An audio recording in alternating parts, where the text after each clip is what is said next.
It was an ordinary and calm day in the city, where nothing new was happening. From the supermarket, surprisingly, it was filled with shoppers, and in the background, a television was playing the news. A guy takes a bag of chips from the shelf, but it looks like it's defective, and the news says the sky is covered in dust and smog due to recent sandstorms.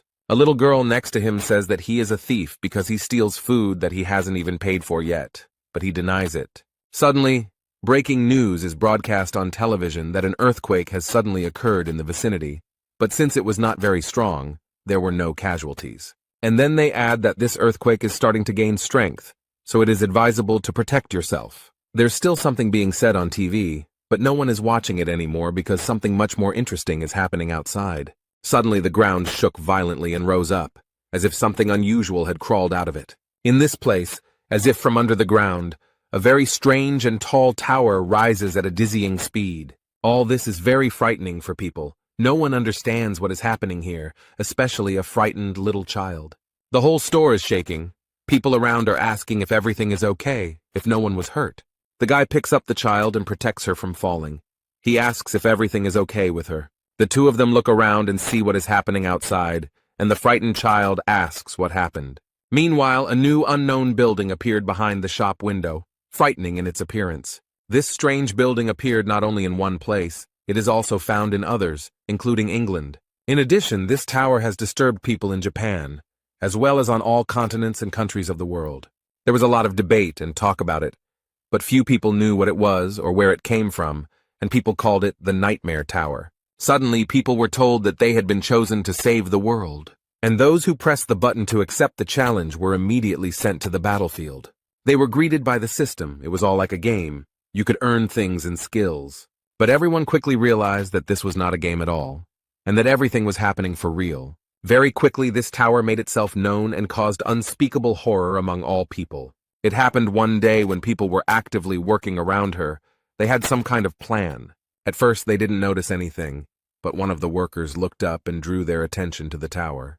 A creature on two legs emerged from it, resembling a human, but it was clearly not a human. The creature has claws and a tail, and frightened people call the police when they see it. A real monster with large, very sharp and strong teeth emerged from the tower. A great catastrophe occurred, and many monsters escaped from this tower and spread throughout the world. And from the loudspeakers on the street came panicked cries that the tower had attacked people. The city's residents are terribly frightened and are trying to save their lives and those of their loved ones. And the authorities deployed the army and heavy equipment to destroy these monsters. However, these formidable monsters are not at all afraid of tanks and bullets, which do not harm them. The city is attacked by many different monsters. Some of them are extremely large and strong, while others have wings and can fly. Because of all these monsters that were constantly coming out of the tower, a third of the planet's population was brutally destroyed. And all those who voluntarily wanted to become walkers found themselves inside the tower and could only watch what was happening outside. Since the system said they could save the world, people decided to try. So we decided to try to climb the tower, clear it of monsters, and put an end to this horror. These strong and very brave people were the last hope for the salvation of all mankind. But one day this cursed tower was attacked by people called walkers. They are entrusted with a very important mission. They must prevent the end of the world and the destruction of humanity. However, at some point in their journey they came across a wall. A large stone blocked their path, and there was no further passage. No one was sure that they would be able to break this stone by force, but they tried to do it anyway. But strangely enough, it worked, and they managed to make a hole where they noticed something very strange. There was a shiny blue stone lying on the ground that they had never seen before, so they didn't know what it was. The tower sent a message with information about the Stone of Return. With its help, you can return to the past and save your memories. To activate it, you need to break it. The captain of the Walker, Huang In-chan, was extremely happy to have the opportunity to return to the past. So he said that he would tell about this stone after he used it and broke it with his foot. The bright blue light blinded all the warriors nearby, so they had to cover their eyes. The light became less bright, and everyone looked in surprise at the mountain where a bright point towered. When only smoke and fading light remained in the captain's place, they realized that their captain had truly disappeared. But the only question that hung in the air was whether he would be able to return to the present after being in the past. Former scientist Sakamoto, who was with them, said it could have been much more obvious. He stated that the man had traveled into the past, but due to a space-time rift, he would most likely never be able to return there. He explained everything that was happening based on scientific theories, such as the theory of the multiverse or the theory of parallel worlds. The man stated that there was a rift in time and space, meaning that the Huang In-chan who had traveled to the past was no longer the same Huang In-chan they knew here. Upon hearing this, the men were extremely surprised and found this information very strange and even frightening. Samatoko is sure that Huang In-chan ended up in a completely different time-space, so his trip to the past will not change the present in any way. As far as he knew, all these items from the tower never lied, their descriptions were absolutely truthful. The stone will send them into a time rift, but that's just his theory, and it's entirely possible that using the stone will land them in this very world. But ultimately, the impact of the objects in this tower goes beyond the human mind. And then the clouds thickened in the sky, huge lightning bolts appeared, and one of them struck the tower hard. All the monsters in the tower became active, as if they had been given a sign. A huge number of monsters flew out from all the cracks of this tower. They are ready to attack people again. And before the end of the world comes, the walkers must find a solution, use the Hearthstone, and go back in time. Or they can stay in the tower and try to deal with all these monsters. Then they will most likely die. A huge monster with a terrifying mouth emerged from the wall they had made a hole in. He mercilessly destroyed everyone in his path, and many suffered from this. All those who remain understand with despair that this is the end. They no longer have a choice. Poor people hold these stones in their hands and understand that their life in this world is over. Almost all the walkers decided to use the stone to save themselves from the ugly monster. There are 2 of them left, and one of them asks for forgiveness because they have no hope left. It immediately disappears, but the last warrior is still standing. He has no desire to use this stone. The poor fellow falls to his knees in despair and no longer tries to fight. He has lost all hope. With his hands down and in deep despair, he stands before a mad and ruthless monster. Suddenly, out of nowhere, a very brave man appears, confident that he can handle all this. He delivers a series of quick blows to the monster and releases a green liquid from it and its tentacles. Everything happened very quickly, and the boy cannot believe what happened. This young man looked at the poor thing and smiled sweetly. He always asks if everything is okay with them. The red-haired young man slowly looks around, enjoying what he sees. Behind him stands a whole legion of fighters against these damned monsters. They ask if everyone was saved. The boy looks at his saviors with tears in his eyes, and the man thanks him for standing firm until the end and not running away. It was these people who did not use the Stone of Return who were humanity's hope for salvation. The head of this legion stood proudly among his brothers and urged them to move forward. These are the warriors who bear the responsibility for the fate of human existence. They are called Seize the Day. They are all defeated, their weapons are broken, and the one who remains alive is completely exhausted and wounded. The guy lies there exhausted, finding it difficult to understand at what point everything went wrong as they had planned. Although no one wanted it, many of their brothers died in battle in this tower. These monsters are extremely strong and always different, and it is difficult to immediately understand how to defeat them. The boy steps on the creature and worries about his friend who is planning something dangerous. Jae Hwan attacks the monster from behind while it is distracted by his brother. He gathered all his strength into a fist and swung his weapon to destroy this monster. On the other hand, his friend attacked her and also made every effort to destroy this evil. With their combined efforts, these guys finally managed to destroy this monster. They dealt it a crushing blow. And after they did that, the body of this monster simply turned to dust. Yun Hwan said that fortunately there were no casualties, and that those who were injured would recover quickly after rest. It seems that this tower gave them the ability to heal wounds quickly and painlessly. With such success, they have every chance of reaching the top floor of this ill-fated tower. The guys are smiling happily, and Jae Hwan noticed something interesting from the side, so he got a little distracted. He saw the dragon suppression sword. It was imbued with the energy of the sun and moon. It was forged by the master of the 85th floor in 1,000 days to kill the dragon. The warrior picked it up and admired the beauty and power of the sword. The boy was glad that a stronger weapon had appeared. Jae Hwan looks at the blade with a smile on his face and hopes that they can still reach the top floor. But now, looking back, he realizes that he actually thought that everything was going for the best and in their favor. Now they reached the 98th floor. This is the Purgatory Chamber. Here they met the strongest monster of all they had seen before. Their extremely durable weapons were almost completely destroyed. It looks like the monster simply melted them, and their legion seized the moment was almost completely destroyed. The poor guys couldn't survive this battle. Jae-hwan watches all this in horror and can't believe that it will all end here. At this time, the monster swung its huge limb to destroy another brave hero. He easily throws the poor thing into the wall, which cracks from the powerful blow. The boy screamed loudly in severe pain and appeared to have suffered serious injuries. You can tell from his eyes that he has already lost all hope of moving forward. The poor guy remembers the past, how much he went through with his friends in that damn tower. He understands that there is no chance now, and that continuing the fight is most likely useless. The boy had already lost all enthusiasm in fighting these monsters that had taken the lives of his faithful comrades.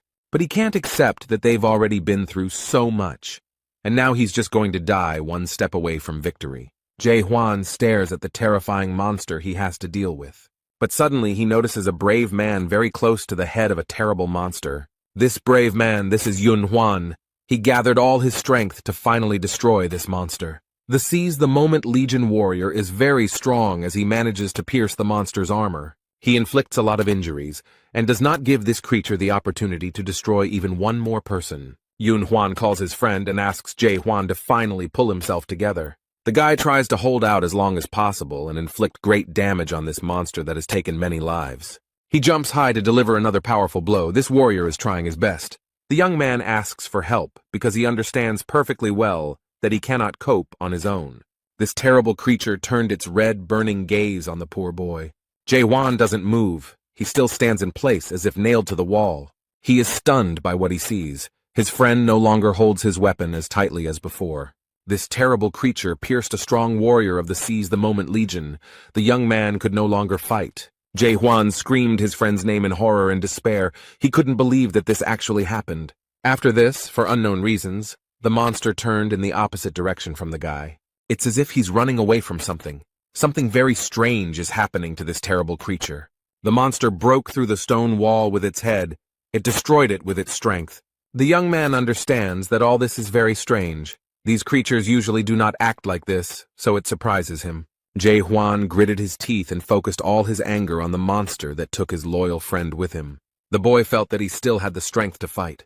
He had to avenge all his brothers. So the last warrior gets to his feet and picks up his weapon from the ground. He still needs it. The young man doesn't want to let this monster go so easily. He speeds up and quickly approaches it. He doesn't know if he can survive the battle, but he does it for the sake of all those who fell in the fight to save humanity. The Legion warrior uses his power and, like magic ropes, wraps it around the monster. Suddenly he noticed a light on this creature. It seemed that these ropes were causing him irreparable harm. The guy adds strength and makes the liquid flowing inside the creature flow out. Jae-hwan now realizes that the monster escaped because it was already weakened and damaged enough to be easily destroyed. The creature falls to the ground with a loud thud, raising a large amount of dust. The walker puts in even more effort and approaches him at breakneck speed to deliver the finishing blow.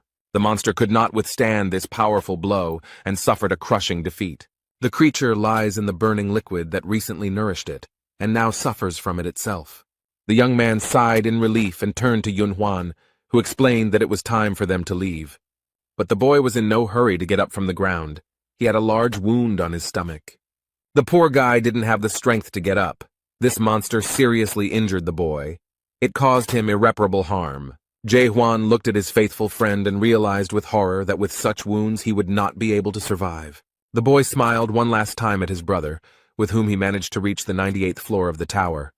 But this is where his journey ends. He apologizes to Jae-hwan for not being able to go further with him and help him. During the time spent together, the young people managed to get to know each other well and develop a strong friendship. Kim Yun-hwan's smile never left his face, and it always warmed the hearts of those around him. Even that terrible tower couldn't take that away from him, so the walkers began to call him the Knight of the Smile. But at that moment, perhaps for the first time, a smile appeared on his face. The boy understood his end. Jae-hwan's heart was breaking, but he turned away from his friend and asked him to leave. He doesn't want this brave and strong warrior to leave him, so he goes another way. The young man looks down and walks away from Yun-hwan with a heavy burden on his heart, leaving behind only the memories of his sincere and kind smile.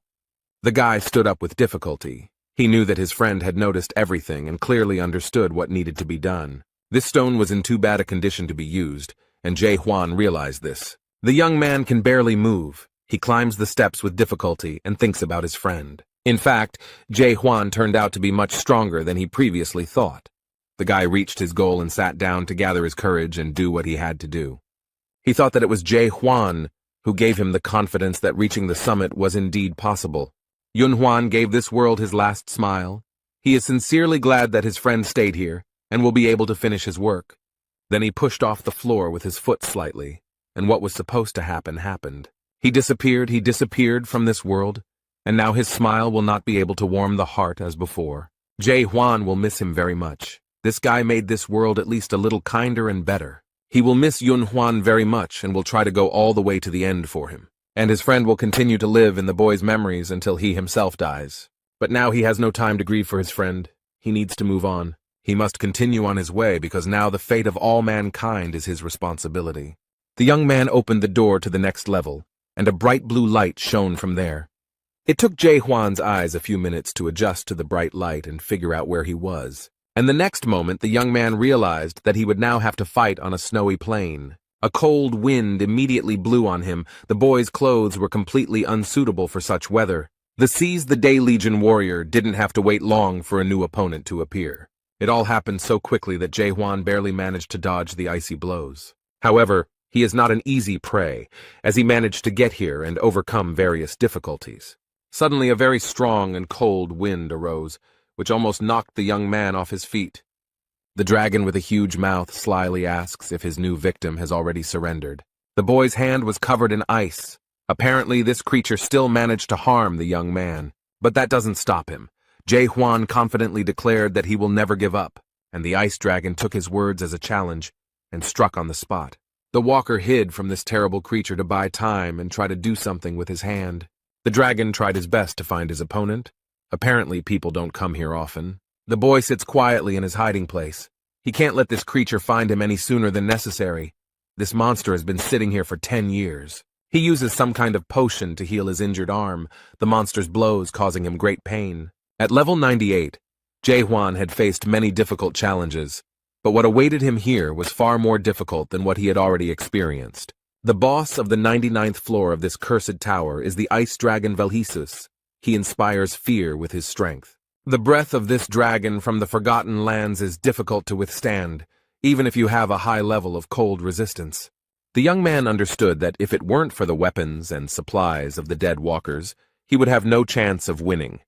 On the 85th floor, he received the dragon suppression sword, and from Yun-hwan, the ice demon armor. The boy sadly bowed his head and remembered his faithful friends, for whom he came here. He gently touched the Fire King's bracelet and remembered from whom he received this artifact. This is from Han Shiel. He suffered so many losses, lost so many friends because of these damn monsters. He was extremely sorry that such wonderful people had to die such a horrible death. An image of a beautiful girl with a warm and gentle look appeared before his eyes. He regrets that he was not stronger and could not save her from death. She did not deserve it. No one deserves it. He remembers with horror how Han Shiel died, unable to survive a fight with another monster, and Jae-hwan couldn't save her or prevent her death, and it breaks his heart. The young man remembered another incident when he was sitting at the table and calmly drinking tea. The man asked him if he wanted to try again, and the young man replied without hesitation that he definitely wanted to do so. Then the warrior boldly and confidently declared that he believed that this time he would definitely succeed. The Atopos blacksmith, whose name was Jae, looked at the young man with interest and was glad that Jae-hwan did not give up. Atopos City was the last one to be recaptured after defeating the 50th floor boss Alniminus. People did not lose hope. Even when wounded or dead walkers were brought in every day, the priests founded a rescue squad to save wounded soldiers. In this city, blacksmiths worked to ensure that warriors had weapons and armor so that they could fight to save humanity.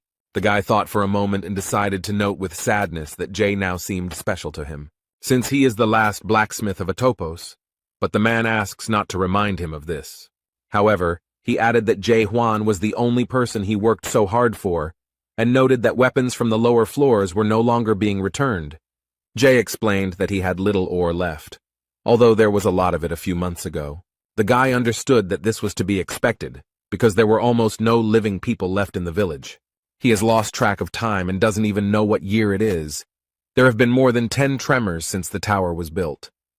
And at some point, people stopped coming to the first floor. It became completely empty.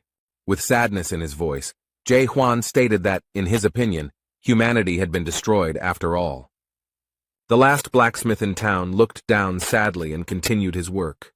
Apparently, he too realized that the boy was right. He asked the warrior if he had studied the tower well and if he had noticed anything strange there, other than the fact that the tower always remained the same.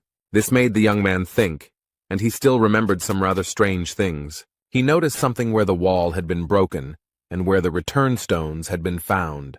There he saw a very strange inscription, which read, "A tower within a tower, a nightmare within a nightmare." He assumed it might be a message from the people, but he had no idea what it might mean. Koval said that 2 days ago Grandma Kylene disappeared, and this information scared him. Time stops in this tower, so if someone disappears from it, there are 2 reasons for this. The first option is that a person used the stone of return and found himself in the past. Or there is another, no less terrible option, that the one who disappeared jumped from the tower. Halen from Halen's potion and Jay from Jay's workshop were among the few remaining walkers. The blacksmith tries not to show that he is sad or worried about her. But Jae Hwan understands that underneath this mountain of muscles, this strong man hides a gentle heart. Suddenly the boy asks his blacksmith friend to teach him blacksmithing.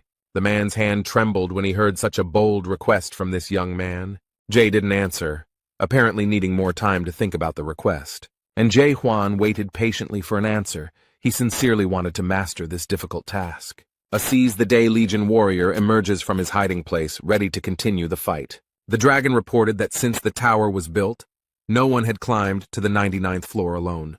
The ice dragon Velhesis declared that he recognized in this boy an amazing person, but the young man did not want his skill to be recognized by some monster. The boy teased the dragon, saying that it would even hurt him if he died, since he knew his abilities, but the dragon explained that this was impossible. The young man doesn't believe the words of this overgrown lizard, so he grabs his sword and is ready to prove him wrong. Jae Hwan asked the dragon with interest why he was so confident. He is smart and observant enough to notice flaws in his opponent's defense. So he declared that even the armor that the dragon was so proud of had already cracked.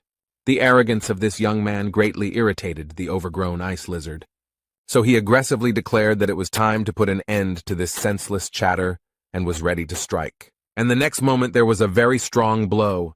The dragon used the power of his breath. This did not pass without a trace for the boy. Crimson drops appeared on the white snow. The poor guy was in a lot of pain from his breath. It seemed like their fight ended at the very beginning. The dragon chuckled and asked if this worthless man had really decided to fight to the end. Jae Hwan remembers his loyal friends who died in this fight for humanity. The dragon hypnotized the boy. He believed that even if he stood firm to the end, he would only receive loneliness. The ice figures, who look like his faithful friends, seem to encase him in ice.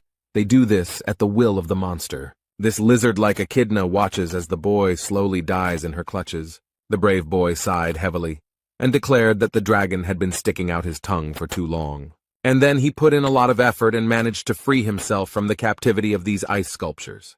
The dragon aggressively asks if this little man has decided to attack him again. He calls on the walker to surrender because he himself will never be able to defeat such a large and strong dragon. Jae Hwan went to the tower later than everyone else, so he missed out on a lot of different skills and hidden abilities. That's why he decided to give up all skills and focus on just one thing. His only skill was to attack the enemy, and he did it over and over again. Thanks to this lunge, he managed to kill over 50 million monsters, and his brothers gave him the second name, Lunge.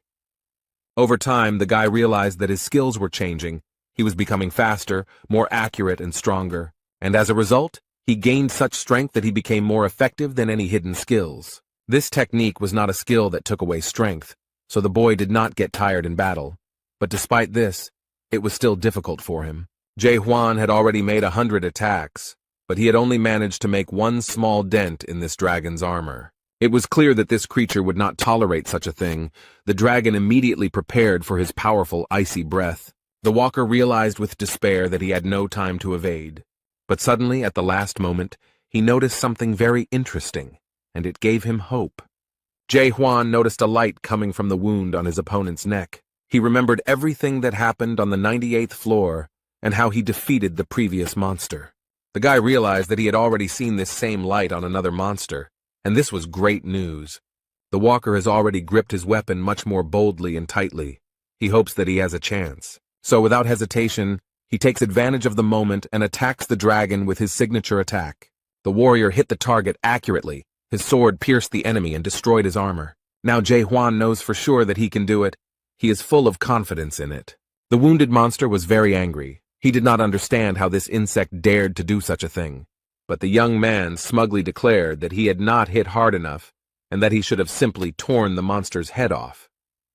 The ice dragon has spread its wings and does not want such a situation to happen again. He stood tall and declared menacingly that this time he would wipe him off the face of the earth. And without thinking twice, the dragon used his icy breath to destroy his offender. The poor guy barely had time to dodge all the attacks. If even one had hit him, he would not have survived. This is a very difficult test for Jae-hwan. He barely dodges. The boy is surprised that this monster can make such powerful attacks. With great disappointment, he realized that there was no chance of winning. The dragon has cornered him, and he won't be able to defeat this creature. But the monster looks pitiful, its jaw hanging open after being wounded. He explains that if at least 10 pedestrians had come here, they would have dealt with him. And he added that if people had not been deceived by the Dream Demon Stone, everything would have been completely different. The boy doesn't understand what stone the dragon is talking about, so he asks him what he means. However, it is clear that he will not explain anything, but will immediately attack the guy. Jae-hwan does not wait for his death peacefully, but runs away from this dragon. This monster just watches as the guy who maimed him simply disappears. He has reached the door through which he came here. This will be his salvation. The warrior left this floor and closed the door tightly behind him to make sure that this creature would not appear here now. He understands perfectly well that he was a millimeter away from falling. If the claws of this monster had reached him, he would not have survived. Jae-hwan remembers the dragon's words about the Dream Demon Stone, but he can't understand what he was talking about. What kind of stone was it? How did it deceive everyone, and what could have been different? Many questions immediately arose. The warrior was glad that he managed to get out of there alive, but he still returned after 5 years. This time he was much stronger and better prepared for this fight, because he already knew what awaited him. The system bombarded him with various messages congratulating him on completing a new level. This time he managed to destroy this monster, so the guy received many congratulations on reaching the 99th floor. Jae-hwan looked at what was left of his opponent and asked what the Dragon Dreamstone was. This creature answered with the last of its strength that it knew the answer to its question without him. But he added mysteriously that he would understand everything when he found himself on the top floor.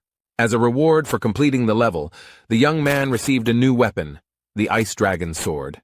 This weapon is infused with the breath of the Ice Dragon, and can determine when its wielder is ready for battle. Suddenly, the young man looked down and noticed that something very strange was happening on the ground. Some substance that flowed out of the ice dragon begins to move and rise upward. She rose very high and formed a door right in front of the brave warrior. And at the very top, the number 100 was formed, indicating that this door leads to the top floor of the tower. The guy took a deep breath and collected his thoughts. He was ready to boldly move forward. Without thinking twice, he goes inside, not knowing what will happen to him next. After the boy walks through the door, the number 100 slowly turns into some other inscription. In its place appeared hieroglyphs, indicating that a control room was hidden behind the door. Jae-hwan had already peeked out the door and was looking around with genuine interest. And he was very surprised by what he saw there. Probably the guy expected to meet another monster there. But what I saw there was something completely different. A multitude of different screens and photographs showing the tower and the city. The young man came closer. He was very interested in examining all this and looking at the tower from the side. All these pictures depict places he has already visited. The boy sees the place where the walkers should come. He also sees a topos, a city where those who have not yet perished at the hands of monsters live. He was so focused on these images that he didn't notice someone approaching him and saying they were glad he had come. Jae-hwan looked around and immediately got into a fighting stance, and the voice said that he thought the boy would return to a topos first. And then he calms him down and explains that he shouldn't worry, because he completely forgot about him and didn't have time to prepare everything. The boy received a message that surprised him, because it said that he was the first to complete the training of the 294th world. His achievements were recorded in the immortal Akashic records, and this record will be visible to the monarch of the Great Land. The guy read it and realized with horror that it was actually a workout, although it didn't look like one. He is overwhelmed with emotions, and they turn into water that envelops the poor guy. The warrior was extremely excited. A large puddle of water had already formed under his feet, caused by his stormy emotions. The voice asks if he is surprised and hopes that the boy will soon recover from the shock. A huge wave of water rose up around the young man, ready to swallow him up. The creature smiles slyly and remarks that if he does not cope with his emotions, they will consume him. And then the lion head with bright eyes adds that it is probably too late to pull yourself together. And he tries to explain to the guy that there is no reason to be too upset, because he achieved a good result, considering that he is an ordinary person. However, this brave warrior did not give in to his emotions and tried his best to calm down. His stony expression shows that he is in a state of complete calm. His interlocutor is surprised because the guy came to his senses earlier than he expected. The young man unceremoniously, and without mincing words, asks what kind of creature this is and who he is anyway. Then he remembered that he had not introduced himself at all, because he was very glad that this young man had reached the 100th floor himself. Such cases had never happened before. He said that his name was Devil Bystrian and that he was the master of this tower. The warrior noted that if this was just training, then the game itself had not even begun yet. The demon smiled slyly and noticed that the boy had a sharp mind. But first he wanted to show him something. And the next moment he clicked his paws with sharp claws, showing what he had prepared. A large screen appeared in front of him, showing people who were in the tower for the first time and looking around in surprise. The guy watches the video carefully, which shows how he started his journey. These are his memories that show him how he met Seal, how she joined their group. Bystrian slyly noted that at that moment they looked quite happy. He then recalled joining the Seize the Day Legion and talking about how his head was not a weapon, but a sword. These were quite difficult memories for the boy, because everything that happened in that tower was terrible. And the creature noticed that this young man would never again see the faces of his faithful friends. The video shows their difficult battle with monsters, in which many people died. Then, at that moment, no one expected that everything would turn out exactly like this, and that this would happen. Among all those who died in this battle was Seal, for whom the boy fought very hard. He was overwhelmed with emotions. He didn't want her to die. These were very difficult memories for him. And after that, he was shown a video of the death of his faithful friend, and the demon noted that it was a very touching story. He asks the young man how he feels and whether he has tears of anger or disappointment, and suddenly adds that she can give him a second chance, but the guy looks angry, not hopeful. The creature smiles ominously and explains that the boy will have the opportunity to play the game again. He tries to console the guy and adds that this is a great opportunity for him. Like a cunning snake, he convinces the boy that he will be able to relive everything, knowing what awaits him, and adds that in the world of people, this is only possible on the pages of books. Instead, Jae Hwan wonders in horror if this is the end because he expected all this horror to end someday. He doesn't understand. Wasn't he supposed to save the world after taking over the tower? Or was he really being deceived this whole time? Now the warrior understands that in reality humanity had no chance to save itself and survive. All this time they have been trying hard and very persistently to do everything in their power. All this time, people continued to try to capture the tower, dying one after another. All this was for the sake of saving humanity. They all firmly believed in it. They were convinced of it. And only now the boy understands that all this was just a false hope for salvation. The young man is under the power of this demon. He does not think long before answering his offer. The guy very confidently and loudly answered that he would never return to the past. This answer from this, as it seemed to him, pitifully worthy man somewhat surprised the owner of the tower. But suddenly he began to bare his sharp teeth and mock this young man with a grin. And this laughter turned into a loud and crazy laughter that filled the entire room. In fact, he was very amused by the boy's idea that he could go back in time. So he decided to explain one very important thing to this brave warrior. The demon stated that no object or artifact could send him back in time, and there was nothing powerful enough to turn back time. But Huang doesn't understand how this can be true since he himself saw the stone of return. And immediately after these words he understands what the ice dragon meant. The dragon's words echoed in his head, saying that people had been deceived by the dream demon stone. The guy remembers this stone and the description that the system gave him, and with horror he realizes that it was a lie. The creature explained that it was not actually a return stone, but the dream demon stone. He is not able to return a person to the past.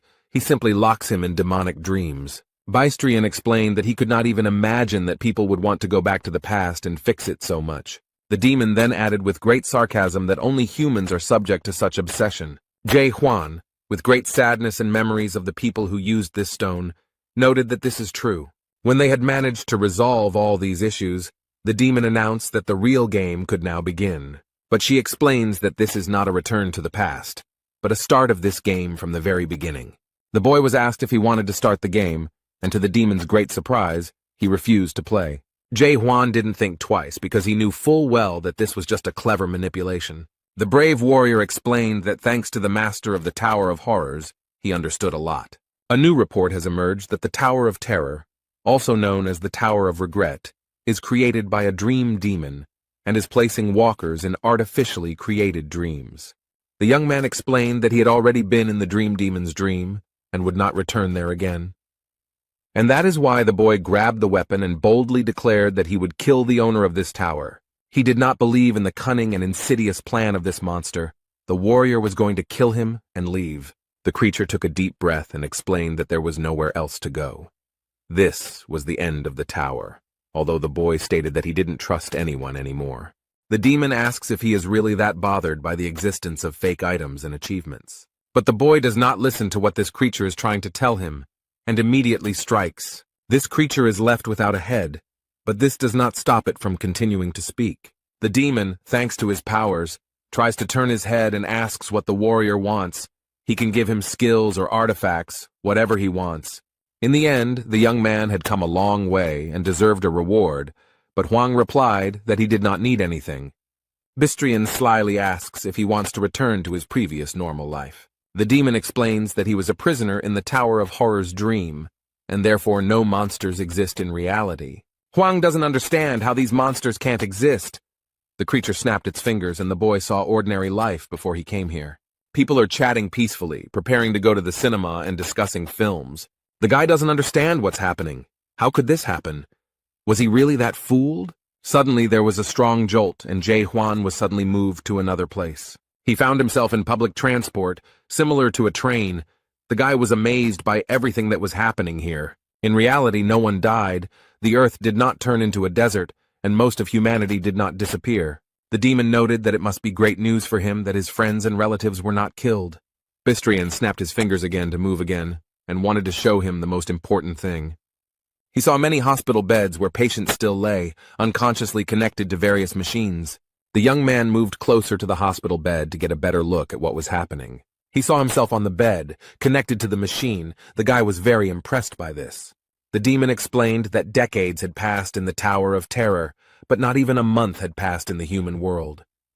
The creature noted that the boy would never be able to defeat him because he could barely lie down during training, and he added that there was a huge gap between people and dragons that he would never be able to overcome. Jay Huan boldly stated that it was a great relief to him to learn that the creature was a dragon. He announced his sword and said that he had fought dragons before, so he wouldn't have any problems. The demon was very angry. He did not like such impudence on the part of this pathetic creature. A brave warrior entered into a fight with a very powerful creature, and who knows how it might end. The heavy wooden door opened, letting a little sunlight into the dark room. Jay Huan comes in completely exhausted and with severe wounds. He calls Jay and tells him that he's back. But the room where Koval was most often looks as if no one has been there for a very long time. However, the main character needs weapons to fight all these evil demons. So, using the knowledge his friend shared, he tries to make himself a good sword. 72 days passed. The warrior fought the dragon every day, but no matter how hard he tried, he could not leave even a scratch on it. But on the other hand, Huang didn't die either. For reasons unknown to him, the dragon didn't kill him. The control room shows a video of a guy working in a forge and thinking that no matter how long it takes, he will achieve his goal. The dragon watches this young man with great interest. He is very surprised and even amused by him. He believes that he should keep it for himself because it is a good product that can be sold successfully. This dragon had been cultivating for a long time, and this was the first time he had encountered such a situation. A farmer is a being who must ensure that the product is delivered to the mainland through secondary processing, that is, by sifting out the worst, the product becomes better. And it is during the training that the best products are selected. which are then turned into real games. But suddenly one product appeared that refused to move to the next stage. Anyone in the Tower of Terror can be killed without any consequences. Their souls are still alive in the real world, so it can be assumed that no one has died. But there will be a lot of problems if he accidentally damages the soul of his product. The Reapers, who are closely monitoring all of this, will never forgive him for such a mistake. Therefore, the dragon believes that he needs to sell it as soon as possible. It's time to move on to the next level, because he still has to pay off the debt for buying the tower. He is such a special product that even gods who have no connection to the demon world contacted him about this guy. Suddenly, at this moment, when the demon was calmly pondering these things, Huang appeared and attacked again. The creature easily repelled his attacks and stated that this guy was driving him crazy. He asks ironically if this war is not enough to continue this useless struggle. The demon remarked that he had better start the real game and spend his power usefully. The next moment he repeated his signature finger gesture and was ready to show off his tricks. Literally a second later, he disappeared from the boy's field of vision, and he does not understand how this happened and where the dragon went. Suddenly a mirror appeared in front of him, in which he saw his reflection, and behind him, a dragon. The guy doesn't stop fighting. He swings his sword and is ready to strike again, even if it is useless. The poor guy is trying his best. He is definitely not the kind of warrior who gives up easily. The next moment, this block, which served as a mirror, shatters into pieces from a strong impact. Huang was injured, his head was damaged, and he has difficulty coughing. The angry dragon grabs the boy by the neck and asks what he wants and why he continues to insist on his own. The guy explains that he will kill the dragon and move on, which even disappoints Bystrina a little, and he asks what he needs to do to make him agree to the game. Huang chuckled. He saw that the creature was already on the verge of fainting, and quietly praised himself for being able to hold out for so long, and explained that he wanted to ask for something. The dragon is already sitting calmly and explaining to the boy that the universe does not consist of only one dimension, but he calmly replied that he knew about it, and added that he also knew about parallel incarnations and the multiverse. But the demon wants to clarify something and says that there is one main dimension, the almighty Earth. And then he explained that it was from this great land that many different alternatives branched off. The Earth is a small planet in a large dimensional system consisting of a large number of alternatives, and they called these actions the 294th world. In the Tower of Terror, walkers can gain skills, obtain various items, and level up. In this way, they will be able to adapt to the structure of the mainland and thus have a chance to enter another world. And various evil demons like him have the ability to control this game. But the guy doesn't understand at all why he's doing this, why the demon needs it. The dragon noted that it was a good question, but he didn't think it was something he really cared about. Bystrina snapped his fingers in his usual gesture, and it seemed like the tricks were about to start again. But they find themselves in a ruined city and ask a question that really interests the guy. So he wants to explain why, out of all the alternate worlds, the Tower of Terror ended up on Earth. The dragon asked if this was not what interested the young man most, why he and his family were forced to face this, and then he gave a very short and quick answer that their world was chosen at random. But this guy said that he was asking about something completely different. He was interested in why he was running this tower.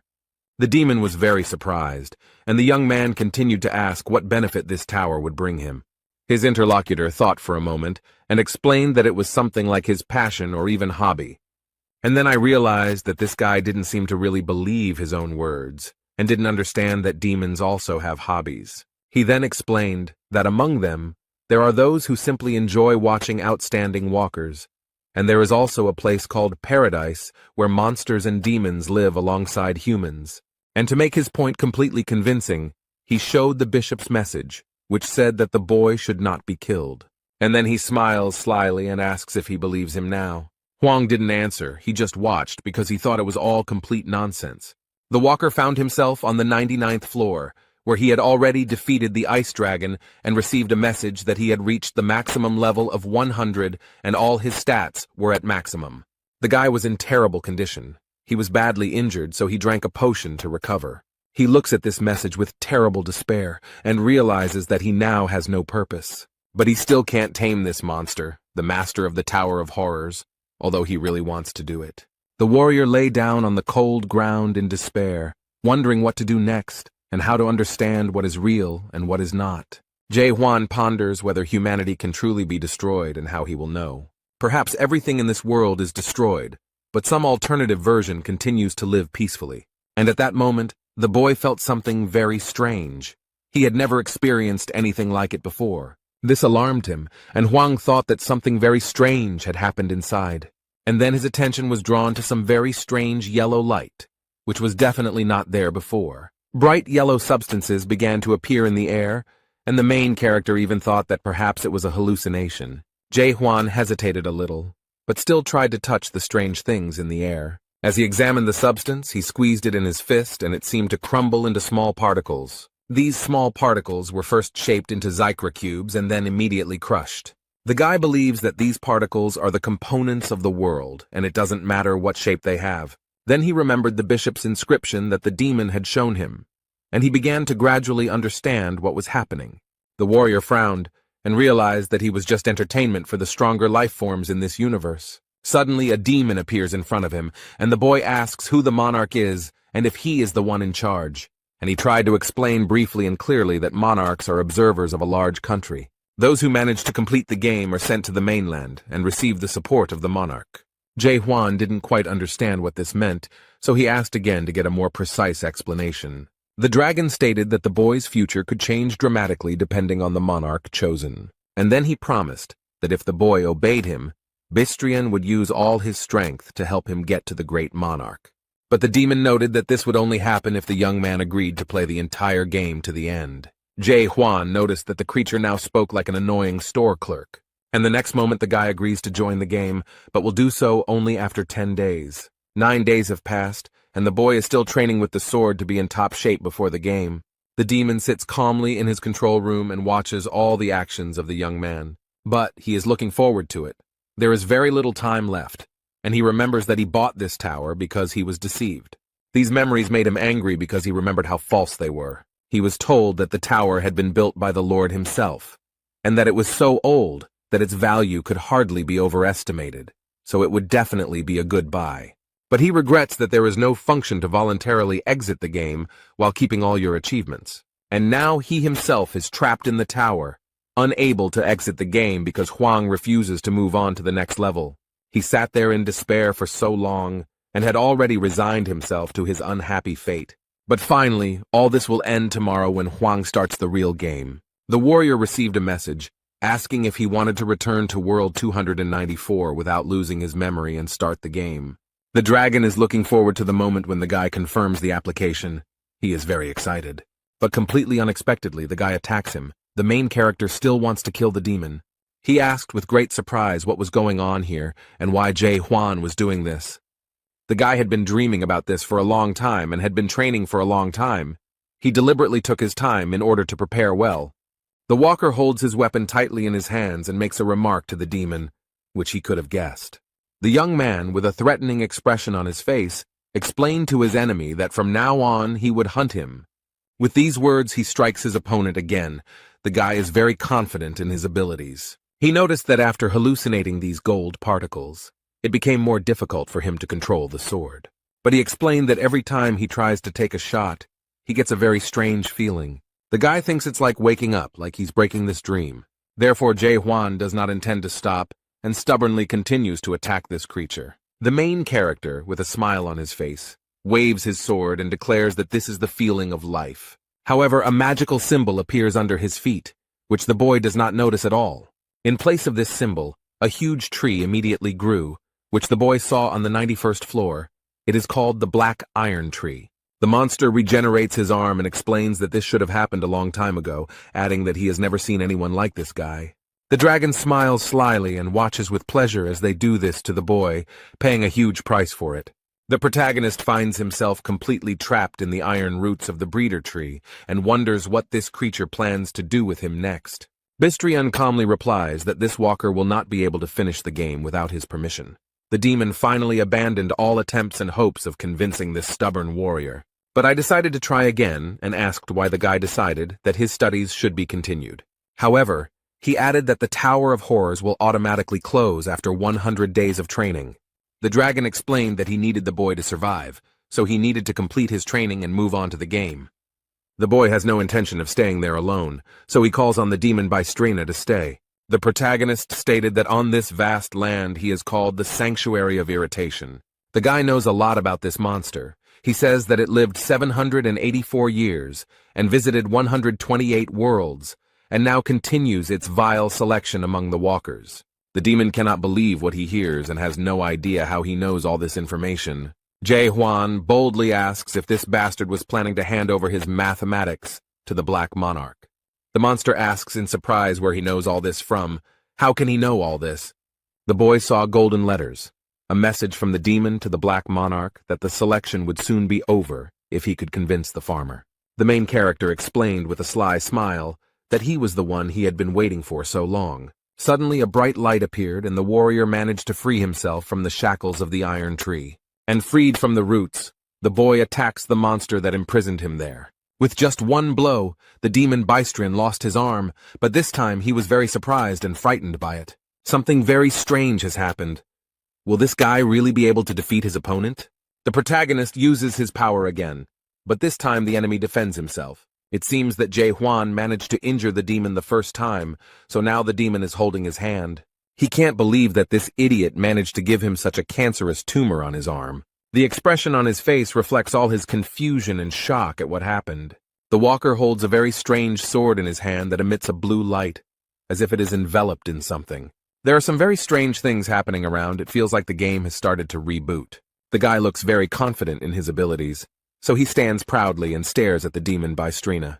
When he reached the 100th floor, he began to wonder what it all meant.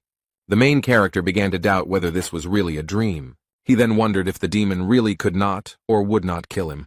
Then he wondered if he could be reborn after death, and he had many questions. The elements of this world crumbled into particles and text appeared. The warrior watched the demon carefully. And now, after a long period of doubt, Jae-hwan has finally reached the stage of absolute certainty. He has discovered something new, penetrated into understanding through and through, and now he can use this powerful force. The vortex of energy quickly approached the demon and very easily and completely destroyed his defense. The dragon was surprised by the abilities of this walker and became very angry with him. This creature opens its mouth with large fangs and asks what is going on here. The system issued a message about the lifting of temporary restrictions, which shocked the tower owner. So he became extremely angry with him and explained that he would no longer feel sorry for him and would give Hwang a chance to surrender before it was too late. But the boy will not do this. He will proudly and bravely stand against the demon in battle. Bystrini noted that the young man had achieved a lot in such a short time, but there is a limit to everything. A multitude of sharp thorns instantly grew out of the ground, and the dragon declared that no man could defeat him. This stubborn young man was not so easy to defeat. He looked at the weapon he received as a reward for passing the last floor, but he squeezed it tighter. It was the only thing that could help him in this difficult struggle. The timer shows the countdown of the loading time, and the demon pushes off the ground with its paws, ready to attack. The creature approaches the boy extremely quickly. Its rage knows no bounds. It will not let this pathetic insect ruin everything for him. Bystron shouts that Jae-hwan will still participate in the real game, and by doing so, he makes his situation worse. The timer has reached a round number, and the main character is preparing for the decisive blow. The main character skillfully dodges all the sharp spikes and strikes the enemy. The boy remembers how he defeated all his previous monsters, especially those he encountered on the upper floors. But full of confidence that he would succeed, he dealt another blow to the monster with whom he had been fighting for a very long time. The demon is angry, but he can't do anything. He only begs that all this doesn't happen. Now Bystrian finally realizes that this is not just a reboot, and that he will soon have problems.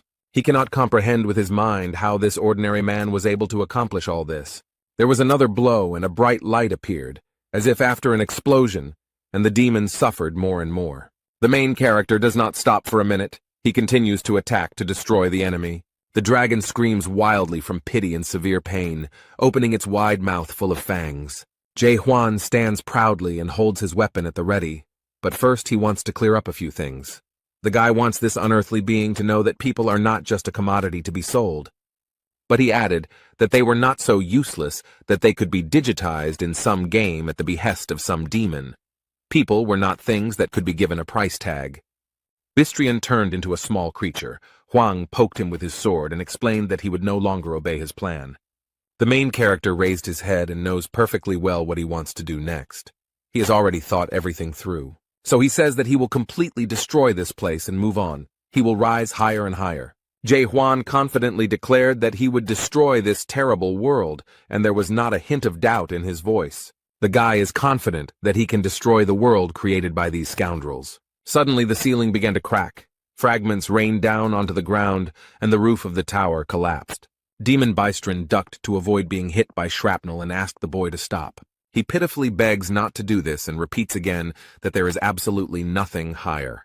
However, the summer hero knows very well that in reality it is much more interesting there. But then he confidently added that he was sent here for a reason, and these words shocked the demon. The guy remembers that on many floors he came across strange inscriptions on the walls, and they interested him.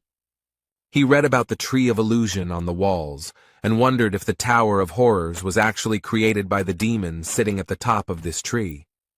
The young man was sure that there were also inquiries about the dream demon Mulark, so he continued his search. Hwang asks if they are now at the root of the illusion tree. If that is true, then it also has a trunk. The demon fearfully asks what the warrior is planning, and he explains that he intends to break through the ceiling here. And the next moment he raises his weapon, and a huge stream of energy rushes upward. The system indicated that an unknown error occurred during loading, and then showed that training was complete. Now the guy is in a completely different place, but the poor guy looks very tired.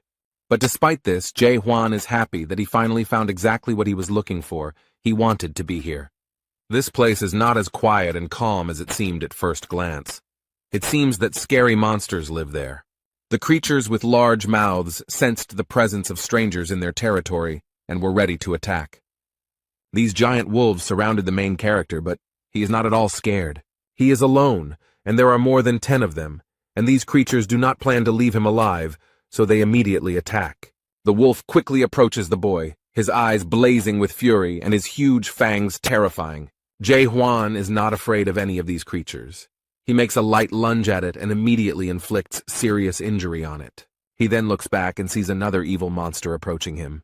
This creature is extremely close to him, but this fact does not frighten the warrior at all. He can cope with it. The creature looks very bloodthirsty and evil, as if this creature was specially created to destroy everyone around it. The protagonist holds his weapon tightly and is ready to defeat this creature. He does not seem to consider it very strong. But against this huge wolf, he uses a medium lunge that literally cuts the monster in two. On the monster's head is a large horn, which is enveloped in a magical yellow glow, looking magical. The boy became curious and decided to take the thing for himself. Hwang easily pulled it out of the creature's flesh. He put the horns of these creatures in the backpack on his back and noted that the monsters here were not very strong. Jae-hwan heard the noise and looked around to see what was going on. Suddenly, some strange creatures appeared and shouted aggressively, "How dare this man do this?" One of them points his finger at the backpack and shouts something, but it is difficult to understand what he wants. The warrior looked at them all carefully, but could not make out what this creature was saying. And then he realized that they were pointing to the horns behind him, so the young man offered to make a deal. He would give up all these things, and in exchange he would want information about what this place was. But the monsters didn't seem to even listen to him, and it was unknown if they understood him at all. They went on the offensive. One of these green monsters immediately dealt a strong blow, apparently thinking that this would be enough for victory. The young man got angry and said that now he would have to kill these scoundrels with bulging eyes. He is ready and willing to proceed with his promise. He does not mince words. Jae-hwan didn't have to spend much time and effort to neutralize them all, since all of his stats were at their maximum levels. Now he is trying to get at least some information from this monster. The young man needs to know what this place is. The guy grabbed 2 antennae sticking out of the head of this incomprehensible creature, and it screams in horror that this is a game. The walker is still trying to get at least some valuable information out of him, but all in vain. The creature uttered a few words incoherently, which were understandable. They said, "Human, kill, now." And the next moment he bit his tongue, and it looked very strange and incomprehensible. The boy tore off the antennae and the creature died. At first they seemed weak to him, but now he thought they were not so simple. Hwang looked at what was left in his hands with surprise and interest, trying to understand what function these things performed. But he decided not to think long and left the antennas on the ground, and went to explore the area. To get a little more information, the protagonist decided to look at other creatures. He saw a small bag and received an information message from the system that it was a small backpack for storing things with a volume of 2 cubic meters. After leaving the tower, the system stopped working, and he thought he would gain access to the other dimensional system. But this did not happen. But fortunately, he at least has access to information, and after examining the bag, he noticed many interesting stones there. The boy examined the stone and was informed that it was a spirit stone, and that it gave him the ability to increase energy. He collected them back into his bag, thinking they might have some value and wondering if anyone made them here. Having completed his search, the guy wondered what to do next and where to go, but he still didn't find out anything about this place. Suddenly, the sword he received as a reward for defeating the ice dragon made itself known. The guy sat down and looked at this thing in surprise, not understanding what was happening to it. And the next moment, the dragon's mouth appeared, as if a ghost was trying to get out of there, or it was a hallucination. It all ended as suddenly as it began. Nothing else happened, and everything just disappeared. The main character props his head up with his hand and tries to understand what just happened. After sitting like that for a minute, he was able to examine everything more closely, and noticing the crumpled paper, he suggested that it might be a map. The guy opened it and saw there a tree of illusions, as well as some other castles, possibly a settlement, and a strange inscription, Chaos. He remembered that the idiot in the tower hadn't told him about this place, so he would have to try to find out for himself. At first, this forest seemed like a very quiet and peaceful place, but these palm trees and greenery create a deceptive impression. A little further away from Jae-hwan, wolf-like monsters angrily open their mouths, ready to attack.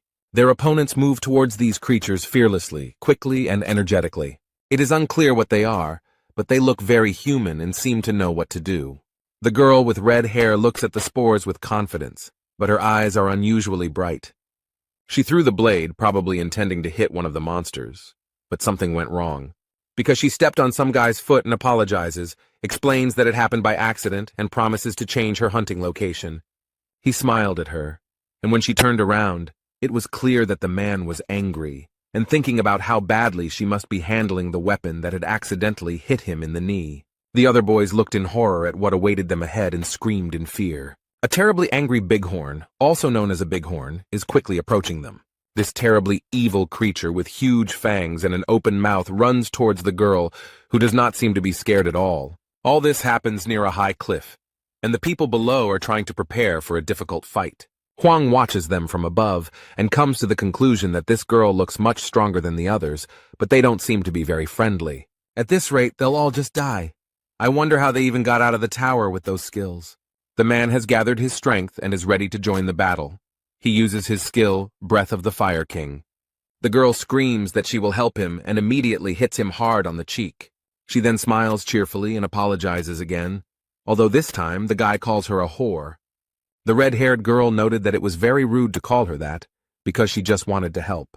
Hung-nim doesn't notice the monster approaching him with its mouth wide open while he argues with the girl. It seems that the protagonist realized that they would not be able to cope with this creature, especially if they were so careless, so he decided to help. Jumping down from the mountain, Jae-hwan used his sword, made a medium lunge, and easily defeated the monster with one blow. Han-nim seemed to be too close to the monster, so he got slapped quite a bit and he didn't like it very much. There was a lot of smoke, so no one immediately noticed the stranger, only his powerful weapon was visible. Jae-hwan wields a strong and large sword that emits a beautiful blue light.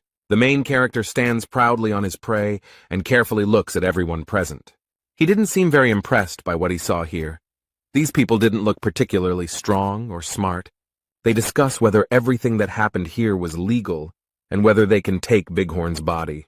The man tries to wipe the dirt from his face, and the girl watches the stranger with interest. Someone said that it would take at least 10 people to defeat this creature, and Hwang thought about the fact that the previous creature had 5 horns, so the more horns, the stronger the beast. The girl is still awake, mysteriously and intently looking at the man who so easily dealt with the monster. She doesn't know who he is, so she plucks up courage and decides to approach him. The girl comes up from behind and threateningly asks who he is. The guy didn't expect such a reaction.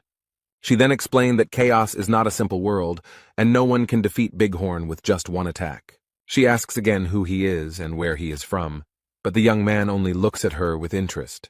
He remembered seeing the word on the map and not being able to figure out what it meant, but now he had a chance to get more answers. Huang turns around. They are standing too close. He stares at the girl and asks what chaos means. The red-haired girl was a little confused, finding herself so close to the stranger. After that moment, they all calmly moved together to new territories for Huang.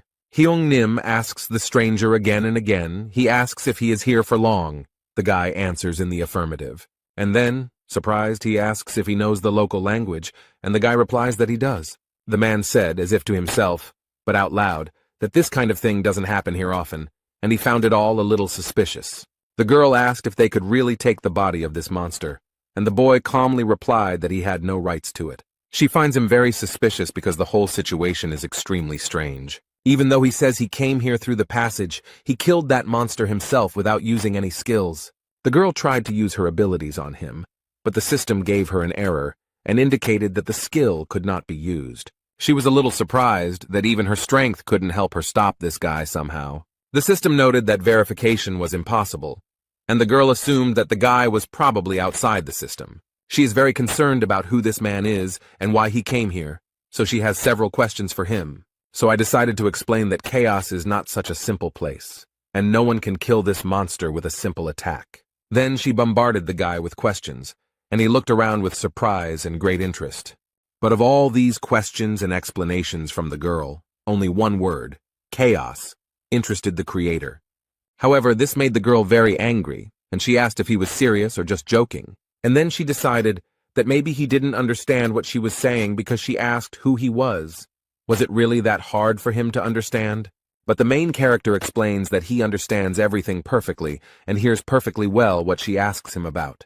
The boy remembers his life on Earth, his family and friends, and realizes that his whole life on Earth has lost its meaning after the appearance of the Great Tower. And then, during his life in the Tower of Terror, he made new friends and loved ones. He had many wonderful and very touching memories associated with these people, but after completing his studies, they disappeared like a mirage. All of these people are still alive somewhere on Earth, and he could retain all of their memories if he started the game over. But they won't remember him or their adventures, so this venture will most likely be useless, and they will have a hard time coping with the loss. The guy decided not to tell this whole long and complicated story, and decided to say that he simply didn't remember anything.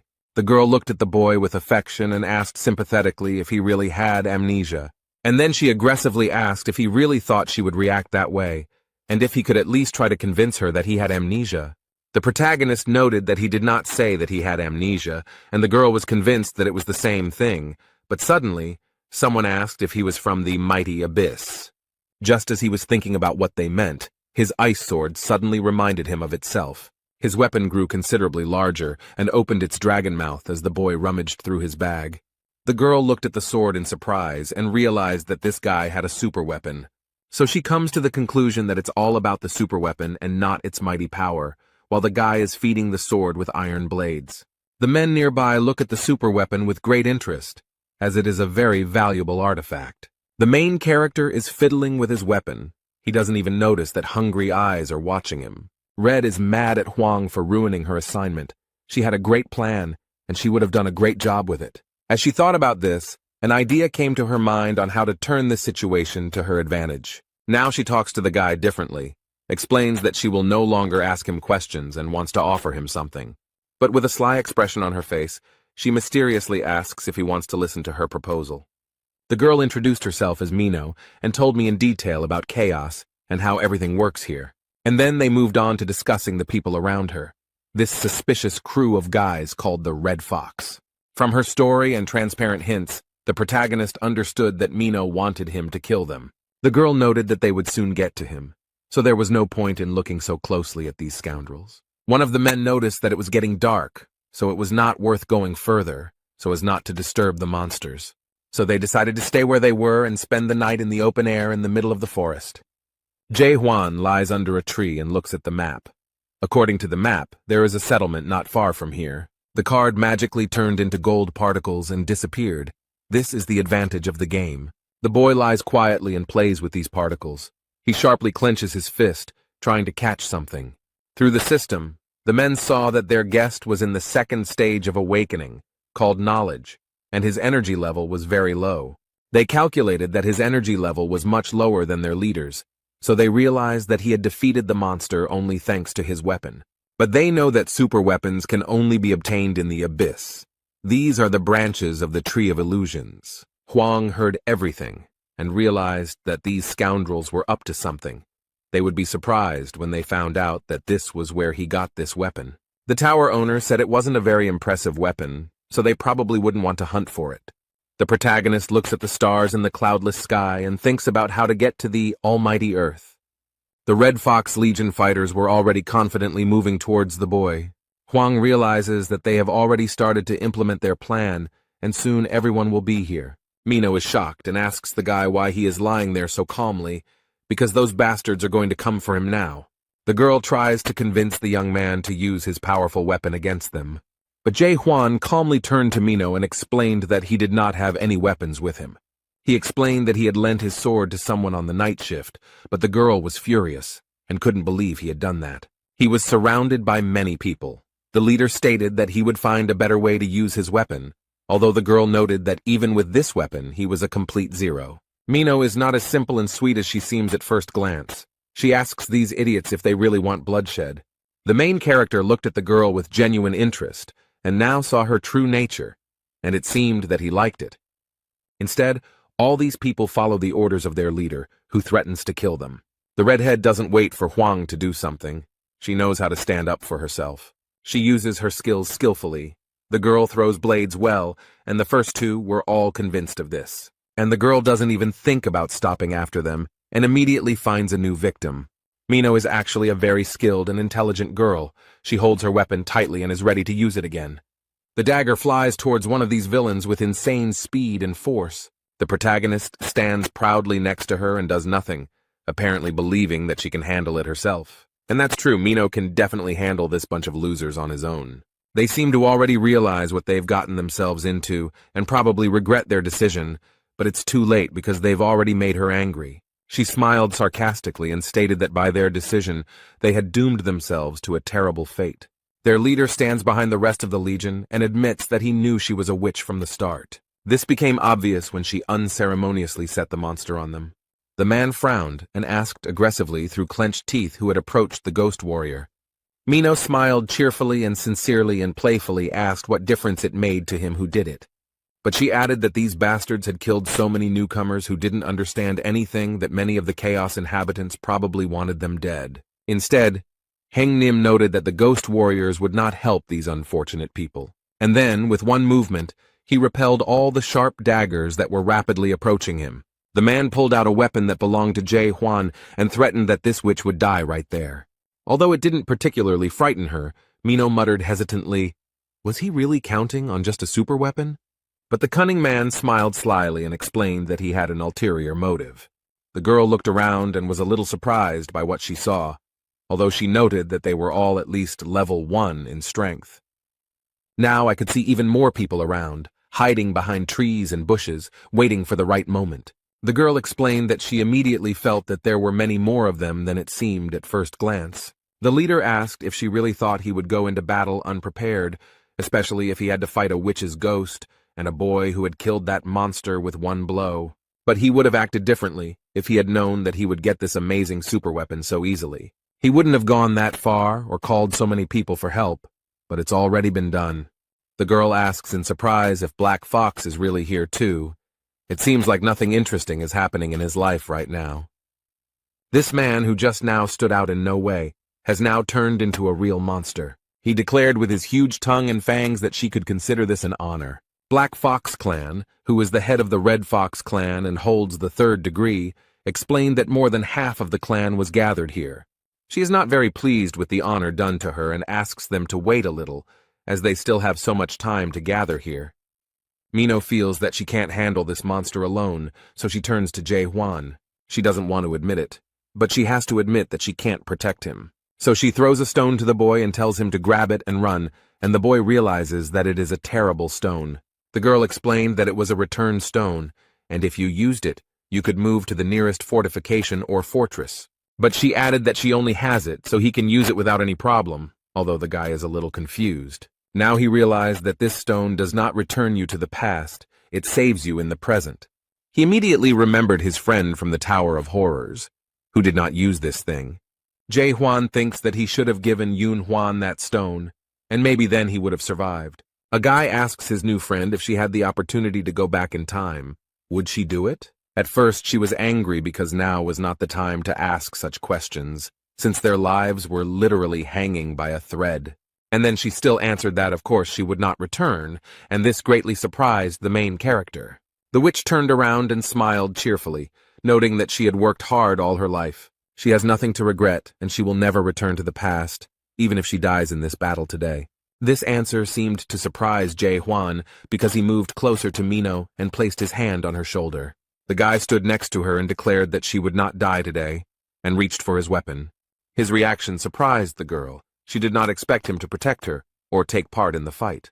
Without warning, he threw something to the ground, sending up a column of smoke and blue sparks. Jae-hwan uses his strength and easily deals with the attackers. The Black Fox shouted that he was using the Flame King's 14 transformations. After these words, the monster's hands caught fire, and the swords of his subordinates were engulfed in flames. The protagonist does not appear embarrassed or scared after what he saw. He has a plan, and he is preparing to use the lost spell to get rid of all these fools. The guy copes with all this evil without any problems. No one even has time to understand what happened. The protagonist came face to face with the strongest of them. He tried to wound him with a sword, but the monster held him back with his hand. But this did not stop him for long, as Hwang proved stronger and pierced his clawed hand. And as a result, the boy's weapon passed through the flesh of this monster, although Black Fox did not expect this. It turns out that Heng Nim remained alive, although the head of the Red Fox clan took up residence in his body. Jae-hwan looks back and stands proudly in front of the very scared man. The poor man, overcome with fear, fell on his knees and humbly handed over the weapon to its owner. The remaining members of this gang realized that after the death of their leader, they were powerless here, and quickly fled. Although the main character will not give them such joy, he holds the weapon firmly in his hands and is ready to take revenge. He uses a light lunge and effortlessly destroys anyone in his path. Mino is shocked and very scared. She cannot understand how this is even possible. She remembers how easily he gave up the monster's body, and then she thought he was just a fool. She felt like he didn't understand anything when he bragged about his superweapon, and when he said he just gave his gun to some stranger, she thought he was an idiot with no sense of self-preservation. But everything turned out completely differently. This stranger turned out to be very strong and cunning. When Hwang finished, he looked back and saw Mina with a very surprised expression on her face. She cannot understand who he is and why he came here, and asks him about it again. The guy is in no hurry to answer her questions directly. It seems he likes to maintain a sense of mystery. He smiles at her and cheerfully asks if she has forgotten about him. The warrior replies that she already knows who he is, but this greatly surprises Mino, and her face shows that she does not understand what he is talking about. Hwang teases the girl by asking if she has memory problems. He thought he was the only one with such a problem, but this remark angered her. However, Mino decided not to discuss it further and asked him to return the stone to her, but he admitted that he had lost it. The poor thing is seething with rage and cannot believe that he could lose such a precious thing. They are sitting by the fire and relaxing after a very eventful evening. The young man sits quietly and looks at the stars. It calms him down. He feels peace and bliss. Instead, the girl tries to find her stone in his bag, but it seems to be in vain, and she fails. So she gets angry that all this is happening because of some stranger. The guy noticed that she already knew everything, so there was no need to ask him questions, but she didn't quite understand what he was talking about. Hwang explains that he knows who he is, and looking at the fire explains that he is an ordinary person. He then asks his interlocutor if she is human, and she reluctantly replies that she is almost human. Then the boy thought of something, clenched his fist tightly and replied that it was good. This seemed a little strange to her, so the girl wondered what he was thinking about now. And then, realizing that the guy wouldn't say anything else, she turned away and thought about something of her own. She wondered if it really was necessary to be just a human to become so strong and skilled. The girl asks if he has really forgotten everything that happened to him on Almighty Earth, and Hwang confirms that he does not remember anything. Then she bowed her head sadly and remarked that he was very lucky that he had forgotten everything. Most people here would envy him. And she added that it was obvious how they all ended up there and why. but the guy didn't understand why it should be obvious. But he asks with interest how she ended up here, and the girl stops when she hears this. She gave him a sly look and noticed that he would immediately regret his question as soon as he knew the answer. They achieved their goal. The girl took him to a very beautiful place, which turned out to be the Gorgon's palace. They approach the building and Mino notices that they have arrived at their destination. Hwang carefully examines the entire new territory and tries to understand what kind of place this is. The circular space with columns reminded him of the first floor of the Tower of Terror, where newcomers came. The square was completely empty and there was not a soul around, but suddenly a red light came on. And then something very strange happened, which really scared the main character. He didn't expect it. He saw many people suffering, crying from pity or writhing in pain. These were the last seconds of their lives. Mino noticed that there were 1,000 times more of them this time and added, "Does he now understand how she got here?" But frowning, she added in a threatening voice that he should never ask her that question again. The poor people in the round square are still screaming and writhing in pain, and the girl, lowering her head, noticed that they were in chaos in the kingdom of the dead. If you die on the almighty earth, you will go to chaos. But if you die here, that's the end.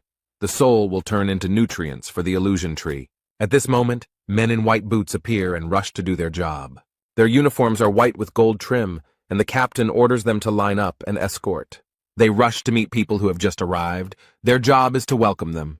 The captain wrapped one of the new arrivals in a warm blanket and noted that he looked very weak, which was probably the cause of his death. The captain's name is James, and he was called to point out the two waiting on board. He asks why the girl came through the north entrance, to which she replies that since they are acquainted, she would be glad if he let her in earlier. The captain apologizes, but things have changed, and now everyone who enters the fortress must have their documents checked. Mino looks back and asks if Hwang has an older brother card, but the boy shakes his head, indicating that he doesn't have one. The girl understood everything, and looked at her new acquaintance with suspicion. She turned to James and tried to explain in a flattering manner that she had forgotten her ID. Then she handed him a bighorn horn and asked if this one would suit him. It worked. The captain picked up the phone and basically stated that he checked the paperwork and everything was fine. The man asks Hwang to show him his documents, but he explains that he has no identification and asks what he should do. Mino looked at her friend and said that if he asked her for help, she would resolve this situation. Instead, James reiterated that entry into the fort without identification was strictly prohibited. Hwang briefly replied that he understood them, and the girl looked at him in horror and asked what he was going to do. She thought he would kill all the guards to get inside. The girl knows that he is not quite normal, and seems to have some mental problems, but she doubts that he will ever get to this point. But this picture of him killing everyone appears very clearly before her eyes, like a terrible dream, so she thinks he's still capable of doing stupid things like that, and that scares her a lot. Mino tries to prevent this from happening, so he suddenly stands in front of the guy and tries to somehow convince James. Suddenly a voice comes from the fortress. Someone asks what is going on here. This really scares the man in uniform. The girl also realizes with horror that they are stuck and will now have serious problems. All the boys immediately lined up in a straight line and greeted the man in unison. He seems to be a respected and very serious figure in Gorgon's fortress if he is treated like that.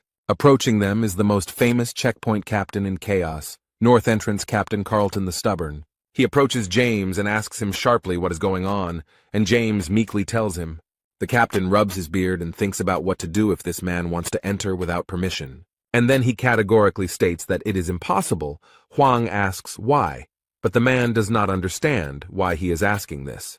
His eyes lit up blue and he read Section 4 of Article 37, which states that if there are problems with identity verification, they have the right to refuse entry to the guest. He used the skill Law of Fortress, and everyone knelt and bowed their heads before the captain. Mino doesn't really like that he used that skill. It seems like those knots are giving her a headache. However, during the lesson, the protagonist holds the sword firmly in his hand, and this skill does not affect him in any way. Hwang noticed that the girl was not feeling well, so with one movement of his weapon he easily cut the knots on her head and arms. The boy shouted sharply for him to stop teasing. The captain of the North Entrance, Carlton the Stubborn, could not believe what had happened. Jae Hwan stands proudly and stubbornly declares that he doesn't care about their laws at all. And then, without waiting for their reaction, he asks what should be in this certificate. The captain doesn't understand how he managed to untie the knots, but replies that the ID card must indicate the name, status, organization, skills, class, and spirit level. The protagonist replied that in that case he did not need an ID card, since he did not want to confirm his identity. Carlton tries to use the skill Law of Fortress against him again, but it doesn't work. Since this had no effect, the captain declared that he was forced to arrest him on the basis of paragraph 6 of the second article of the serfdom law. But he used another skill against the guest, which is called Silver Shackles. Jae Hwan is chained in silver, but he doesn't look scared.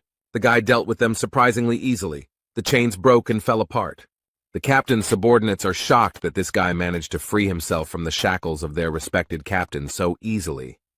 The man, no less surprised, asks how he managed to do it so easily, because it is impossible to get rid of these chains on your own. Hwang points his finger at Mino and asks if he can do the same as her. This really scared the poor thing, and you can see the fear in her eyes about what might happen to her as a result. She understands perfectly well that in this situation the horn was a bribe, and the chief captain will not like it. But besides her, there is James, who received the bribe, and 2 men who witnessed it. They were also seriously frightened, and cold sweat ran down their foreheads from fear. The girl tried to stop him, but Hwang had already thrown something at the captain at the north entrance. He caught the object in his hand easily and casually, and seemed a little surprised that the boy had done so. The man looks at something in his hand with interest and attention, and Hwang gestures for him to take it and throw it. James is incredibly angry, he shouts how this bastard dared to bribe the captain. However, the man stopped his subordinate and asked the boy if his name was Jae Hwan, and the young man answered in the affirmative. And then he looked him straight in the eye, called him a gossip monger, and said that he had been waiting for him. Mino was scanned by some device, and told that her soul was more than 15% destroyed, so she needed to take medicine. The captain explains that her soul has been affected, so he assumes that she knows what to do in this situation. Hwang asks with interest what this destruction of the soul is, and the girl, having taken the medicine, asks if he really doesn't know or understand anything. Soul corruption is a chronic condition quite common among the inhabitants of the house. The soul of everyone who resides here gradually deteriorates and is eventually completely absorbed into the place. That's why the horn of this animal is so valuable, and in the meantime James reports that they have escorted all the newcomers to the village. The bighorn horn is the only thing that can prevent the soul from being destroyed, so this man was happy to receive it. The girl also remembered that thanks to him she received such a valuable horn for free. North Entrance Captain Carlton Stubborn pointed the device at the boy and explained that he would now test him too. It's like some kind of eye-shaped camera that scans a person's face and gives out all the information known about him. The protagonist stands obediently and waits for this thing to tell him something about himself. However, after scanning, she found some error. It seems that this device does not provide any information. The system only showed that the process of destruction of this guy's soul went unnoticed. James and the captain are shocked by this information, as everyone in this city is suffering from soul destruction. And this thing shows 0% destruction, and it makes them wonder who he is. Carlton thought for a second, then smiled slightly and said he understood. The man takes the boy by the hand and explains that he has checked his stone and can now take it back. Hwang asks in surprise if they really don't need this thing, since it seems quite valuable. He addresses him as a messenger of gossip, and explains that the spirit stone is not something to be given to just anyone, but the guy ignores the fact that he is some sort of messenger. But the captain didn't explain anything. He just smiled slightly, and noted that he knew about it. 2 guests entered the fortress, and the captain was asked if they could be let in. Instead, the man asked James if he knew what a spirit stone was, and he explained that it was something that increased spiritual energy. Carlton noted that this was not the only thing worth knowing about this stone, and showed his subordinate something quite shocking. When he took off his white glove, his hand was in a terrible state, and his subordinate asked if it was because of the stone. The captain explained that no one except the messenger of gossip has power over this stone, and only he can bypass the destruction of the soul. Although he doesn't think that this guy is actually the messenger of the gossip, he somehow managed to control the stone. James asks if they can really trust this guy, but the captain explains that he does, deep down. Carlton recalls how he was measuring the level of destruction of his soul, and his subordinate remarked that the device must have broken. But as far as the manager knows, the device is fully functional, and can only show this in one case. This can only happen when his soul is the purest of all that exist in chaos. But James does not understand how this is possible. It doesn't matter whether he is the messenger of the gossip. What matters is that he can control the spirit stone, and what to do with it will be decided by the fortress itself. James asked if this was related to the illness of the owner of this fortress, but the captain of the northern entrance doesn't know about this at all, so he has nothing to say. And then you add that I heard that someone tried to let them through by giving a bribe, and this scared the man. Now he doesn't know what to expect. Huang walks around the fortress grounds, looks around and thinks that the streets here are very confusing. He's also concerned about why this girl is following him and who is in charge here. The captain punished her for not showing her ID and for offering a bribe to a security guard. However, Jae Hwan asked to let her go, so the man complied with this request and let her go, wishing her a good day. The guy doesn't know anything about this city, so he decided to just ask out loud if anyone here knew a good blacksmith. He continues asking questions, shows his sword, and asks if he knows anyone who could help him. Instead, a cunning man appeared who seemed to want to profit from the fool. The walk through the city dragged on, and it seemed they had entered some dark alley. It seems that the girl is already beginning to come to her senses after the captain cast his spell on her. Finally, she feels better and asks how long they have been walking and living in this settlement. The protagonist is glad that she feels better, because finally she won't be following him everywhere, so he wishes her luck and says goodbye. But Mino can't believe that he's just leaving her like that and asks him to wait for her. Huang explains that he has entered the fortress, and now he no longer needs help. He looks back at his friend and casually adds that now she will only be a hindrance to him. The guy explained that they were too different to turn their acquaintance into a strong friendship. So he suggests that she go her own way, and this is where their paths diverge. The girl froze in surprise. She could not find words because she was very surprised by his decision. It seems like she doesn't want to part with Huang at all, so she's in no hurry to leave him. Suddenly, a sharp and very loud scream of a girl was heard in the tunnel. She asked the boy to stop. Mino tries to convince the guy that he doesn't know where to go, and that without her, he will definitely have a lot of problems. The young man explained that he could always ask passers-by, but the girl suggested that he ask her, since she knew everything here. Huang seemed to realize that she wouldn't be easy to get rid of, so he seemed to have resigned himself to having her as his companion. Since she had already insisted and said that she knew everything here, he explained that he needed a break now. The girl enthusiastically said that she knew where to find him and asked if she could take him there, to which the guy replied that it would be very appropriate. Suddenly, the guy reached for his bag and said that it looked like they had other things to do first. Now they have to settle some issues with people who are interested in the alien to these lands. They are blocked by guys with sly smiles and asked if he has that beautiful sword that has heat in it or something like that. Mino warns these fools to get out of the way if their lives matter, but the boys don't take her words seriously. She was called rude and warned to watch her swearing. The men explained that the youngest of them had reached adolescence and was highly sensitive to any rude behavior, but they threatened that if they want to get out of here alive, they must pay, so let them give up the sword. Huang calmly replies that he does not agree with their terms, and Mino is shocked by their youngest son. The robbers stand proudly and wait for the right moment to begin their reprisal against these two.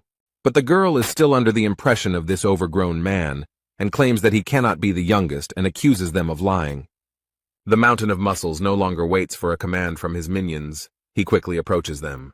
Approaching the girl, he swung his axe and declared that her rudeness would be punished.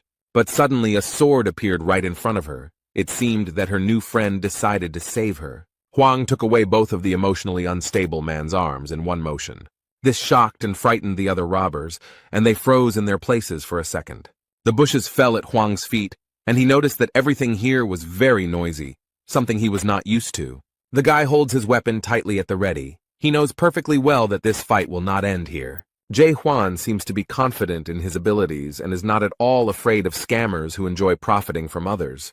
He stands with a cold gaze and a threatening voice, calling for them to come forward and begin the fight. Their youngest lies and whines in pain.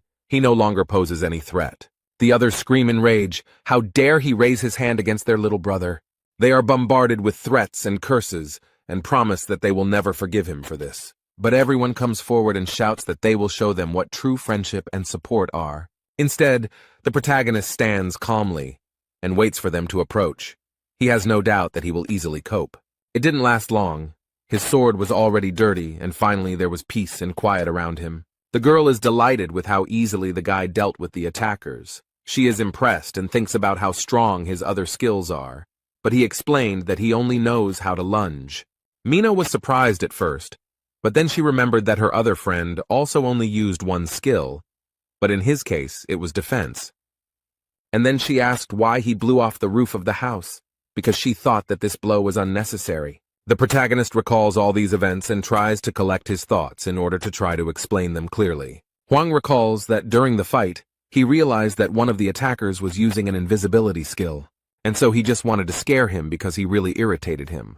The girl asks in surprise what kind of normal person would destroy the roof of a house just to scare people, but the guy, in his defense, explains that, in his opinion, this is completely normal. They continued on their way, and along the way the girl suggested that the guy name his blows in a very pretentious way, but Hwang did not like it. They reached the Twilight Strike, the most famous and best forge in the entire settlement. They come closer, and one of the blacksmiths asks if they need help. Master Naven explained that they were very busy right now, and if they ordered anything today, they would have to wait a bit. Mino asks why they have so many orders, and the guy replies that only the deputy owner of the forge is on shift today, and they have a lot of work. However, he added that it would be easier for them to buy a finished product than to wait for the order to be ready. At this time, all the craftsmen are busy examining the dagger made from the horn of a quadriga, and they have to make a slot for the handle. His assistants shout to each other that they want to help with the work with such a legendary dagger. Michael Gernard, assistant forge manager, noted that the horn is not easy to break, making it a challenging task.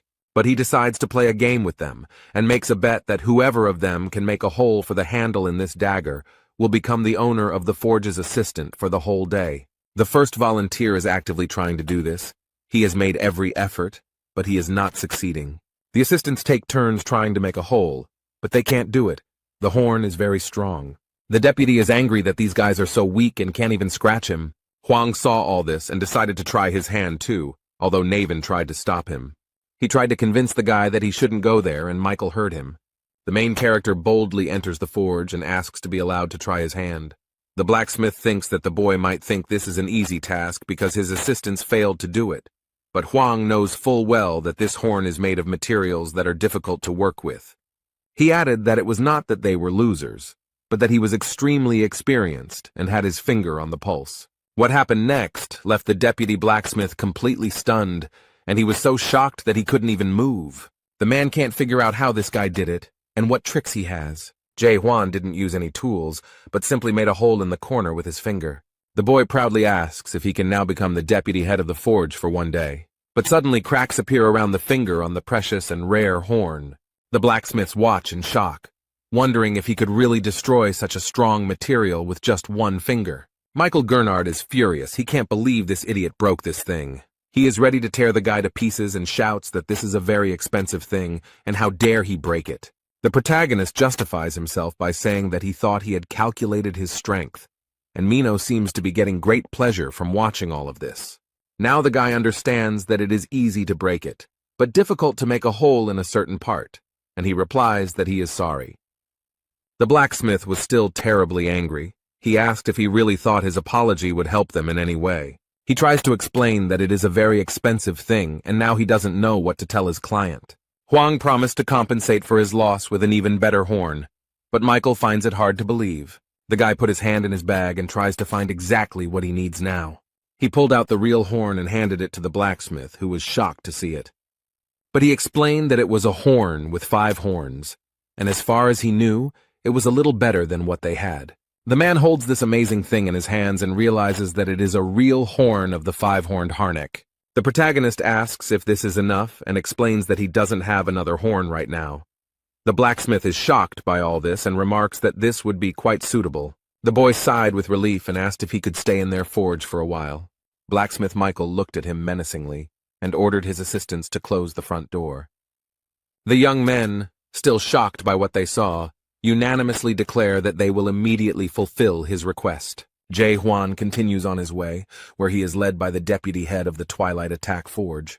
There's a sign on the door that their forge is closed, and Mino wasn't invited inside, so she'll have to go somewhere alone. This forge is considered the best in Gorgon's fortress, and since the boy is currently acting as deputy, he can use any tools and materials. The guy modestly thanked him, and Michael asked with interest where he got this horn. The protagonist, preparing to start work in the forge, briefly replied that he had received it. The man asked if he had managed to destroy the pentagram on his own, and the young man confirmed that he had.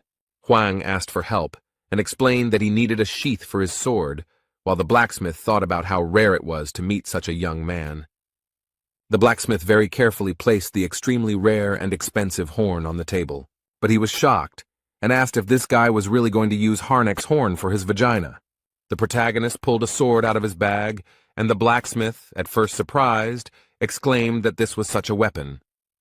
And when he picked it up, he assumed that it was a copy of the Ice Dragon's sword, and added that it was very beautiful and rare. After thinking for a while, the man explained that making a sheath for such a powerful weapon would be quite difficult, and that it would be better to make a new sword out of this horn.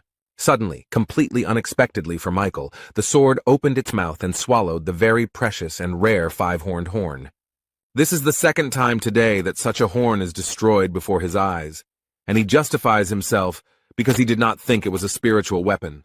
But he is so fascinated by this amazing weapon that he has no time to grieve over what is lost. After looking around for a bit, he realized that this sword had evolved, and due to the great evolution, it was changing its shape, after which Huang had to give it a new name. Because after a great evolution, every spiritual weapon loses its original name. Michael regrets that the horn swallowed the sword, but the guy calms him down and explains that it doesn't matter because he still has the sword, and he calls the sword a pig's snout. Not even a few minutes had passed when Cavalia took the horn in his hands again, and shocked, asked how this was possible.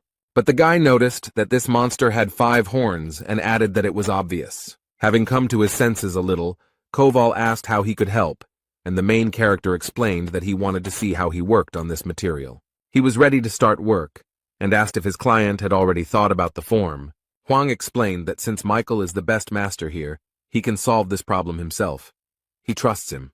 The man is impressed by such trust and is ready to show everything he is capable of and do his job in the best possible way.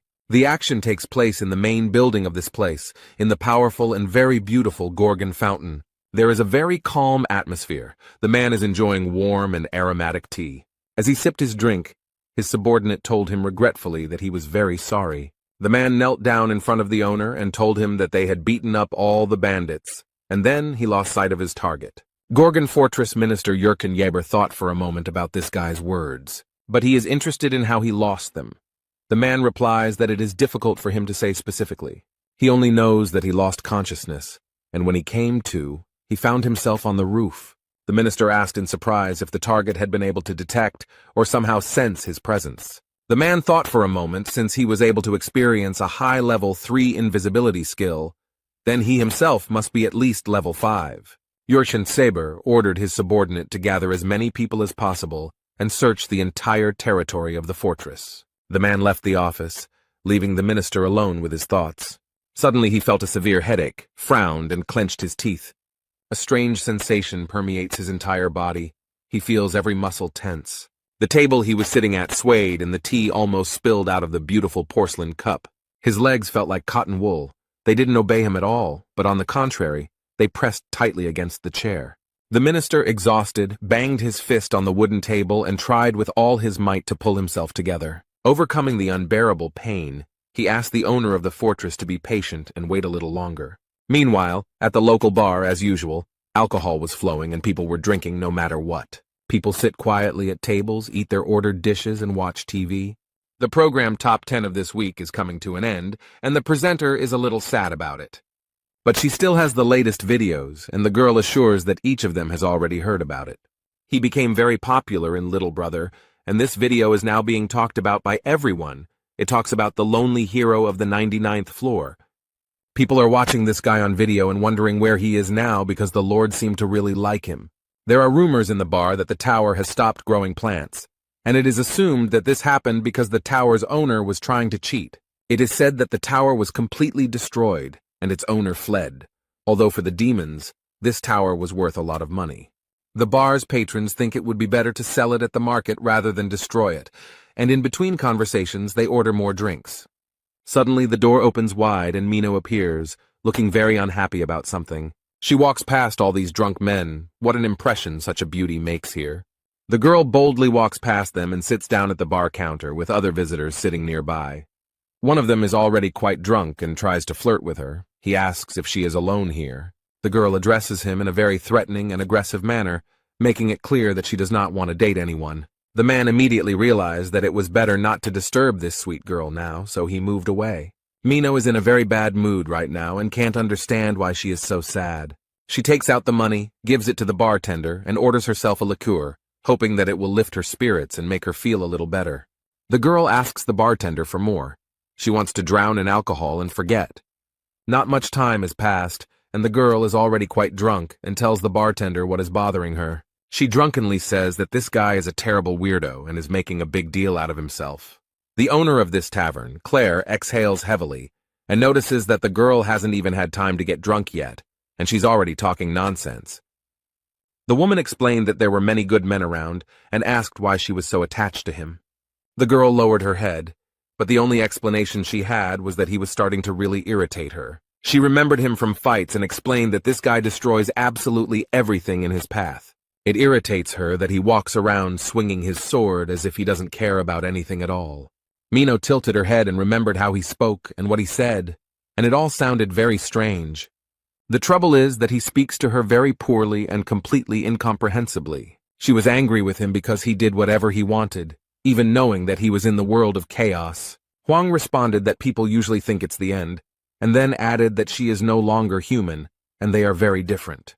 Apparently these words really touched her, because the poor thing sadly leaned over her glass and fell silent. She is terribly irritated that this man does not take her seriously and considers her a nobody. The girl noticed that everyone present there was struggling for their lives, and he just appeared out of nowhere. She remembered asking him what he would do when he was horrified, and the boy briefly replied that he wanted revenge. But he didn't explain why he wanted revenge, so the girl thought he was looking down on her.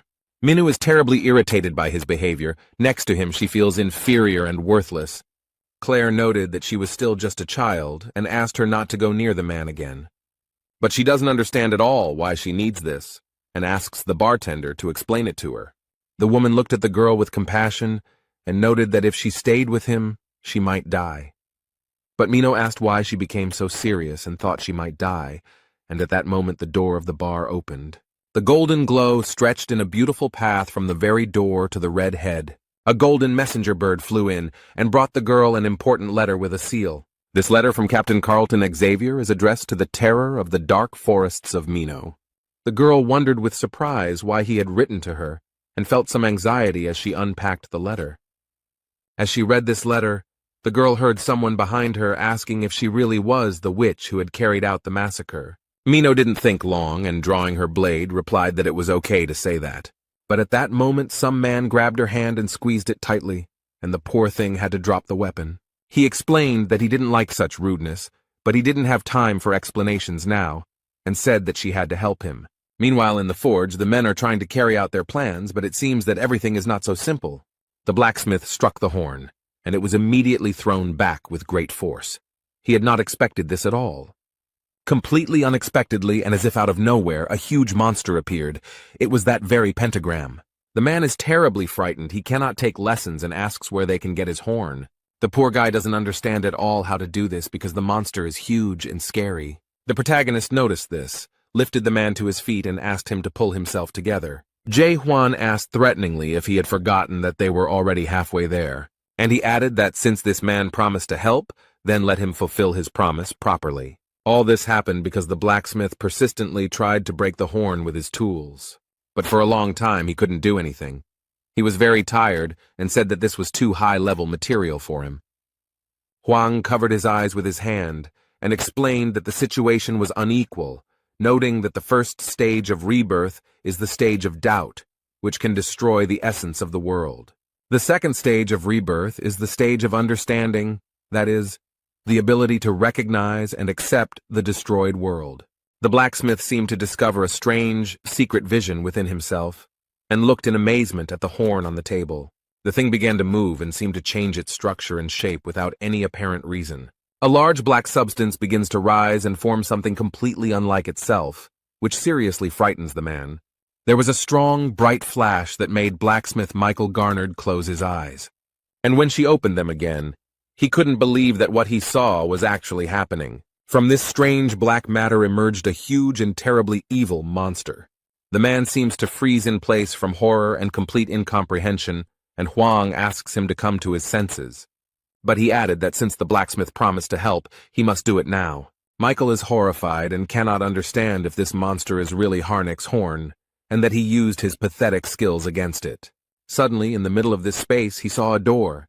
The man thinks that he is sleeping, so he wants to wake up as soon as possible. The blacksmith quickly runs to the door, being completely sure that this is a dream, and Huang does not have time to stop him. The guy just sighed in disappointment and realized that he was useless here. The man quickly ran out of the door and screamed desperately, calling for someone to help. But what he saw there frightened him even more and plunged him into complete stupor. Ugly and scary skeletons slowly approach him, surround him. In fact, it is his assistants in the forge who ask if he has finished his work yet. The man is so overcome with fear that he cannot understand what is happening to him. Suddenly, Michael heard a voice telling him that this fool had no right to be here. The poor guy can't do anything. His forehead is covered in beads of cold sweat, and his whole body begins to shake. The boy has to attack this creature himself, trying with all his might to subdue it. He thrust the instrument into her with all his might, while wondering if this world really existed. Jay Huan has finally achieved success. He forges with confidence, and this material lends itself to him. The horrible creature began to fight back, and the boy wondered how it had managed to get here in the first place. The main character tries his best to hold on to the monster so as not to fall, but it seemed he had already realized that this would be a much more difficult task than he thought. The monster turned out to be quite strong and terribly angry, so the boy decides to jump. He then applies twice as much force to speed up and try again. Huang uses his blacksmith's hammer and deals a blow to the creature that breaks its bones. Meanwhile, Michael cannot come to his senses and screams loudly in shock. There are boundaries in this world that cannot be crossed, and no matter how hard you try, a person will never go beyond his capabilities and reach the level of horror. Michael thinks he's too old to work with Harnick's horn, and the guy should have come to him sooner. He understands that this young man came here to see the owner of the forge, but he has not been here for a long time, and adds that he is sorry that only a loser like him remains in this city. He thinks that he cannot consider himself a true disciple since he has not created a single tower, but Huang reassures him by explaining that he is good with weapons, so he should not give up. And he added that no matter how hard he tried, he could do it 1,000,000 times. But this phrase made the man laugh, because only a young guy could say such a thing. Michael noted that the boy might think he wasn't trying hard enough, but that was not the case at all. Believe it or not, this man tried again and again, but he never gave up. The guy remembers the blacksmith from the tower, who said that he has honed all the skills related to blacksmithing, and can repair all the weapons in the Tower of Horrors, with a probability of 99%. But despite such success, recently he began to be troubled by very strange thoughts. Instead of focusing on the 99% chance of success, he thinks only about the 1% chance of failure and does everything possible to avoid it. Huang noticed that Michael worked harder than the others, but did he know about the principle of craft skill? The skill of the craft of horror appeared much earlier. It existed from the very beginning, like fire and water, but is a person capable of understanding how the world works? Huang asked if he really used this skill without understanding its essence. The blacksmith thought for a moment he had nothing to say or add to his interlocutor. He believed that spiritual power transferred energy to the hammer and the tools adapted to work with the horn. But the boy noticed that if everything was so simple, then why couldn't his subordinates succeed? The blacksmith suggested that it was because they hadn't yet fully mastered the craft. Michael suddenly thought that since the principle of this skill was so simple, there was no point in mastering it. Huang points out that you have no idea what the skill is and continue to use it, and the man defends himself by saying that no one understands how it works. And then he persistently asked if this guy knew how the crafting skill worked. The protagonist calmly replied that he had just figured out how to do it, and reached his finger towards the horn. Under his finger, the material magically begins to melt and change shape. The guy was working on the horn, and asked everyone to look carefully and say what they saw. The blacksmith saw the decomposed particles of matter, but Huang noticed that everything was not so simple. Hard work made his world more stable. Michael doesn't quite understand what he's talking about, but the guy explains that there's nothing wrong with it. But he goes on to say that he doesn't really understand that if it doesn't work even after so many tries, then the problem is not with him, but with the world. Suddenly, the blacksmith remembered a conversation with a monster who explained that his approach worked for monsters, but not for people. The man asks what then is suitable for humans, but the creature does not know and explains that humans cannot achieve anything higher than becoming a disciple. But he still worked hard and tried to achieve this mastery, and it was terrible. And now he doesn't understand what to do, whether this guy is really offering to challenge the world, because this world rewards all efforts. The result justifies the efforts. Huang asked if it was really good, since this world makes you believe in your own inadequacy. The blacksmith is no longer young, but he can still continue the fight. The protagonist asked him to take a closer look and not to believe blindly. The man trusted the boy and looked at the horn carefully. He looked at it for a long time and carefully, and now he saw it, understood the essence and how it all worked, and now it seemed to get through to him. Michael saw the boy fighting the huge monster again, and wondered if he had always known about the existence of this world. This world without deception, where all ranks, skills, and levels don't matter. He finally saw everything for what it really is, and he can't understand how Huang didn't go crazy from this.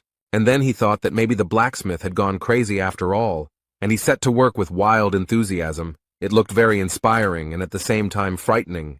His tools cut into the extremely hard material, causing sparks to fly from his work. After some time, the work was completed, and Jae Hwan had to continue his journey. Here he got everything he wanted, so it's time for him to leave, because the main character still has many adventures ahead. The sword seems to like the scabbard, otherwise it would have eaten it, and Michael asks if the boy has come up with another name for it. But he added that if Huang hadn't thought about it yet and didn't mind, he wanted to offer his own version. The man explained that he was inspired by martial arts and thought the name he came up with sounded cool. It is associated with the ability to enjoy solitude, and it seems that only one name suits this sword: Lonely. At this point they said goodbye. The blacksmith Mikhail kindly wished him a safe journey. They seemed a little sad that he was leaving so soon. But at the last moment the man asks him to stop. He is worried about another question. He puts his hand to his chest and asks with genuine curiosity what he really looks like. He is very curious about how he looks in the eyes of his master, what he is like in the world that Jae Hwan sees. The guy half turned around and briefly replied that he saw a person in him. This answer greatly surprised and greatly pleased the blacksmith of the Twilight Attack Forge, and the boy already set off on his way, boldly passing by all these terrible skeletons. On the city street he was met by Mino, and Huang asked why she was chasing him, but she tried to explain that she was doing it with good intentions. The protagonist looked back and asked if she was up to something sneaky again. The next moment she was already walking next to him and was surprised how he managed to guess so quickly. Without much preamble, Mino suddenly announced that she planned to kill him, and she said it very calmly. And just as calmly, without any fuss, the boy asked what they were going to achieve by this. The girl said that she wanted to take possession of his soul stone and finally live a full life. But when she saw the expression on his face, she realized that he was not joking. She is a little disappointed that he is not impressed at all, so she suddenly gives him the clothes as an apology gift. They walk through the city, and Mino asks what he will do now, since he never got to face this horror. He explained that Michael told him where to find him, so that he would find him and ask about the Tree of Illusions, and then go in search of a way to the abyss. The girl tried to understand what he was going to do, and suggested that he would still get to the abyss, but what would happen next? But Huang said that he was not going to return. And then he added what exactly he was going to do, and this information greatly shocked Mino. She could barely stand on her feet, took a deep breath, and asked in surprise who he was. And then she got very angry, screamed, "Where did he get this from? How could he do this, and who gave him such a right?" She asked why he thought he could do whatever he wanted and didn't care about anyone else. The girl considers him cruel and heartless, and adds that he does not consider others to be people. She explained that she is a human being, even if not very strong, but she is a human being and worthy of respect. Jae Hwan tries to listen to her and understand. He watches the girl carefully. He remembers their first meeting and how she said that if it were fate, she would die today but would not go back to the past. Suddenly he saw her body begin to disintegrate into tiny particles and messages, telling her not to be stupid and not to cause trouble. And the next message said that she should lure him, and if she did not keep her promise, the old woman would die. From this, Huang realized that they had a hostage and they needed him, so they wanted to lure him somewhere. The main character noticed someone very suspicious standing on the other side of the road and following them. He thought that he should give his head to some swindler, but it was all in vain. No matter how hard he tries to save people, it will not change anything, and only doubts allow him to see the whole truth about this place. This world is ruled by money and information, and it is also made up of people who have sold their souls for power and wealth. The guy decides to get rid of them and go in search of horrors, while Mino explains that you don't need a big dream to be happy, you just need to appreciate every day you live. She gets terribly angry and thinks that from this point of view he is not a person, and grabs him by the clothes. The girl boldly declared that she did not want to stay with him as long as he had such goals. When she broke up with her boyfriend, she said she hoped to never meet him again. But at the moment when she was saying all this, the guy saw something very strange. Now she begins to look like an ordinary person. He does not understand why this happened. Huang noticed a message that the witch had betrayed them, and all their plans of horror had collapsed. Meanwhile, the girl headed to the bar where she had recently been drinking and sharing her problems. She walked to the door and thought sadly about how this could have happened. She opened the door, apologized to her aunt, and asked if she had kept her waiting. However, the institution looks in a very terrible state. Everything is broken and scattered. This is the work of Maluzga. There's a man standing in the middle of the establishment with a huge sword and his henchmen around him, and the barmaid remarks that she should have stopped her earlier. And she added that this time she would really die because of her. And the man holding Claire threateningly demanded that she shut up. The eldest of the Kim Chinbang brothers, Jenya, asked why the witch killer came alone, since they had an agreement. But she said he was very naive to think that the witch could keep her promise. She prepared her daggers and explained that he would not come because he had gone to destroy the world. And after these words, she abruptly released her weapon to hit as many opponents as possible. This evil man smiled slyly and noticed that this girl had completely gone crazy. But he immediately cast a shadow on her, and in the forests, she was nicknamed the Witch Killer because of her ability to lure creatures.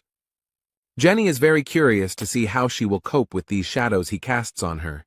It looks like he wants to see an interesting show.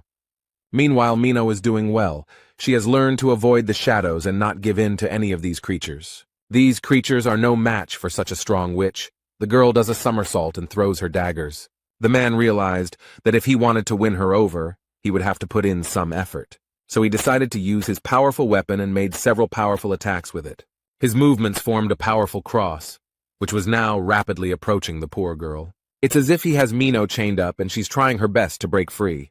Meanwhile, this man was preparing to approach the witch who had caused the massacre and believed that he had already won. The girl has freed herself from his power, but it is as if she has burned herself, and she regrets that this is happening far from the fortress. The eldest of the Kim Chunbang brothers noted that the soundproofing was good here, so there was no point in shouting. But she had one last chance to bring the boy here. But she is not going to do this, and threatens that the dark forest will take revenge on them for her. The man said that by the time the fort found out what they were doing there, they would both be dead. Mino used her skill, Akaram's 7 swords, and added ice defense. Such skill impressed her opponent, so he noticed that she looked good, and he didn't expect her to be so strong. But these skills mean almost nothing to him, and the man promises to tear his opponent apart with his bare hands. The poor thing can't resist his strength. She's in pain, and it's hard for her to keep from falling.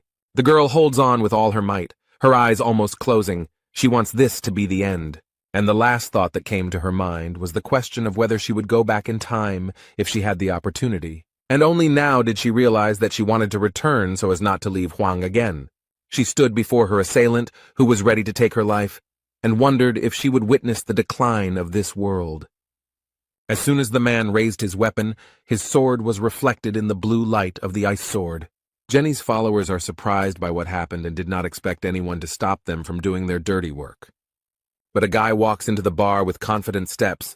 Now they won't be able to do what they want so easily. Mino is very happy that he came, but ironically says that she doesn't like it when people interrupt her so abruptly and asks why he came, sacrificing his plans. At first she thought he had come to save her, but the boy immediately threw a bundle of clothes into her hands and explained that they were too small for him. The men are glad to see him here because he has made their task easier and has come to their aid himself. The main character looked at them, and the only thing that interested him was whether they knew where this horror was. And then he decided to put the question differently. He demands that these bandits bring this horror to him. One of them said he heard that he had broken the rules of the fortress, and it seemed to be true. Mino warned them and noted that he was on level 4, so he shouldn't be underestimated. The gang leader went on the attack and was ready to show this simpleton what real strength is. Jae-hwan is ready to take the hit and convince this smug fool that he is wrong. The protagonist used his super weapon and aimed it at his opponents. Jenny somehow managed to dodge the protagonist's signature attack. Hwang raised his eyebrows and was very surprised that the man managed to avoid the blow. The opponents are surprised. They thought he was just an ordinary newbie, and now they assume that he can become the champion of the abyss. The guy remembered that the only one who managed to avoid his blow was the pentagram, so he and this person were on the same level. But he doesn't care because in the end the monster gave up, and Hwang will still fight. The protagonist looks confident and completely calm, while Mino is very scared. The girl is very worried about her Aunt Claire, who is still being held hostage and threatened. The gang leader realized that his rival was stronger than he expected, and decided to scare them by telling them that their hostage would die. The woman screams for them to attack without delay, but at that moment one of the bandits gives her a hard slap and tells her to shut her mouth. The girl tries to calm the woman down, and explains that she needs to be patient a little longer, and she will be saved right away. She turns to her friend and hopefully asks if he will help save her. But he doesn't understand why she's asking him about this, because the guy came here only to see this horror. The main character is confident that he will destroy everyone in his path, regardless of who is nearby. Mino tries to stop him and begs him to save the woman because Claire is also human. Jae-hwan looked at his girlfriend and clearly saw her as a person, no matter where she was. He slowly turns his gaze to those standing in front of him and sees something completely different. There are only skeletons in front of him, but Claire yells at him to stop thinking and attack. Suddenly he begins to see this woman as a real, normal person. It looks like he'll have to save her now, even though he didn't plan on it at all. He then decides to raise his sword and direct all its power upwards towards the roof of this building. A huge jet of energy burst through the roof and shot high into the air, attracting everyone's attention. This was noticed in the fortress as well, and they looked around in surprise and did not understand what was happening here. The captain of the north entrance also noticed it and seemed very interested in what it was, so he immediately orders his subordinates to head to where this light is coming from. It turns out that there was some strange magical dome above the house, created by the smoke of the villains. They realized that they were now in trouble because Hwang had broken the barrier of silence. Immediately after this, people in uniform appeared and were ordered to cordon off the area. The captain and his subordinates suddenly burst into the almost destroyed bar and arrived here very quickly. The captain looked around. He immediately realized that Jae-hwan should be here and asked threateningly what was going on. The main character reported that this man was brazenly violating the laws of the fortress. The guy did not go into details, but he has an assumption that he violated paragraph 4 of Article 276 of the Criminal Code. But he added that this man probably wanted to unite with horror and destroy this world. But Mino is shocked because this was Hwang's plan. The captain arrests them under paragraph 4 of Article 174 and paragraph 6 of Article 124 of the Criminal Code. The bandits are not very happy that they want to be arrested, so their leader gives the order to flee. However, the man is not going to let them go so easily and uses his silver chains skill. He immediately grabbed himself with 2 bandits who really wanted to break free, but couldn't. The man is not going to stop there, because he still has to catch the leader of the gang. So he takes out his gun and warns them that their best option would be to surrender. However, Zhenya seems to be confident in her abilities and is not going to surrender to the law so easily. He drew his weapon and was ready to fight the captain, just so that he would not be put in prison. A battle between 2 rather strong opponents takes place under a huge hole in the roof. Neither of them is going to give in to the other. Neither of them is ready to lose. The gang leader waves his weapon wildly and shouts furiously, demanding that it burn with a blue flame. However, the captain is not afraid of empty threats. He uses his silver chain skill. The man wielded it skillfully as he instantly and effortlessly tied his opponent's hands. But he threw him to the ground with all his strength, so that the man would not be tempted to continue the fight. Zhenya realized with despair that he had no choice. He was already completely defeated. The captain pinned him to the ground. The man sighed heavily and admitted that he was now giving up. The warrior leader is glad that the man surrendered and notes that it was a rather wise decision on his part. But suddenly, completely unexpectedly, one of the villains threw a lighter at Carlton. She falls into the middle of the room and begins to do exactly what she was thrown there for. Black and acrid smoke filled the entire building, making it difficult to breathe and understand what was happening. The man watches the house from afar, the smoke from which has already cleared a little. He did not think that he would have to take such measures. One of the bandits seemed to have inhaled the smoke. If you inhale a lot of it, you can die. He turned to the man and aggressively asked how he dared to use black smoke without consulting their leader. The leader of the Forbidden Paradise clan, the wanted warrior Hexal Ran, did not comment on this, as he was more impressed by the witch's skill and remembered that they had promised to bring her to him. The boys explained that the witch was not to blame because they used silver amulets against them. Only now did Hyuksol realize that Juan was there too, and he was glad that the boy had inhaled that smoke and thought he was already dead.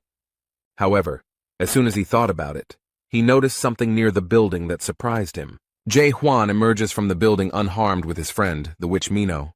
It looks like he used his super weapon to avoid the harmful effects of the smoke. But as soon as he came out, he immediately noticed these scoundrels on the tree, and with one swing of his sword cut down the thick trunk. They are extremely shocked, and do not understand how this guy's spirit did not decompose under the influence of black smoke. The man suggested that it might be a messenger, but he had never seen them without antennae before. Huang looked around and made sure the girl was okay and could stand on her own so he could finish his work. The clan of Scum is already wary and wondering why this guy came to the house. Instead, the protagonist took out his super weapon, and thinking that they were terribly annoying him, prepared to engage in a fight. Huang is very serious, so he will not lose this fight. He unsheathes his sword, and he really didn't think it would come to this. He summons the monster hidden within this sheath using the technique Garnek's Greatness. It's clear that no one expected this. They were hoping to defeat this guy very easily. But now they have to face not only a guy with a super weapon, but also a giant and terrifying monster. Before they could recover from what they had seen, the boy and the monster had already attacked several of them. The protagonist calmly walks past the lifeless bodies lying in his path. He looks very menacing and scary, and his weapon radiates terrible fury and ruthlessness. The head of the Forbidden Paradise clan, Hyuksol Ran, looks at the boy with fear and cannot understand what kind of monster this is. And then he probably realized that this creature was much stronger than him, and he didn't want to deal with it, so he just ran away. Zhenya realized that he was left practically alone with a guy he didn't even know anything about. Zhang Man and Zhang Meng were unable to withstand Huang's strength and so lost the battle. The man immediately lost 2 of his subordinates and friends. He cannot believe that everything turned out this way. The protagonist approached him and explained that he had a chance to save his life. He just needs information about where they are hiding this horror, and then he will let him go. The man knows that if he tells everything now, his life will lose all meaning, because if he finds out about the betrayal, he won't just let it go. Jae Hwan became very curious about who Zhenya was referring to, and who would take revenge on him for this. The bastard took another look at all his comrades who had just died and realized that there was no other way out. He already understood everything perfectly well. He knows that in any case he is destined to die. So the man boldly takes the blue stone out of his pocket and eats it. The guy recognized this stone. He is 100% sure that it is a soul stone. At first glance, it may seem that all people living in chaos are attached to some objects. But these are not drugs. As it may seem at first glance, they must be taken to prevent the complete destruction of the soul. After all, no one wants to die. That's the point of this place, and this man risked everything he had. After he did this, he was overcome with unbearable pain, and his eyes seemed to grow larger. Strange long shoots, similar to tree roots, begin to emerge from the body. The man's body has completely changed. It is getting bigger. Something is happening that is completely different from what he expected. The city's residents are terribly frightened. They have never seen anything like this. Instead of dying, he turned into a huge monster. This creature is very frightening to those around him. The creature is very angry, and there is absolutely nothing left of Jenny. Now he will be like this. His rage knows no bounds. The monster mercilessly grabs everyone he sees in his path. And after him, only lifeless bodies remain, scattered throughout the streets of the Gorgon fortress. The frightened residents run away in horror. They do not want to be left without their souls, which they value so much. And Zhenya finally sees the true essence of this world. Now he knows that there is nothing good here, so he does not need to be afraid to die and give up his soul. Now he knows that he held on to all this in vain, but he could be truly free. This being is now satisfied. Now it has no fear because it has nothing to lose. The monster didn't see where Jae-hwan was, but now he finally found him and promised to destroy him. The boy stands boldly and proudly before the monster, and it is already stretching out its limbs towards him. Now he can see the world as it really is, and the boy in this world looks like an ordinary person, not like a skeleton. Zhenya is surprised that he is a real person, and does not understand how he could end up here. Instead, the protagonist stares at the creature and has no idea what is happening to it. Hwang tried to use his doubt skill, but it didn't help him figure out who he was. But now he doesn't have time to think about it. So the guy gave up on this idea. The protagonist points his weapon at the monster, showing that he is ready to engage in combat with it. No matter who he is or what happened to him, this guy knows exactly what he needs to do. Jae-hwan confidently moves towards the creature and believes that his weapon is strong enough to defeat it. The ice sword is a very powerful weapon. The creature Zhenya has turned into seems scared. He didn't have time to do anything or even understand. His end came unexpectedly quickly. Thanks to the sharp blade, the head was separated from the body, and now he will not be able to scare anyone. It seems that this man's soul is dying irrevocably. He remembers for the last time the happiest moments of his life. In the world of chaos, it's raining, the bodies of the dead are smoking, and Jae-hwan doesn't care because he destroyed the monster. All that is left of him slowly disappears like rain erasing a pattern on the asphalt. And in an instant, nothing remained of Jen, the great swindler and criminal, but smoke. The protagonist realized that this creature had disappeared and would never return or recover, so he calmly hid his weapon. He pauses for a moment and looks at the place where his opponent was and thinks about his own existence. But he is still haunted by thoughts of horror. He is sure that he will definitely find someone here who will tell him about it. After that, he goes on a search. His mission is not yet complete. He has not done everything here yet. Mina never regained consciousness after inhaling black smoke. Hwang did not leave the girl. He returned to her, and in the meantime, his subordinates were worried about the condition of their captain. Carlton is also feeling unwell, but he manages to explain that they need to warn the fortress. He approaches the girl. She is very sick. Mino believes that she cannot be saved in any way, so she asks him to kill her while she is conscious. The guy is surprised to see the girl in human form. He doesn't know why this is happening to him. He sat down next to her and looked at her with sympathy. Perhaps he had some feelings for her. The young man tries, but cannot use the skill doubt against her. This worries him a lot. Why can't he see her as she used to be? There are so many questions, so many unknowns in this city. But he is ready to accept Mino's last will and do as she asks, so the guy reached for the weapon. He understands that good emotions cannot exist in this terrible world. There is simply no place for them here. But suddenly, very abruptly, someone grabs his arm and tells him to stop and not do it. Claire convinces her that there is still a chance. The girl needs to be taken to the hospital as soon as possible, where she will be taken care of. You just need to hold on a little longer, and the chance for recovery will definitely appear. The hospital in these parts looks like a field hospital, with wards instead of wards. Mino lies motionless on the bed, while someone explains to her that if the grinding process does not stop, she will have no chance of survival. Suddenly there was a very sharp and unpleasant sound, signaling some kind of warning. Announcements appeared all over the fortress that the dead had appeared on their territory. In order to save themselves, the leadership asks all residents to immediately leave the fortress, which causes great panic. One young man, in a panic, tried to get at least some information from the guard and asked where they should run. But when the guard turned to him, it turned out to be a terrible monster, from which everyone ran away. The poor thing has no chance to escape. It's too late. The creature has stretched out its limbs towards him. On the territory of this world, there is real devastation and anarchy, and a mad scream is heard. People are trying their best to save themselves. They all want to live. That's how this world works. And now they have very little chance of survival while such monsters roam the streets. Suddenly, as if from nowhere, warriors appeared, destroying these monsters one after another with one blow. They finished their work quickly, so now they look as proud as possible. Hwang calmly watches these events from the room where his girlfriend is located. Claire remembers everything Mino told her about him and asks if he really decided to go against all the rules of chaos. She believes that this person judges the world by himself and decides for himself who has the right to be called a good person. She understands him very well, because when you get here, you adapt not because you are stupid, but because there is no other choice. The guy suggests that people here simply don't have the courage to change anything. But Claire was skeptical of his words and asked what all this courage was for.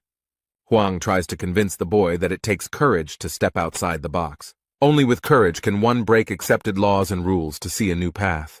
The woman noticed that he was one of those people who always strived for something. Perhaps he was right, but she could not understand him because he had such courage. Claire raised her head, looked at Huang intently, and stated that she knew one thing for sure.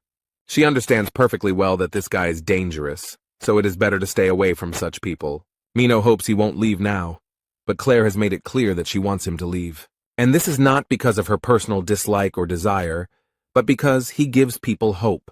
And then he drives people to despair. It's terrible and very cruel. It's better for him to leave.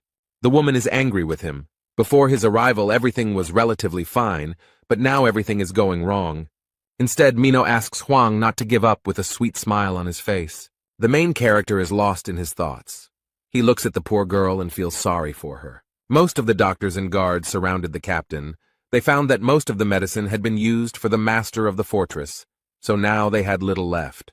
James shouts out an order to immediately bring all the medicines that are in the fortress. Jae Hwan watches all their actions carefully and thinks about how to help Mino. He noticed that the monster's horn was crushed in the bowl. Now it became clear how they used it. They tried to give it to their master, but even the horn of the cocked hat could not correct the situation. Huang asked if they could bring him back to life after he turned into a corpse. The man is very irritated by this question because he does not know the answer to it, so he answers like this. The protagonist grabs the captain by the shirt and lifts him up to shake him slightly. He slaps him and asks him to wake up, while his subordinates complain how he can behave like this to their master. However, the method seemed to work, as their attention shifted from the boy to the captain. He barely opened his eyes and said Jae Hwan's name, a little unclearly and very slowly. He holds his hand tenderly and has only one request. He wants the young man to kill him. But the boy asked incredulously, "Don't people usually ask for salvation?" The captain explained that according to Article 4, Section 1 of the Gorgon Fortress Law, this was exactly what should be done in this situation. The boy bowed his head over the man and looked at him with compassion. This man was so dedicated to his work. If he had had at least a few people like that around him, he wouldn't have been stuck in the tower for 40 years. Suddenly, the system reacted and reported that the captain's soul destruction level had reached 94%. This is already a very large percentage, and it seems that there is no chance of salvation at all, because the decomposition process will soon begin.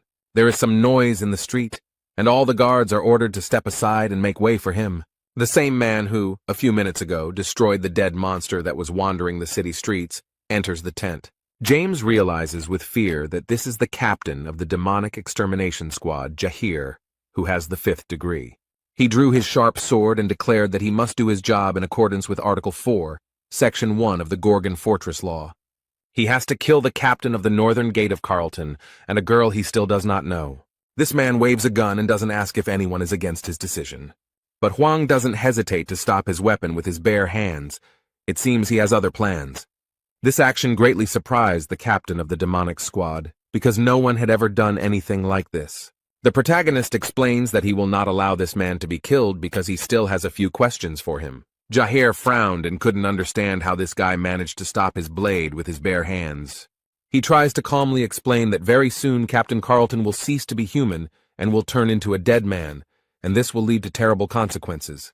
However, he added that they are doing this with good intentions and just want to avoid this event.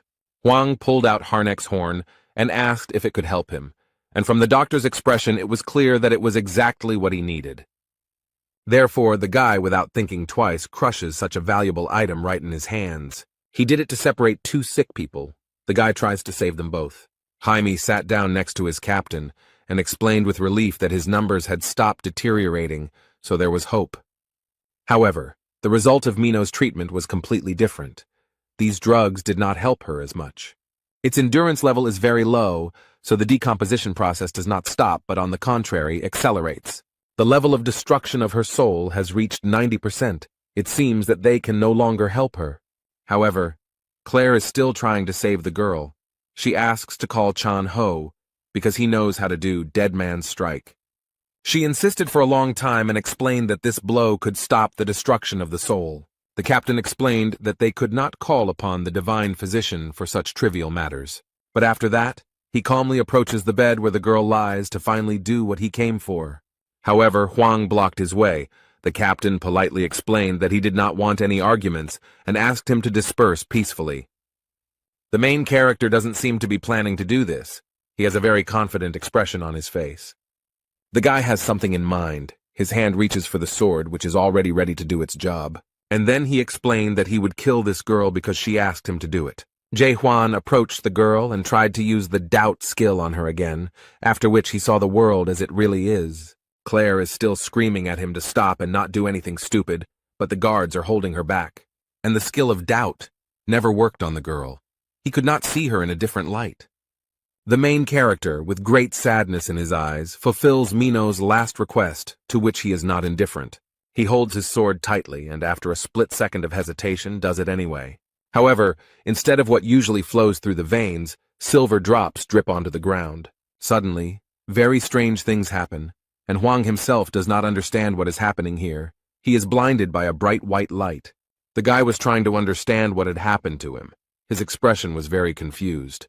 The poor fellow looked around and realized that he was in an endless white space and did not know what it was. Only Hwang, Mino, and some grandfather remained, who looked at the girl with sympathy.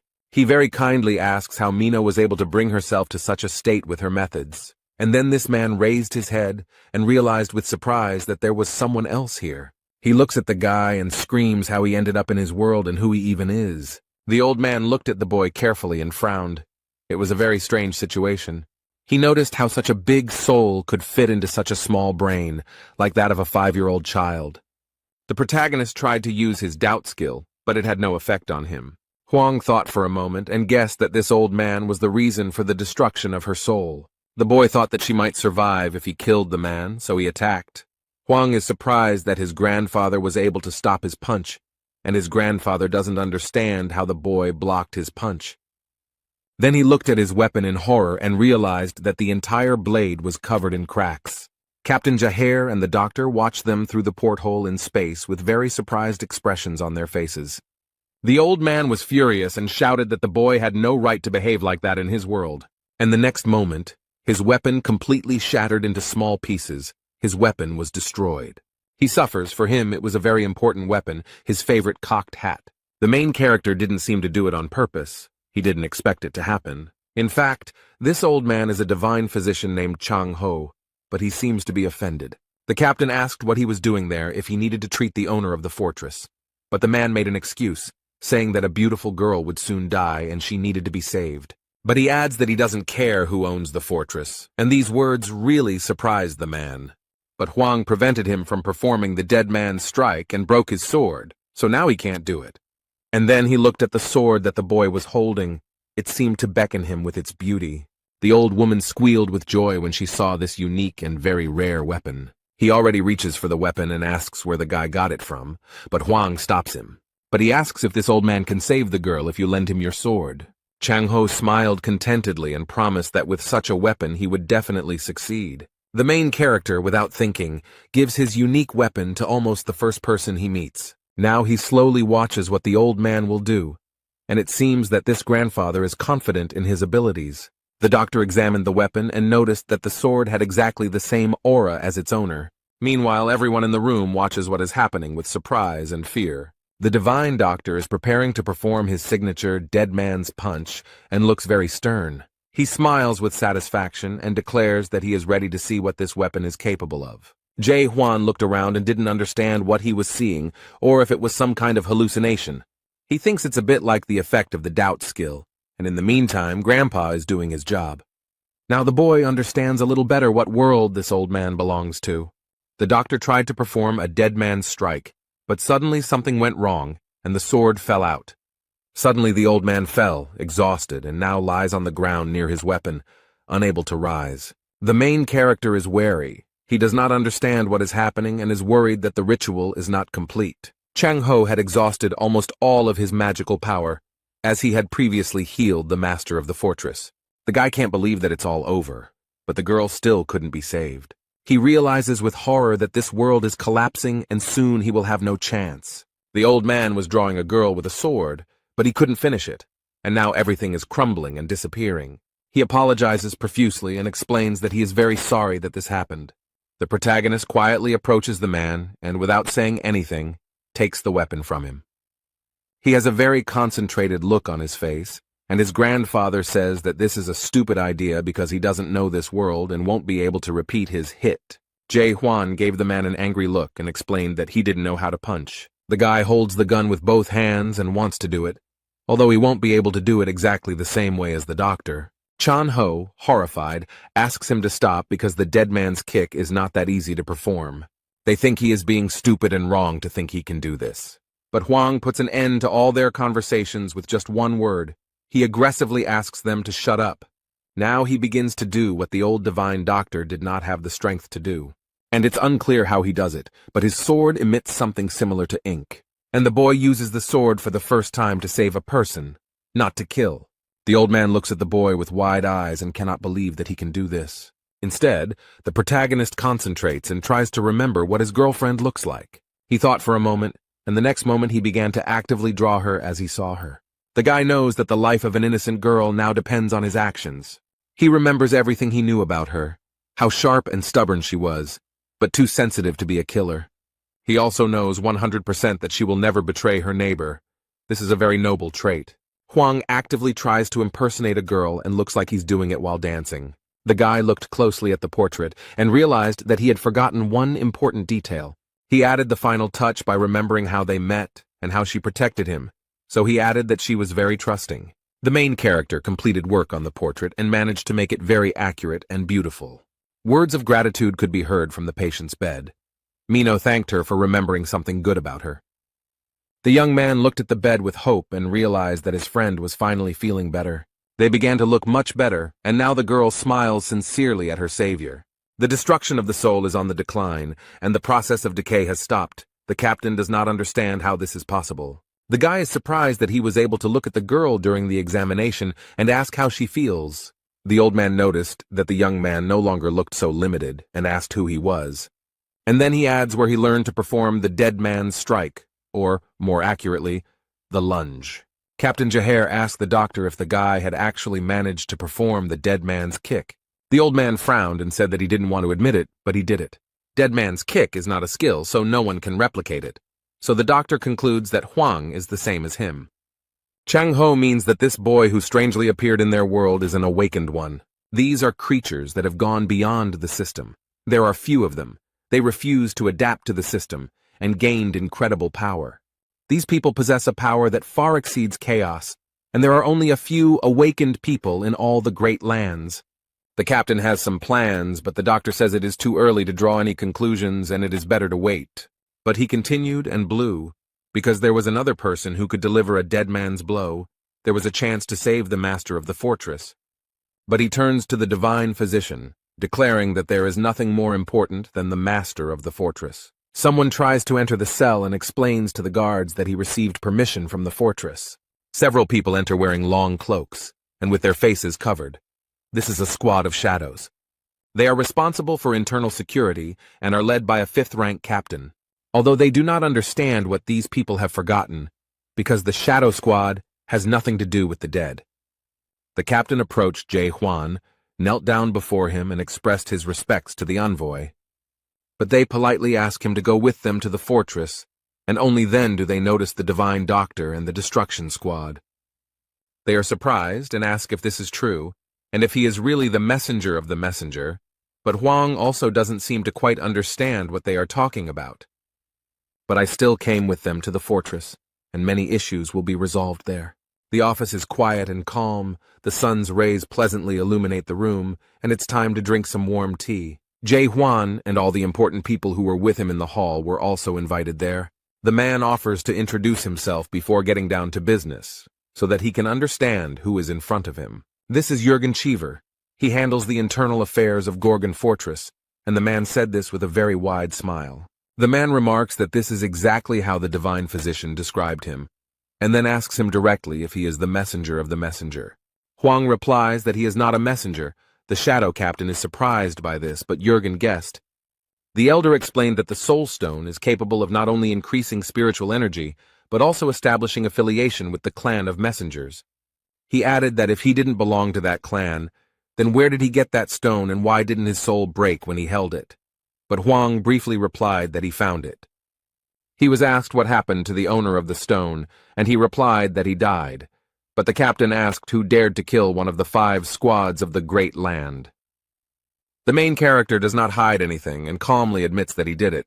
But this really irritates the man.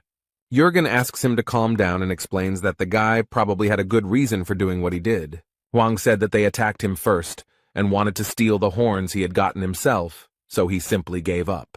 This man knows that messengers of messengers can be very greedy when it comes to materials. And then he asks Jae Hwan to tell him in detail how he ended up in chaos with them. The main character honestly told everything as it happened, and Jurgen Cheever wants to sum up everything that was said. So this young man claims that he ended up in chaos by accident and accidentally received the Soul Stone. Then, just as by chance, he entered into a fight with the divine physician and managed to repeat the dead man's blow that he had seen for the first time in his life. The young man listened to all this and did not make a single comment or excuse because everything was really so. Chung Ho looked at the leader with wild amazement and could not understand why he believed his words. The man tries to explain that in order to win someone's trust, you need to learn to trust yourself. He then turns to the boy and asks if he can ask him one more question. He asks if Huang is human, which greatly surprises and even scares the protagonist a little. Then he raised his head and looked into Jurgen's eyes, but it was clear that the boy was worried. He did not enter the game but left the world and destroyed the tower, and therefore his soul has no form. There is a high probability that the Tree of Illusions mistook him for dead and sent him to chaos, but his body is still somewhere on Earth. However, it remains a mystery to the boy how this man realized that he was alive. He explains that no one in chaos would call their death an accidental fall into chaos. He then asked if he wanted to reveal his identity because he was afraid of threats, but Huang did not give a clear answer. The man thought for a bit and decided to confess and apologize for something. He said that for the last 4 days his people had been closely watching him and reporting everything to him. But this is nothing new to Jae Hwan.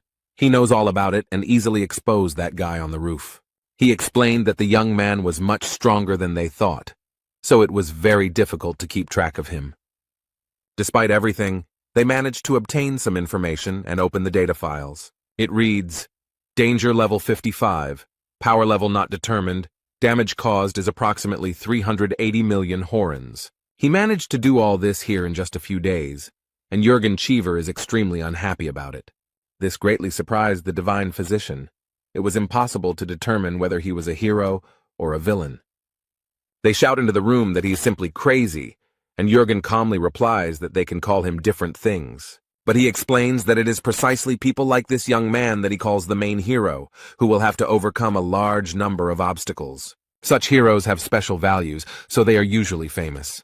But Jae Hwan is not very famous. It seems like someone is trying to hide him from the public. And it seems that this creature is hostile. If it weren't for him, then Hwan wouldn't have had problems with the documents. So he is the main character, pursued by an incredible force that cannot be controlled.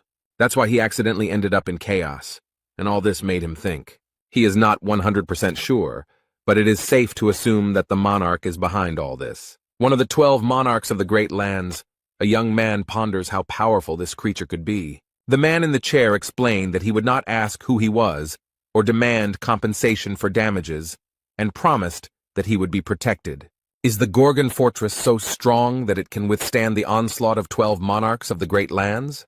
Jurgen Cheever asks if the boy is being pursued by monarchs, and explains that there is a possibility that he is one of them. This turned out to be good news, since monarchs have no right to interfere in the affairs of chaos. The protagonist is not a stupid guy, and understands that such things do not happen for free, so he asks what they want in return.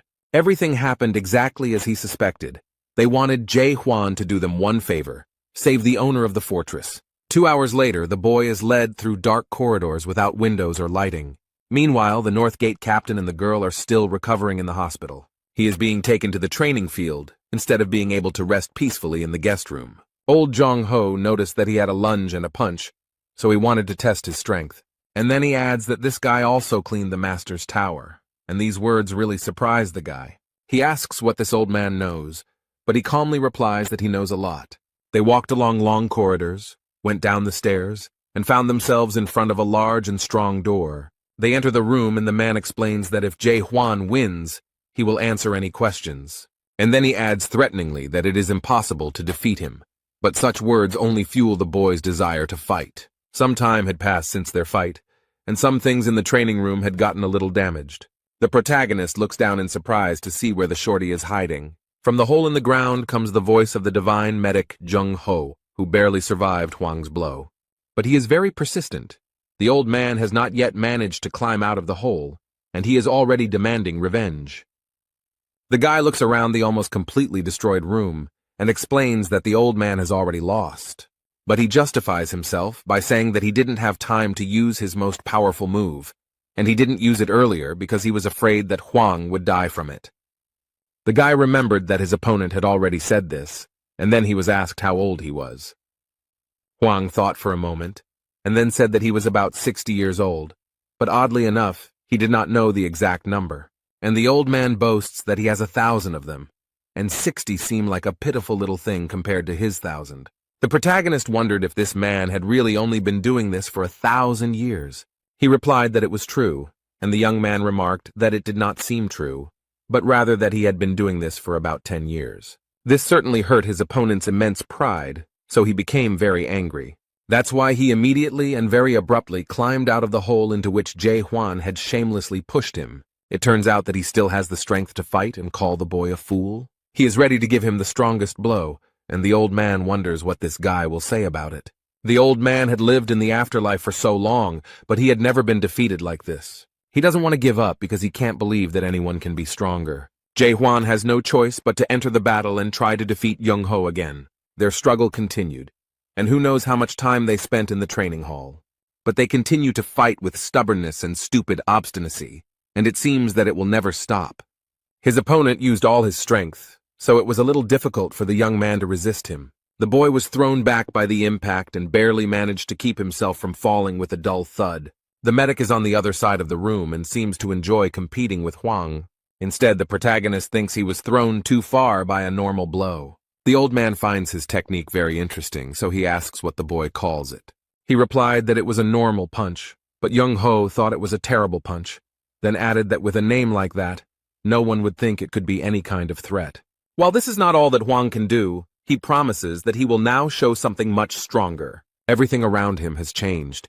The boy is preparing to show his true power, which will sweep away everyone in its path. The old man seemed a little scared when he saw this.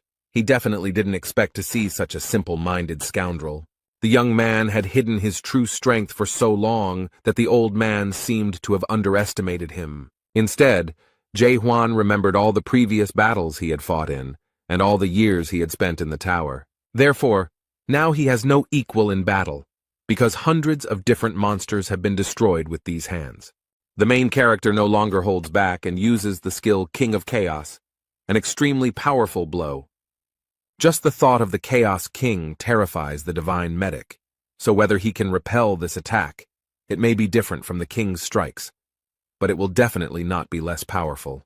By directing a stream of power upward, the boy caused great damage to the Gorgon's castle, and after that, Jay Huan warns his opponent that he will be approaching him. But in response, he immediately heard frightened screams and pleas to stop and not come closer. He doesn't want to experience this blow himself because he is not sure if he can survive, so he admits defeat. Meanwhile, in the vast lands of Region 5, the Steel region, interesting conversations are taking place. The man is told that the Monarch of Incredible Darkness is currently linked to Chaos. The Steel Monarch, nicknamed Unbreakable Steel Huo Yu, asks why he is doing this. But he remembered that all the monks of the Great Lands had signed a treaty that stated that they would not interfere in the affairs of the house. The guy is scared because he knows very well that no one likes bad news. He notices that everything is much more complicated and asks him to look at the screen. Huo Yu explained that the video, titled Hero of the 99th Floor, recently went viral and wondered if it could be fake. His subordinate knows that the Monarch of Total Darkness was going to participate in the development of this product. The Steel Monarch asked where he was now, and the subordinate tried to explain this difficult situation, that he refused to join the game and broke through the roof of the tower. And he says that he escaped to the house. But Ho Yu does not understand how this is possible, because on the 100th floor there is a spellcaster following them. The guy doesn't want to say it, but he has to explain that this man killed the cultivator. It's hard to believe, But the monarch of pitch darkness is sure of it, but Steele doesn't understand what connection the monarch of Region 9 has with chaos. The subordinate explains that they had been thinking about this too and had only recently learned some very interesting information. It turns out that the monarch of total darkness has long since broken the agreement and is doing business with the house. Some branches of chaos have long maintained close ties with this monarch. The man frowns and stares out the window, wondering what this monarch of pitch darkness is up to. And then he orders a notice to be sent that he is going to chaos, and his subordinate asks in horror if he really wants to interfere in their affairs. He justifies himself by saying that he is simply observing what is happening from the sidelines, and adds that they should send 10 of their best gold-ranked warriors. The boy quickly ran to carry out the order and was glad that this time the monarch did not yell at him. The steel monarch thought about Jong-ho and remarked that he would have lived a long life if he had a gentler character. He thinks that nothing will disturb him there, but in fact the situation there now is a little different. The old man hugged the sword and said that he would not allow him to do this, and also noted that elders should be respected. And then he sternly asked how this was even possible, since he had been honing his punch for 40 years, and how this guy managed to achieve this. Huang thought about it, and explained that he had probably performed this kick 10 billion times, but the old man thought that was impossible, because he would have to go without food or sleep and perform 8 kicks per second. The protagonist explains that he can deliver 100 blows per second, and asks why this man thinks that a blow can only be delivered with a sword. He sat down next to the old man and concentrated on his body, and then something strange began to happen. The divine physician looked at him with wide eyes and realized that it was the same alien energy he had felt when he first saw him. The boy was already surrounded by a radiant halo, and the old man understood that this was not energy or even fighting spirit. He comes closer and realizes that it is actually his anger and his frantic desire to change this world. Chan-ho touched the glowing needles and they seemed to illuminate him. Now the medic understands that these are all blows. This man looks at the young man in shock and can't believe what he sees. This guy has become a hit himself. With wide eyes and a trembling voice, he notices that Huang is surpassing this world every minute. The protagonist calmly remembered that he was telling the truth about having performed this blow about 10 billion times. The guy shows his opponent a document and asks if the old man remembers him. This is the contract they signed before the fight, in which they agreed that the loser would have to grant the winner one wish. He starts to read the contract, but Jung-ho stops him and is ready to listen to his wishes. And he asked if the guy wanted to make a slave out of him, but the main character explained that he didn't need that. He has a very simple request. He wants an honest answer to just one question. Although the man finds this a little strange, he agrees but suggests taking a walk first. The young man asked who owned the tower because he knew it was made by horrors, so he was curious about how it worked. Towers are rated from F to S, but there are some horrors that don't care about that. A master is someone who has already built an S-rank tower while still an apprentice and has become an exemplary master. But if a tower is built by a master, it does not mean that it belongs to him. Only the special tower can be considered the master's tower, which has nothing to do with cultivation, but Huang asks what these towers are for. His interlocutor does not know this, because no one can understand what the masters are thinking, but one thing is known for sure. Among those who cleared the tower, sometimes awakened people appear.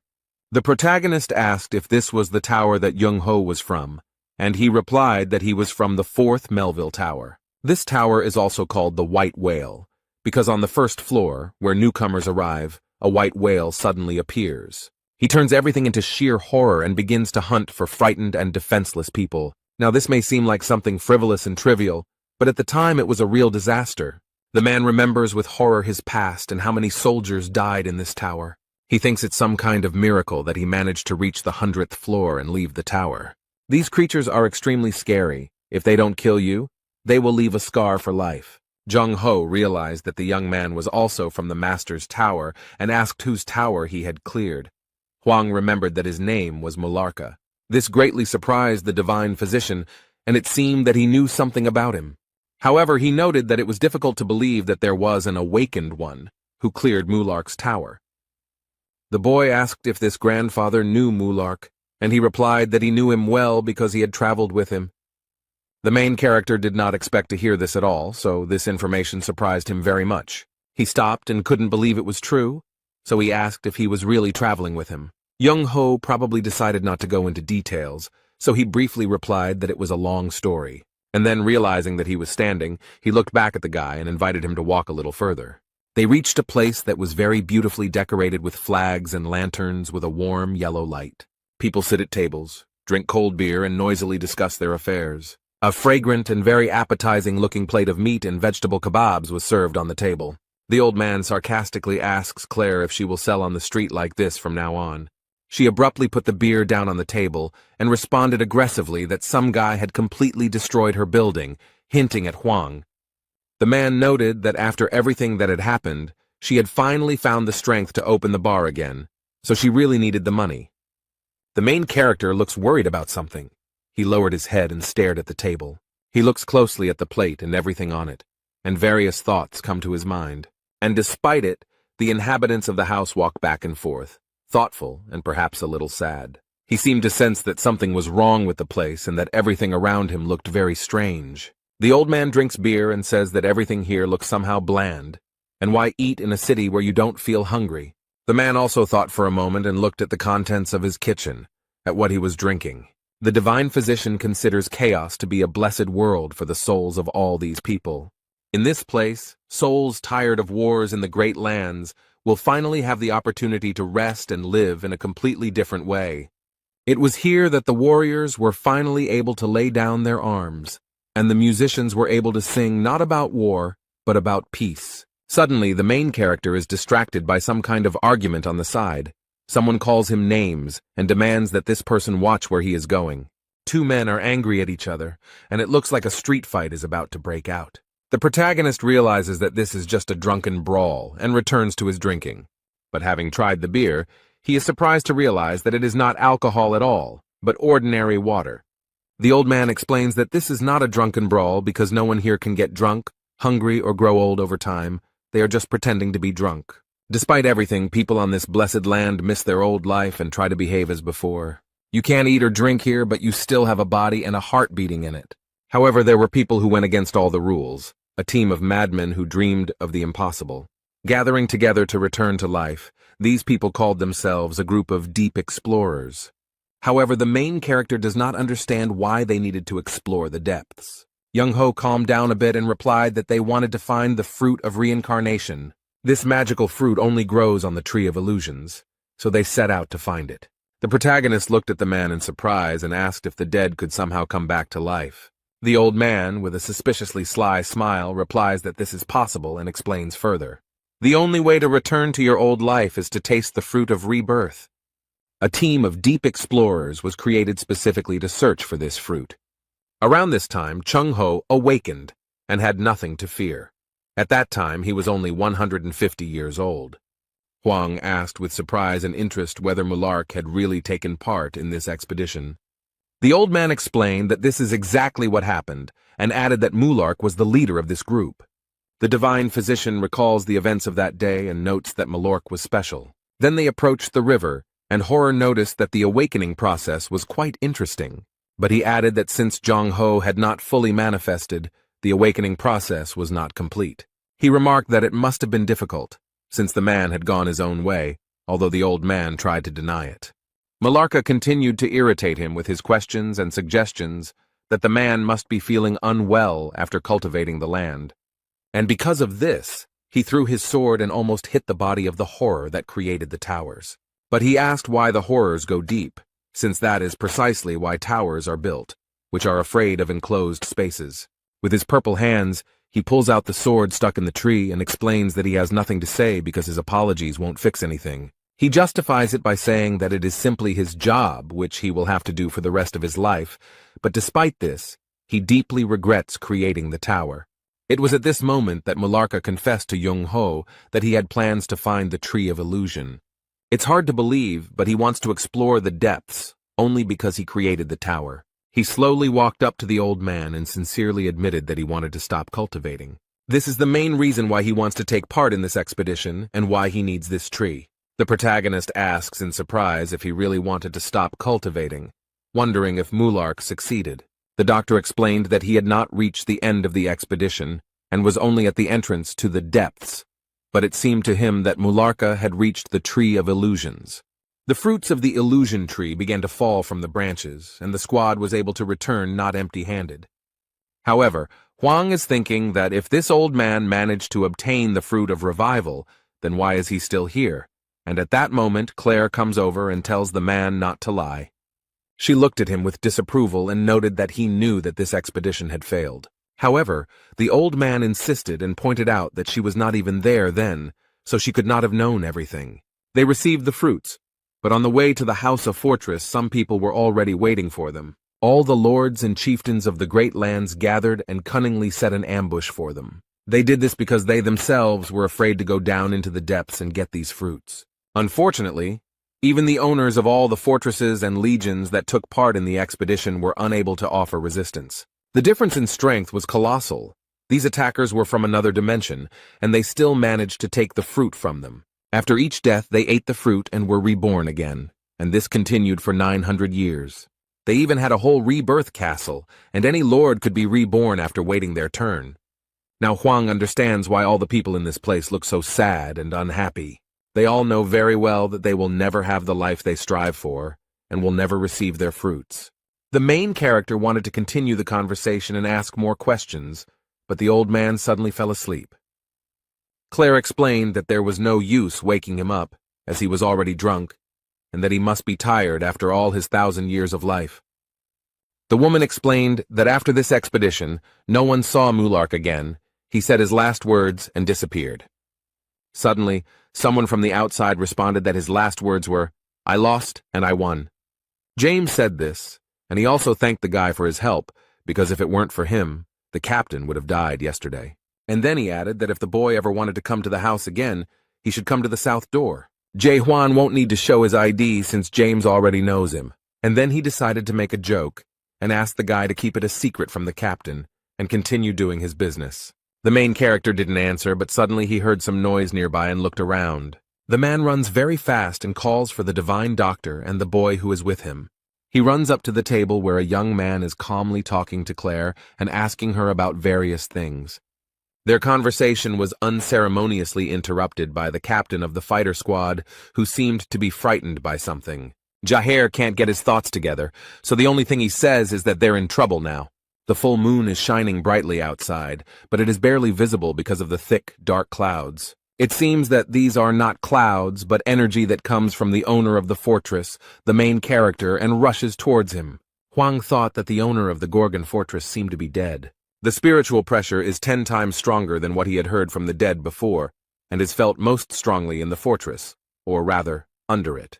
The boy remembers the words that Jürgen Cheever told him and promised to forget all the evil he had done. But in exchange for one favor, they must save their master of the Gorgon fortress. He asks the captain if the tower commander is getting out of control, and the captain replies that the guy got it right. He suddenly got angry, which usually happens no more than once a week. The captain warns the boy so that there will be no misunderstanding, that their master is a good man, at least he was one before his decomposition, but he added that he was one of those who went into the depths for the fruits of the Tree of Illusions.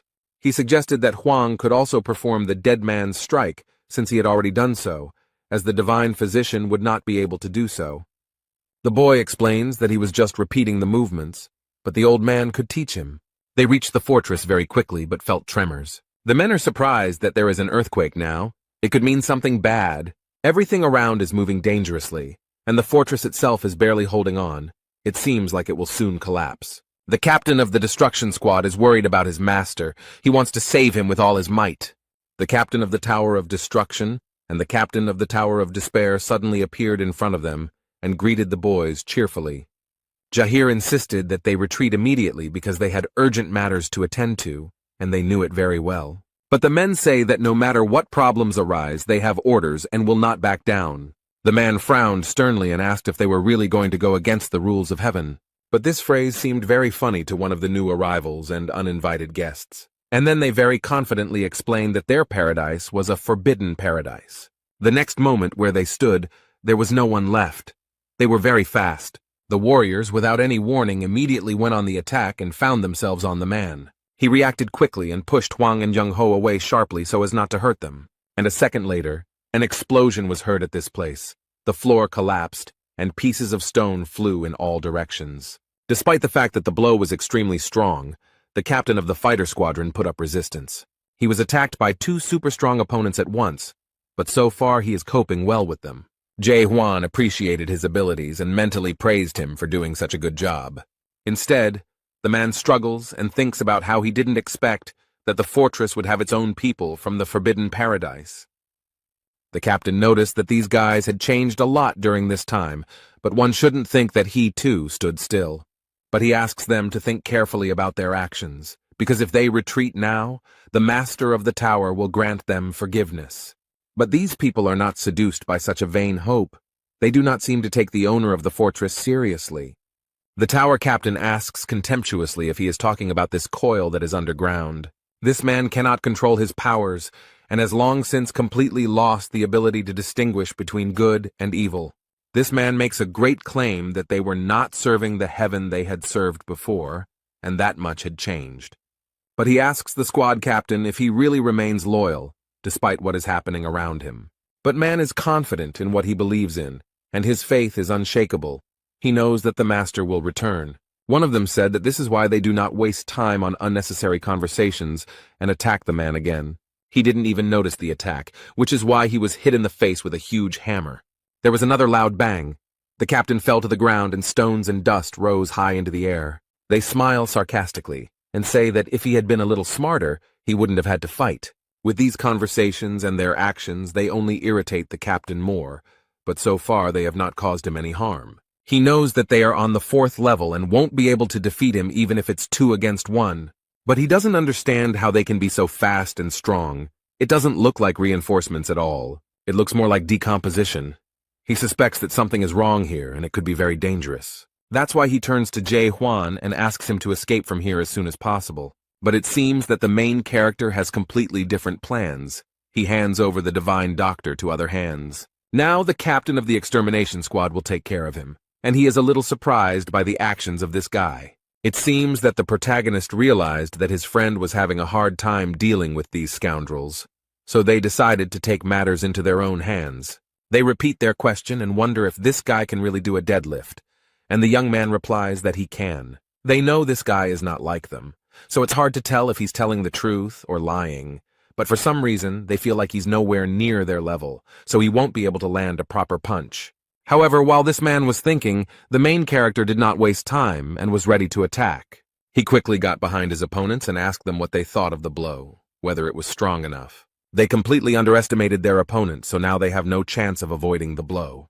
The captain of the Tower of Destruction had already received his portion of conviction that his opponent was strong after all. He fell to the ground with a crash, along with his big hammer, which this time did not help him at all. The other tower captain looked at this with horror, and could not believe that this had happened. He didn't have to wait long for the protagonist to get into a fight with him and feel the same as his friend. Hwang noticed that the man was too self-confident and confident to defend himself. But immediately after that, he delivers a powerful blow which his opponent did not even have the opportunity to dodge. He managed to stay on his feet and not fall. It seems he is stronger than the man with the hammer. He grabs his weapon and tries to point it at the boy, but Hwang very deftly dodges it.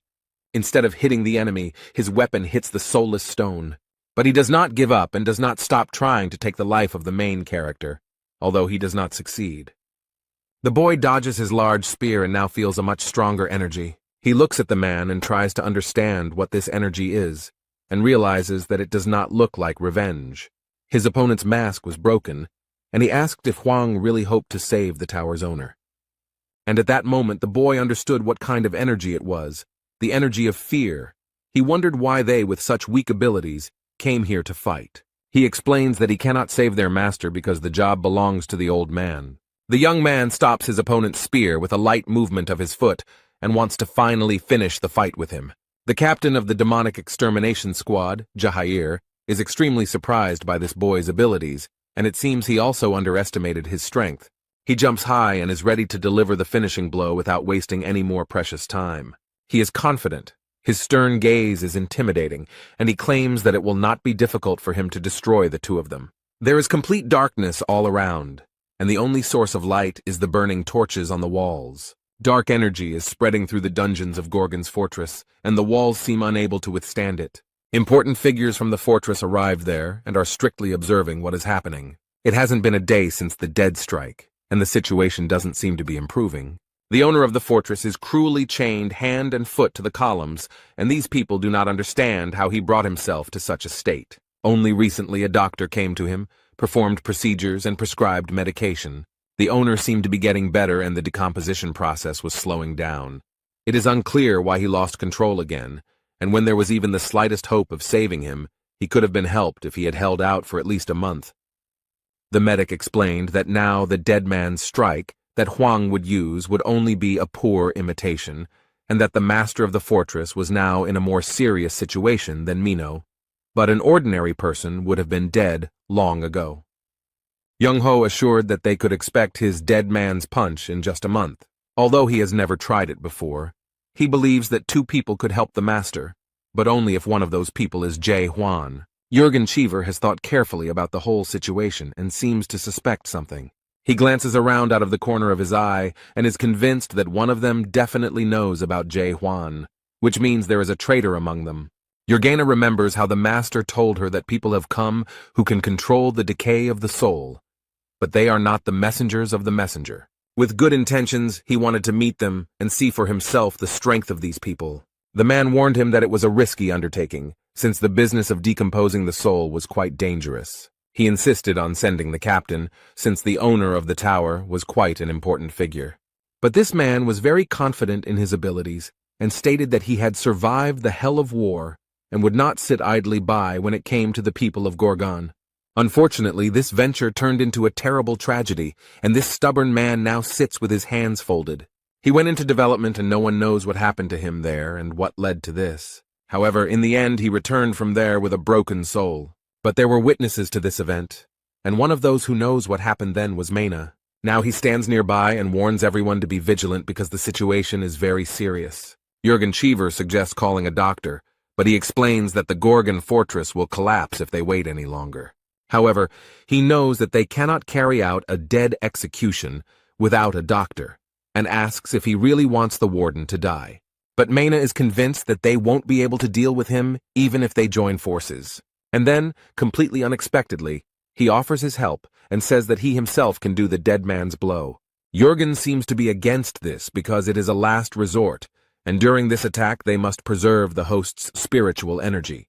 And then he adds that for this ritual they need the ghost stone, but it doesn't seem like that's a problem. Mena explained that everyone already knows and understands that this man cannot be saved. At that moment, someone quickly approaches them from the dark corridor and shouts that he is already here. The dark shadow captain approaches them with a box containing a very important item. Jurgen is shocked. He cannot believe that the traitor was someone very close to the commander. Now he also realized that this box contained a crystal that belonged to Jae Hwan. Mena complained and asked why they were hiding such an important item from him, since the future of the Gorgon fortress depended on them. And then he puts pressure on the man, stating that he knows perfectly well what will happen if the decomposition process is completed. But she asks if he intended to turn their master of the Gorgon's tower into a real dead man. Everyone knows what danger an ordinary person who has turned into a dead person can pose, and this one can turn into a special undead and bring trouble and destruction wherever he goes. Jurgen is worried as the fortress caretaker is becoming increasingly violent, and the doctor is still missing. He hesitates. At first glance, it may seem like a rational decision, but his heart tells him that something is wrong. The fact that they have the crystal means nothing, because Dead Man's Strike is a special skill of the messengers, but where can they get it now? But this man seemed to have taken care of everything and assured me that there was nothing to worry about. After all, he has already found people who own this technology, but they look very suspicious. Mena explains that they are not the Forester's messengers, but they know how to strike. Jurgen Cheever can't watch all this calmly. He knows it's wrong. But this does not stop anyone. Everyone actively begins to prepare for the ritual. However, if the blow is dealt in this way, the master's spiritual energy will be trapped within the crystal. Since spiritual energy does not belong to the house, anyone can become the owner of a ghost crystal, and whoever gets the crystal will be able to possess the spiritual energy of the overseer and become the master of the fortress. But if the crystal falls into the wrong hands, the consequences will be dire, and who, other than Jae Hwan, can use the crystal? The man remembered the owner's words that people had come who could control the decay of the soul. Jurgen realized that these were the same people who had begun the process of decomposition of his master's soul. 6 months ago, his soul began to decompose, and now he has almost completely lost control, so all this was part of the commander's plans. The man finally understands everything and gives the order to everyone to stop the commander immediately, and then he looked with horror into the faces of these people and lost his last hope. Now he sees that they were all together, and only Jurgen was loyal to his ruler to the end. From this understanding and disappointment in all these people, he fell to his knees, powerless. They're all in this together, and he knows he can't do anything alone. He took one last look at the owner of the fortress and apologized for how things had turned out. Jurgen Cheever was supposed to defend Gorgon's fortress, but he failed. He sincerely regrets that he couldn't save him because he was too blind for so long. Suddenly there was a loud explosion, and a large hole appeared in the wall of the dungeon directly above them. All the walls shook, stones rained down from above, and the torches that served as light almost went out. This explosion was heard throughout the entire vicinity of the fortress, and a large fog of dust rose up around it. No one can understand what is happening here and why the ceiling suddenly collapsed above their heads. Everyone present looks up in surprise and tries to understand who did it. Jurgen Cheever looks up with eyes full of tears and hope for the salvation of the master of the fortress. And everyone else is trying to pull themselves together after the explosion and a small rockfall. Meanwhile, moonlight penetrates the hole and a man confidently jumps into it. In an instant, Jae Hwan and the demonic destruction squad's captain Jahir approach them. He looks with pride at everyone present and shows with his whole appearance that he will not allow them to destroy the soul of the master of the fortress. They came here to stop this traitor from carrying out his terrible plan. Mena is not at all happy to be disturbed, so he asks who he is and why he came here.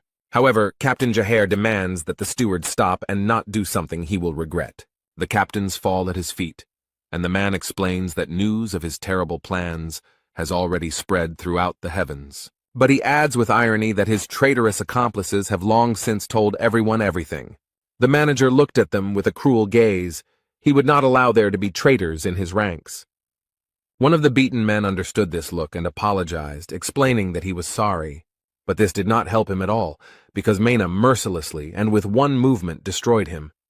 This action frightened the men. They did not understand why this man was doing this. He smiles sarcastically and says that they probably chose to die for spreading the truth, and he simply fulfilled their goodwill. But this excuse irritates the captain even more, and he insistently asks the man to finally pull himself together and stop talking nonsense. And he calls on the others to prevent him from carrying out his vile plan, but they surround the poor man with swords. He asks in surprise what they are doing, but one of them explains that he is sorry. One of them explains that this is the will of the administrator and no one has the right to go against him. And he adds that they must remain in place until the process is completed. Huang remembers being promised that he would be safe if he saved his master, but he knows that it was nonsense and that they couldn't guarantee anything. And in order for everything to work out as they promised, the main character is ready to change the conditions. Jae Hwan very confidently promises that he will save the master of the fortress and destroy all the traitors. In return, he demands that they give him the divine doctor Jung Ho. The guy, with a serious expression on his face, explains that he plans to repeat the trip into the depths. But it is obvious that he is not alone. He demands that they help him with this, and such statements surprised everyone very much. The mine manager frowned and said incredulously that this was nonsense. But he adds that he has already heard different stories about a guy who killed a dead man with one blow. He always thought that these were just stories and lies, but it turned out that it was all true. Since such a situation has already arisen, he proudly and very confidently declares that he will go with them. And with these words he pointed at him, and all his henchmen rushed at the boy with swords. In addition to those inside, a whole squad attacked him from above, all armed and trying to kill Huang. The main character didn't lose his head for a second, immediately pulled out his sword and skillfully killed his enemies. Jahir still holds the divine medic in his arms and tries to avoid these chaotic movements with his sword. The guy skillfully copes with the onslaught of carnivores and leaves them without limbs. The man looks at everything that is happening with horror and understands that he will not get out of here alive. Instead, a new group of warriors jumps down from above, hunting only one man. The guy assessed the situation and realized that it looked like an endless stream of manpower. He is alone, surrounded by hundreds of experienced and highly trained warriors who know how to kill. Huang looked around and saw that not only the pawns, but also the stronger characters in this party wanted to join the battle. He quickly approaches the protagonist and looks very confident in his abilities. The guy makes a slight lunge towards him, so that the light from his sword fills the entire room.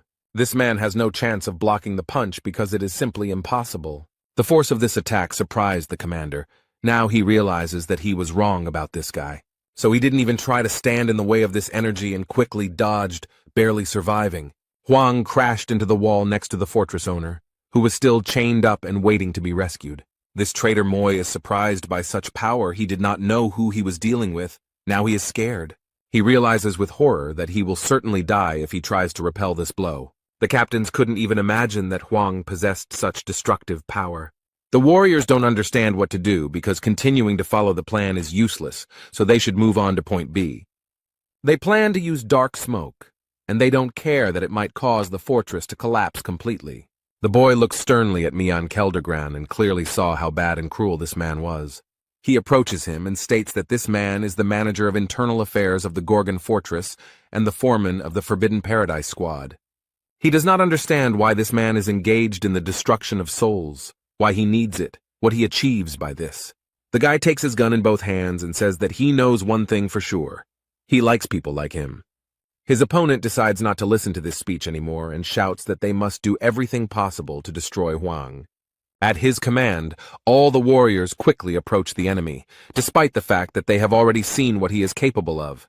The protagonist raised his superweapon and enjoys this moment before the battle. He is sincerely grateful that such people exist because thanks to them, Jie Huan will easily destroy this world.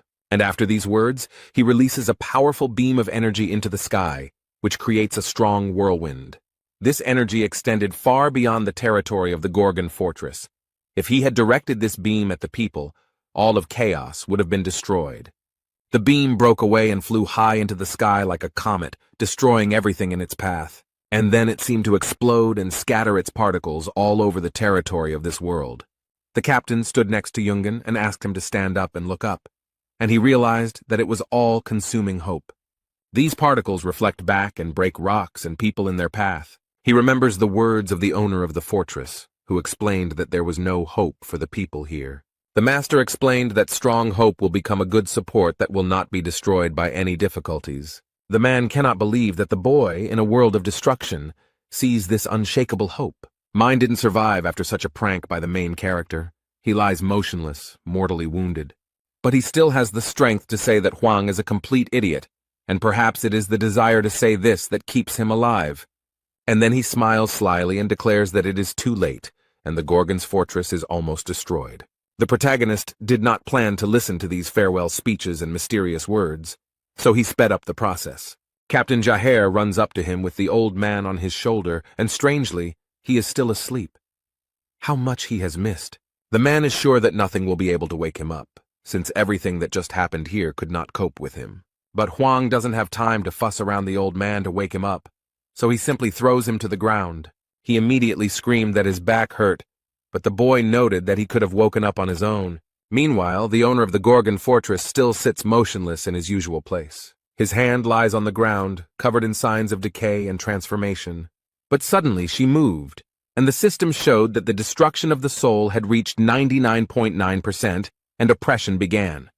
Everyone is seriously scared, exactly what they have been afraid of for so long, and so much has happened. The fortress's master remains motionless on his knees while the system assesses the victim's level of danger. The system cannot determine the degree of danger, so it concludes that the victim is dead. An automatic danger warning for Gorgon's fortress was also immediately triggered. All the city's residents run away in panic and do not understand where to run to save themselves.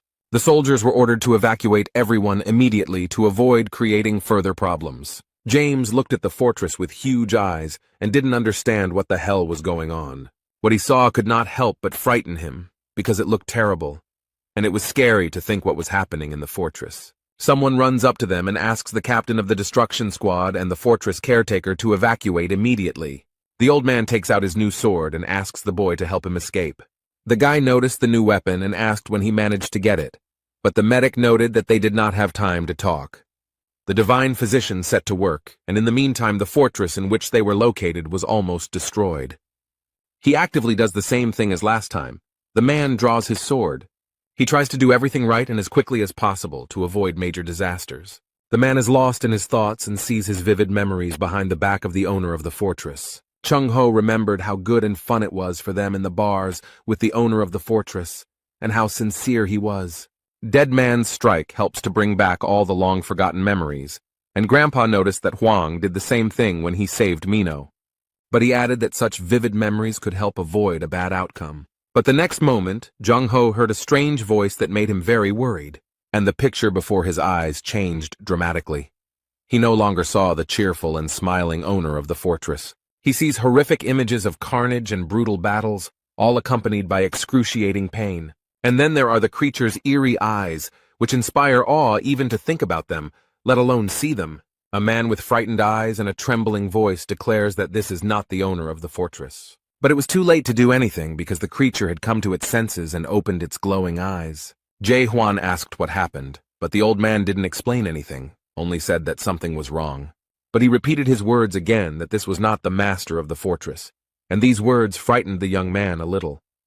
The divine physician screams in horror that it is someone completely different, but the shackles are already broken, and this creature finally comes out unhindered, no longer hiding in someone else's body. Apparently, it has become huge because men have to raise their heads high to see anything. Now, instead of the owner of the fortress, there is a huge and terrible monster, and who knows what it can do. And so he opens his terrible eyes and sows unspeakable horror in all who see him. This huge creature is happy to finally get out of its cramped and small body. Jung-ho didn't expect this. He is very surprised and scared. It seems like he knows what kind of creature it is. His body is raised high above the ground, hovering in the air like weightless dandelion fluff. This creature carefully studies those around it and examines their internal state. And then he spoke and said that he could not even think that he could come into this world with the help of the body. However, he added that the owner of the body was already dead, so he probably didn't care what happened to the body. And now, when I look at the divine Dr. Jung-ho again, he says that he sees a familiar face. He bared his huge teeth in a grin as she remembered that he knew that face. The creature turns to him as if half awakened and asks why he is still in chaos. And he adds mockingly, "Didn't he find what he came to Glebina for 9 years ago? He is the master of the Fortress of the Dead, located in the center of chaos, and only he can open the gates to the depth." The protagonist tries to use his doubt skill but can't figure it out. This creature looks very much like a dead person, but it is something completely different. Hwang cannot understand who it is. The master of the dead fortress waved his hand and pretentiously asked why this man was still here. But then large black rays burst out of it, absorbing everything in their path. It is difficult to resist such a force, and the creature asks if all this is because it wants to save this unfortunate world. Jung-ho is scared. He doesn't know what will happen next and what to expect from pure evil. In the end, with one flick of his finger, he easily erased the entire world he had created. And then this terrible creature turned its attention to the boy, who was standing calmly to the side. He looked at Hwang and noted that he was an interesting person, and his voice sounded even more frightening, and added that he was fully awakened with a living heart. The old man suggested that the creature had taken advantage of the royal privilege of dead man's gentleness. Perhaps it had used it on the owner of the fortress. So it's just a clone. This conclusion really alarmed the old man, and he was shaking all over. He can't believe that the Fortress of the Dead's doppelganger could be so terrifying. Jae-hwan turns to the old man, who looks at the young man with fear and listens to what he says. The protagonist calmly asks if he understood correctly that he failed. The guy has already pulled out his superweapon and is holding it tightly, ready to use. And then he explained that if their plan had failed miserably, then his goal was to kill this monster. But when this monster heard it, it seemed very funny and completely impossible to him.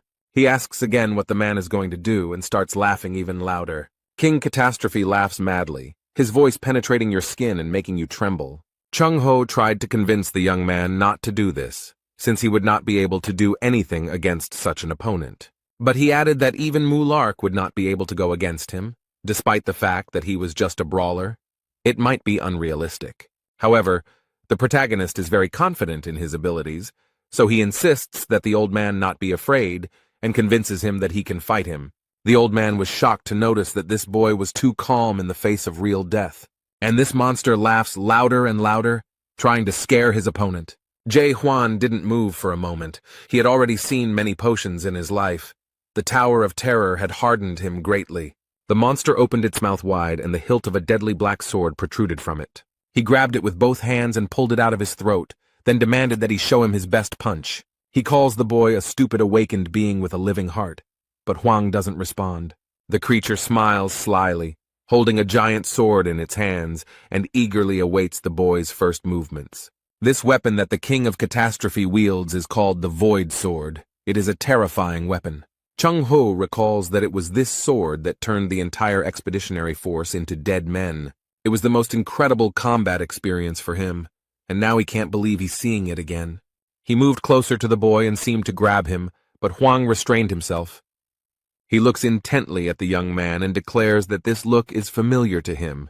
He has seen it before. And he stated that Huang is aiming to get into the deep, but this shocks Jung Ho because he missed the guy's confession. He can't believe this guy is going to the depths. The old man didn't even manage to get there, but he wouldn't want to try again. The creature sarcastically stated that it seemed that there were still those here who wished to reach the end of the world. But then he adds menacingly that this guy is too weak for such a difficult journey. The monster laughs and says that the boy doesn't even reach the level of horror from 400 years ago. And then the monster stretches out its terrible and scary hands to the main character's head. The poor thing seems to be swallowed up. He tries to fight, but it is simply impossible to escape from these embraces. Huang held the sword and managed to use it skillfully, so now the bastard was left without an arm. This fight is very difficult for the guy, but he always finds a way to defeat his opponent, whoever it is. He consoles himself with the fact that he has lost his arm, and hopes that in the future he will be able to destroy it with the same success. The creature swung its dark sword and almost hit the boy, but he barely managed to dodge.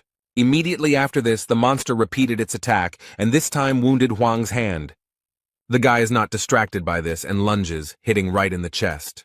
But for the King of Disaster, this blow is not a problem at all. He acts as if nothing happened. And then he thrusts his sword into the ground, making a loud noise and raising a lot of smoke. He tried to explain to Huang that the destruction of the soul is a disease of all times. It will never go away. The main character, being at the site of the injury, already feels that the same energy is emanating from there as from the dead man. After the Void Sword inflicts a wound, centuries or even millennia may pass. The soul does not stand the test of time. It wears out over time and eventually breaks down. And after this destruction, a person turns into a terrible creature, the dead man. But this still doesn't stop Jae Hwan. He proudly declares that he will tear the King of Disaster to pieces. The monster taunts, saying that all he can do is cut a small piece from a dead soul, and then he emits streams of black energy, which are already absorbed by him on the way. The protagonist didn't know what he was signing up for when he threatened to kill this creature. These beams turned into many swords, turning them into dead men and pointing them at the boy. With one easy movement of his hand, he caused all these weapons to quickly approach the enemy. Young Ho covers his head with his hands and screams in fear as countless swords fly towards him. But Jae Hwan covered it with his body and used his weapon to repel all these attacks. The monster noticed that the boy didn't feel too bad, considering that he was holding an ordinary toy from a horror movie. The old man saw that the boy was wounded and screamed in fear. He was not indifferent to this boy. The protagonist is aware of his wound, but he has no time to think about it. After all, at this moment a monster is rapidly approaching him, wanting his death. They met in a duel and crossed hands at night, creating a powerful wave of energy. He is so strong that he sweeps away everything in his path, and even the divine physician cannot resist him. The monster smiles sarcastically and remarks that this guy's soul won't live long if he continues to fight like this. The main character understands that this monster is right, and at this rate he won't last long. The guy can't figure out his opponent's weaknesses even with the doubt skill, and can't concentrate because of the tiny particles flying in front of his eyes. Huang remembered how the old man told him that his world was white, and in it, he could recreate the images of all the people in his life who had died through his imagination. Each awakened person has his own unique world. This world is built from a special word, and is usually an expression of desire or emotion. In addition, strong, awakened ones can pull a rather large creature into their world. This gave the guy a little hope. It seems like he plans to make his plans come true. He wants to try to create his own world. And this hope gave him strength, thanks to which the main character managed to repel the blow of the terrible monster. Jae Hwan has distanced himself from his opponent and is preparing to put his plan into action. He focuses and plans how it should look, and I have to give him an advantage in the fight. The next moment, He is already building his own world, into which he plans to draw the enemy and play by his own rules. He created a very dark and hostile world called Moon's Eye, and now he will feel better. Chung-ho looked at it all carefully and immediately realized that it all looked very much like hell. The old man realized with horror that this boy had been living in such a terrible world all this time. It is a very scary world. The doctor cannot understand how one can exist with such a feeling in the heart.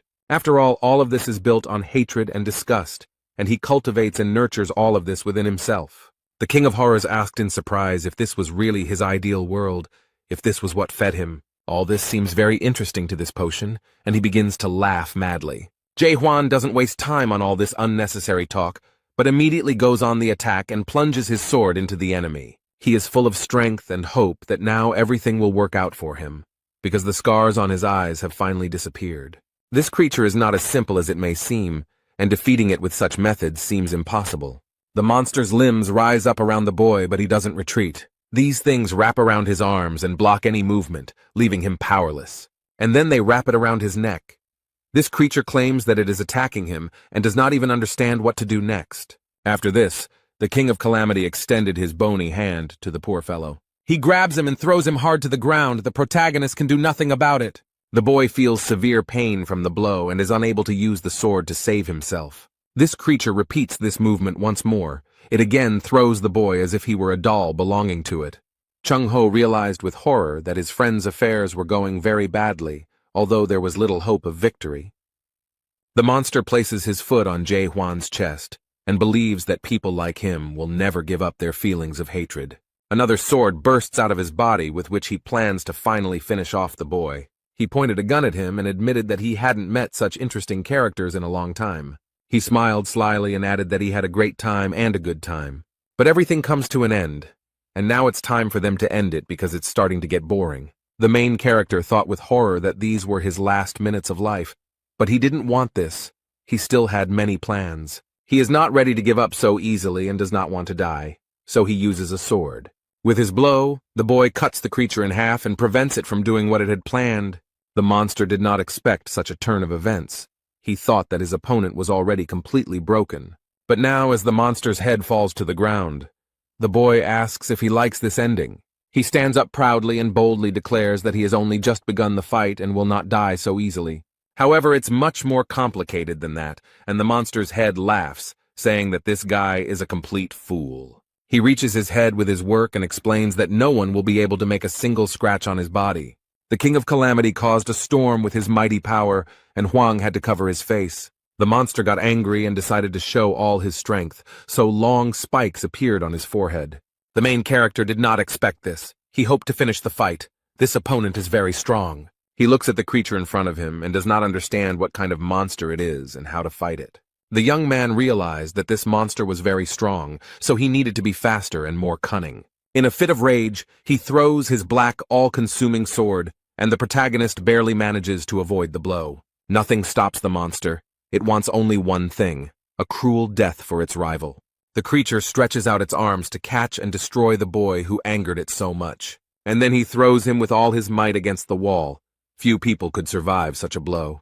The poor guy was hit so hard that even the stones around him couldn't withstand the pressure and fell. But the main character is much stronger than it might seem at first glance. He coughed several times. The monster is not going to stop there. He wants his opponent to die in agony. But it seems he has lost count, as the protagonist follows him and moves forward. The young man picks up speed and is ready to use his sword against the king of disasters. But this terrifying creature senses him and uses its power to repel the attack. He stated that he had been observing the Mejans of this world with interest for thousands of years. Everyone tried to reach the top of the Tree of Illusions to satisfy their curiosity.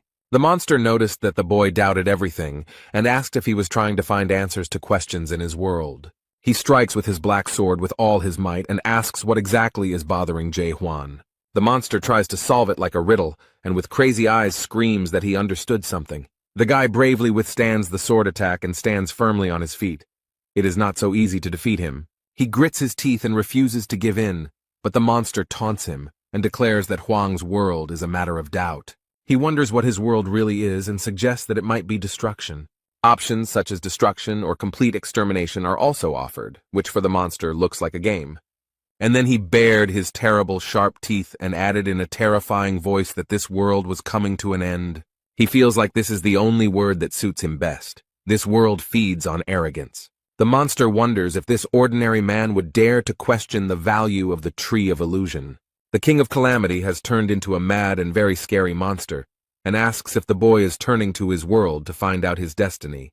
But the main character does not give in to his provocations and explains that he does not understand what nonsense he is talking. The monster still asks tricky questions to distract attention, but the boy is adamant. He is already very tired. This struggle has exhausted the young man, and he does not know how much longer he can hold out. But suddenly he unexpectedly remembered something, and realized that this had already happened to him in the past. The guy remembers such a terrible monster, and he defeated it then, which means he can do it now. The main character seems to have finally figured out how to proceed and how to stay alive. He remembered how Jong-ho had said that the fortress master's body now contained a double. The young man finally knows what to do, so he prepares his weapon to strike. Now he definitely has a chance. The monster noticed that something had changed in his opponent's eyes, and that a strong blow was awaiting him. Hwang exerted all his strength, and his blow was so powerful that no creature could resist it. The result was a powerful explosion that crashed down on the monster and lifted many stones into the air. But this creature is still alive. It is so difficult to defeat, and she noticed that its arrogance knows no bounds. He declares in a terrifying voice that this fool will never be able to defeat him. The monster then stated that he was bored and wanted to finally put an end to this. The main character froze in front of a creature that was tens of times larger than him and opened its mouth wide. It doesn't scare him. It seems like nothing scares this guy anymore. He looks very confident.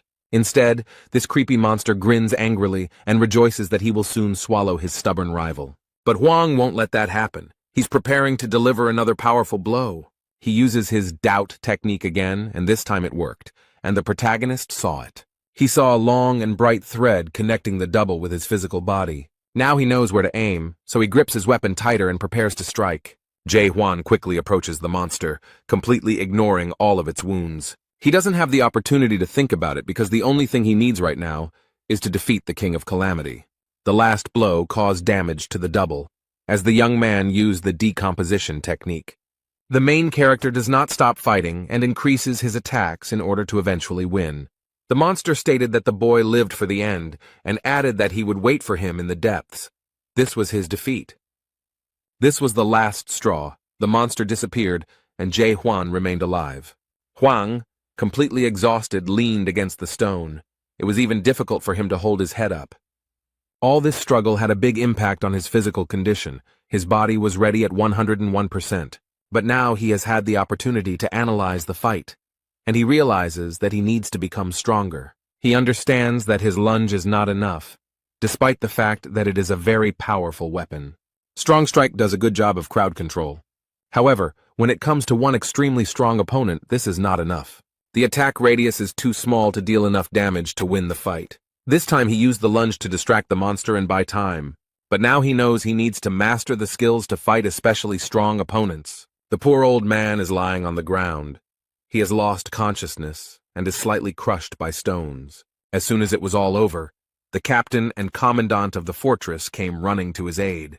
The main character suddenly hears someone talking to him and becomes confused. His weapon lies at his side, and next to him on a wet blanket lies the owner of the fortress. Despite what had just happened to his body, this man somehow survived. He has difficulty speaking, but he explains that even though he became dead, he was still watching over him. He is sincerely grateful to this young man for his efforts in fighting the King of Calamity. And then, without any warning, he suddenly grabs the protagonist by the tired hand. The guy is a little wary.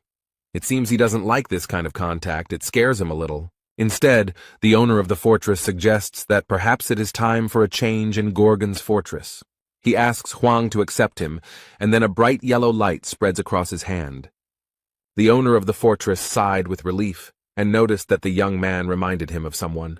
After what this man did, the boy was left with warm memories, but the owner's last words were a request to take care of his living heart. Now others arrive at the scene of the battle, asking if everything is okay and if anyone needs help. Jurgen and James looked back and couldn't believe their eyes. What they saw was shocking. Jae-hwan approaches them with a sign on his hand given to him by the master of the fortress visible.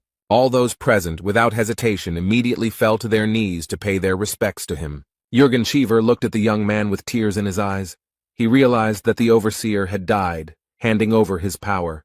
He submits to the will of his master, and if he wanted it, no one would object. Jürgen dropped to one knee and greeted the new overseer and master of Gorgon's keep. And now the main character understood what this seal on his hand meant, and it shocked him. 2 days have passed. The fortress is gradually being restored. Active construction work is underway. Huang is sitting at the table, and Jürgen approaches him and addresses him as the owner. But the guy objects and explains that he does not intend to be an observer. The man shows him a document where the boy's promise is written down. He promised to save the observer and kill the traitors, and Jürgen promised to help him get to the depth. The guy is angry because the owner of the fortress died. Now he must take his place. Jürgen noted that the boy could not break his promise since he was now their new leader. But this is not what he planned. He cannot waste time in the fortress because he wants to get into the depths. He hopefully asks if he can pass the position on to someone else, but Jürgen assures him that this is impossible, as the new person only takes over the position after the owner's death. The fortress does not recognize a new observer, and this sign is a symbol of the Gorgon fortress, which is why it was chosen. Since they had resolved the issue, today the man brought him a mountain of documents to study. There are also some extra helpful notes since he is new here, so he needs to familiarize himself with everything. While sorting through the papers, he noticed a strange law that punished a person for insulting an observer. And if this happened 3 times, then he would be punished by the complete destruction of his soul. Jürgen went to put the books away, but before that he allowed them to use any items on the table, and the boy looked into the drawer. He was a little surprised when he opened it and saw what was inside. He was very interested in a crumpled piece of paper that stood out from the rest of the documents in the drawer. On the edge of the sheet was a noticeable inscription in red ink, 17th Warden. Suddenly, this paper ball starts to unfold without any help. And he starts talking. This paper greeted Huang, and it really surprised the guy. The newspaper continues to talk and explains that if he sees this, then he has become the new warden. The leaf turned into a paper figure, which suggests that the boy is probably thinking about becoming the master of the fortress. But she calms him down and explains that the observer has only one task. But Huang wonders what it is. Maybe it's some kind of magic note? The note says they just wanted to have fun because a good leader is one who knows how to have fun, and will not shift overall security to the management department and all other tasks to other departments.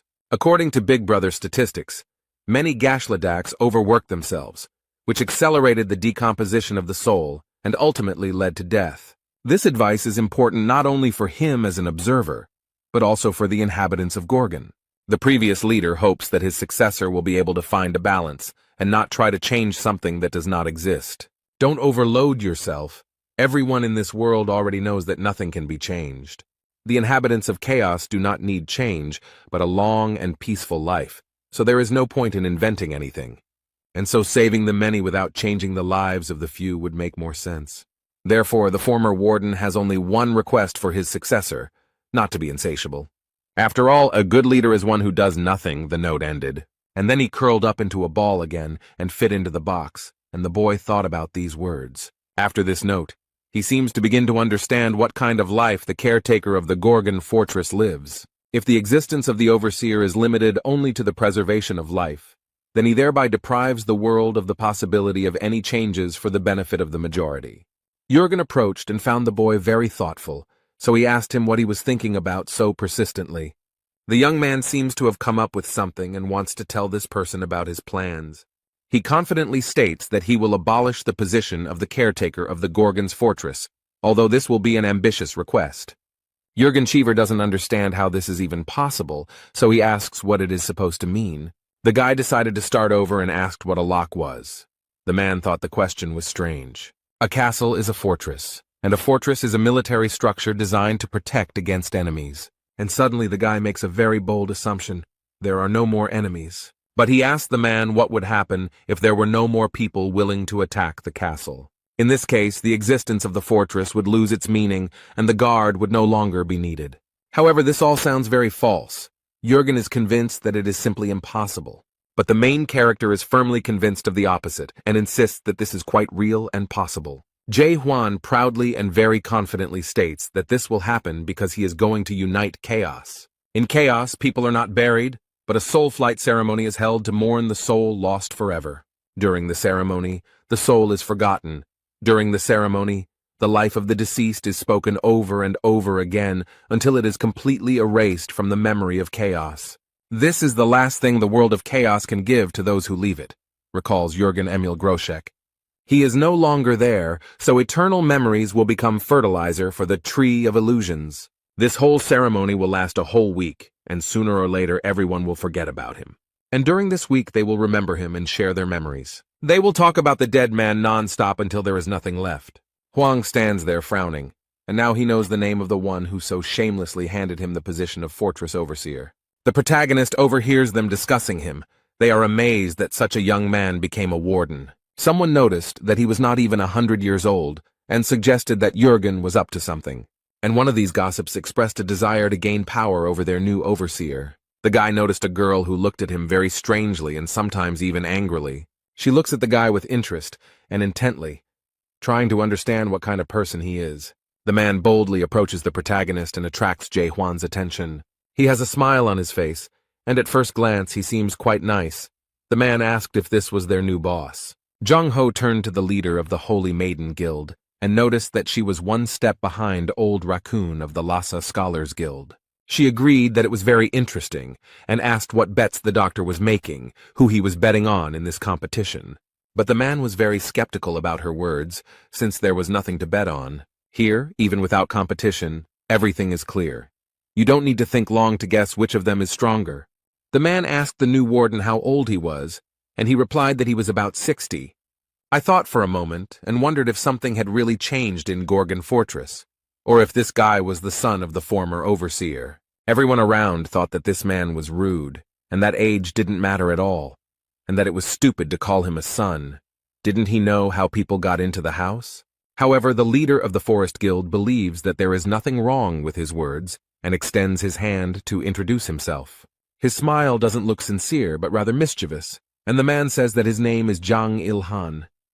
And he himself thinks that he has a wonderful opportunity because their new leader is an outsider, and he will finally be able to return all the humiliation that he experienced 10 years ago. He received a request from the previous overseer for permission to establish a new office in Gorgon Fortress. He was caught by the commander trying to bribe the guards at the northern gate and arrested for attempted bribery. The former manager did not allow him to set up any representative office because he had problems with the law. He didn't like it at all. He was cruelly rejected and humiliated, but now this man is already dead, and the commander of the northern gate is in the hospital. He considers the guy inexperienced, so he is convinced that now a great opportunity has opened up for him. She shook hands, and her interlocutor used a high-level combat formation skill. The golden fibers spread very quickly from his hand to his entire body, and Huang couldn't help but take possession of them. Somehow the main character found himself in front of the 8th gates of hell. Suddenly, the huge and heavy gates open, and the young man hears heavy breathing behind him. Behind him stood a huge and very scary dragon with a huge mouth and burning eyes. He immediately began to attack the boy, and the dragon used his ability to breathe fire. Everyone around noticed that the warden looked strange, and realized that this scoundrel had used the 8 gates of hell, which was very mean. Jang Il-han smiles sarcastically, and is happy that the boy is now watching the hellfire of the red dragon Tiamat, and believes that soon he will begin to beg for mercy. But suddenly Jae Hwan came to his senses and noticed that House had a very interesting greeting. The man's hands began to shake. He definitely didn't expect this. It seemed like the guild leader had underestimated his new boss. The protagonist now knows what kind of person this is and is glad that it didn't take him long to find out. He dealt with the red dragon very quickly, and now he has to repay the debt. And now he casts the lost spell and transports this person into his world. This world scared him terribly, although he did not have to fight with a terrible dragon. In horror, he fell to his knees in front of the new overseer and shook him. People gossip and don't understand how this guy managed to break through the 8th gate so quickly and easily. Huang said he should be publicly flogged for insulting the prison chief, but today he was kind and simply asked not to do it again. The guild leader looked at the guy in surprise and wondered who he was, but Jung Ho was a little disappointed as he thought it would be a more interesting sight. The ceremony continued, and the moment came when Jae Hwan was called upon to give a public speech. Since he is the new leader, he should greet everyone, They used a sound amplifier for him and asked him to start. Young-ho is a little wary. He has a bad feeling about this welcoming speech. He starts with an introduction. The guy says his name and explains that he will now be the caretaker of the fortress. He blurted out that he didn't know Imel Groshek and didn't know what he did or how he lived. The guy doesn't know what kind of leader he is or anything at all, and these words really shocked everyone present. But he doesn't care at all, and he already knows that the inhabitants of the Gorgon fortress don't like him anymore. Hwang noted that they probably thought that this inexperienced boy became the commander of the fortress by accident, and there was probably some truth to that, since he himself did not want it. The protagonist came to the conclusion that they were unhappy with the candidate, and he did not want this position. So after thinking about this question for about 30 seconds, he came up with a rather interesting solution. The guy explained that whoever beat him in a one-on-one fight would become the next warden.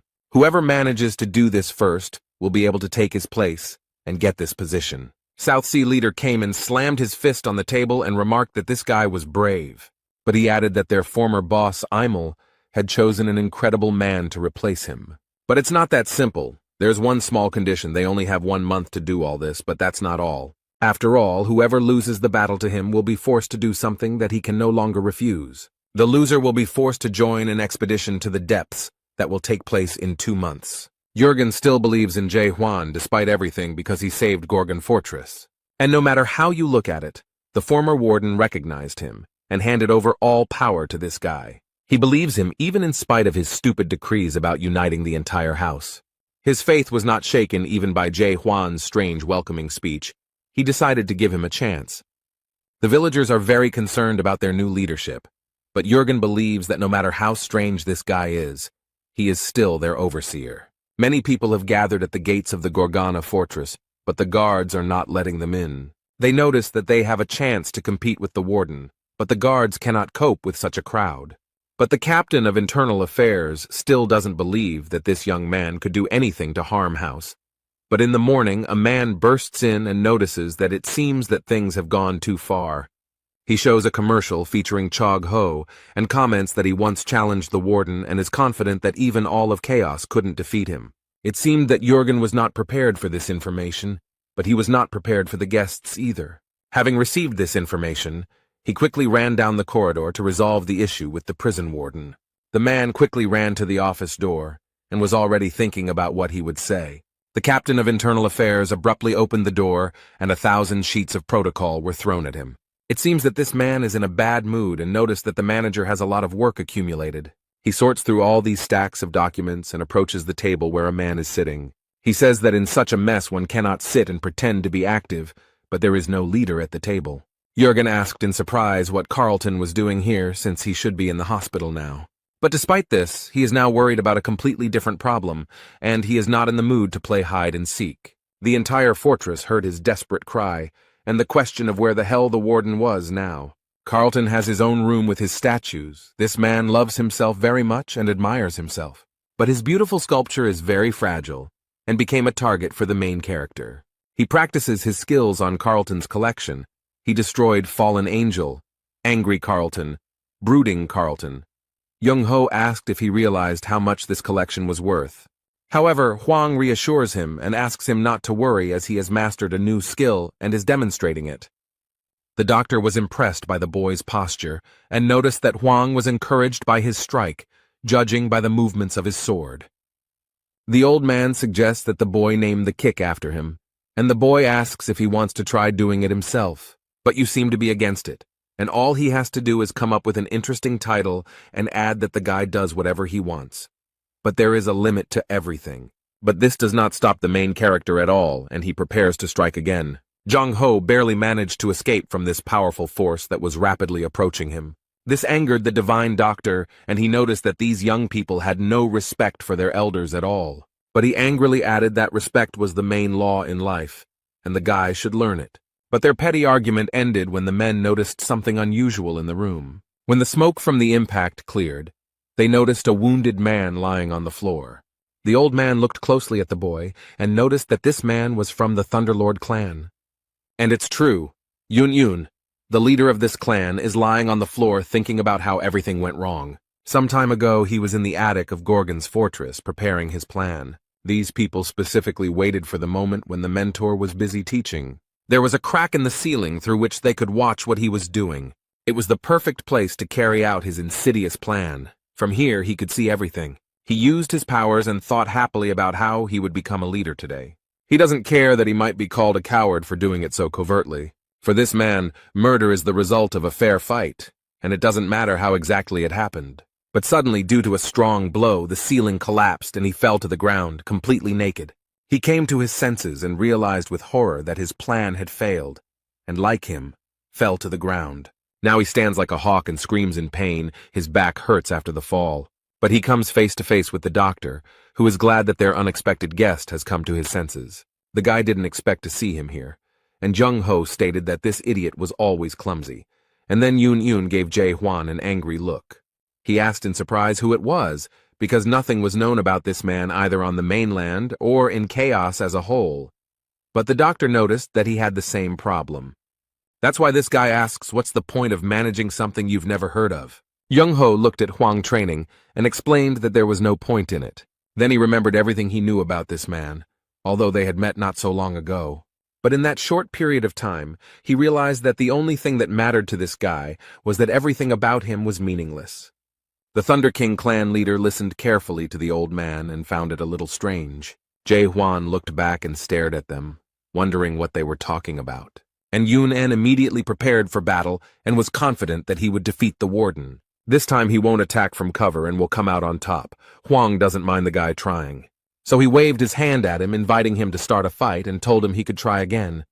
The man frowned and tensed his entire body so much that his veins bulged. And then, like a bullet, he rushed forward and very quickly approached his opponent. The leader of the Thunder King clan uses his power and instantly attacks Jae-hwan. But the boy skillfully dodges his quick attacks, so he notices that Hwang is faster than he looks. He prepared a special attack and assured that it would be difficult to dodge, but the protagonist was not bothered by this. And the next moment there was a strong blow, but the main character dodged and the blow hit the wall. He didn't like it at all. Yoon only became more angry, and his desire to kill Hwan became stronger. He creates a huge blue ball of lightning and remarks that he didn't mean to go that far.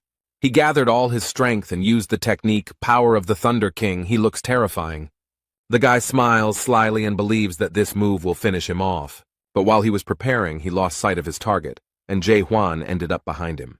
The protagonist noticed that this skill takes a lot of his time, which is unacceptable in battle. At this moment, the boy realizes with horror that his enemy is too close to him. That's how their fight ended. It didn't last long, since one of the opponents turned out to be much stronger. Yoon learns that the fortress overseer has defeated the leader of the Thunder King squad. Instead, the old man is glad that things turned out this way and praises his friend for a job well done. After all, he now has the support of some of the best warriors, and this will help him a lot in the future.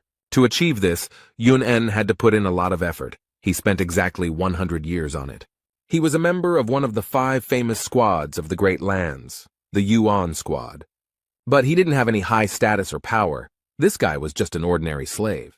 His life was very difficult. It was not what everyone dreams of, and he wanted to escape from it. Those players who cleared the tower also became members of the team, deciding to spend the rest of their lives together. But in the end, fate did not spare them, and they all died, some in battle, some in slavery. He worked for 100 years and saw his friends die, but he miraculously managed to survive.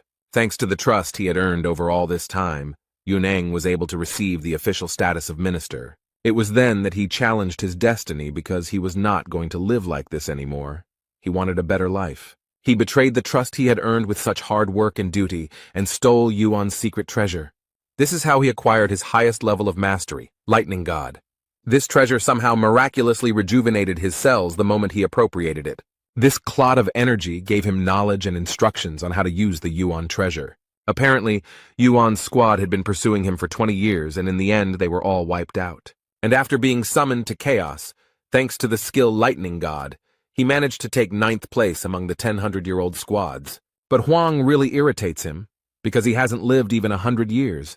He hasn't had such a tragic and difficult experience. Yoon doesn't understand why he got such a high position, how he managed to do all this. It's just impossible. He recalls his conversation with the divine physician and finds his behavior strange. This man is familiar with the feeling of despair after an expedition into the depths, but when he talks about Huang, a smile appears on his face. The old man mockingly declared that he was very lucky because he met this guy before he knew real despair. Meanwhile, the main character looks with interest at the last surviving statue.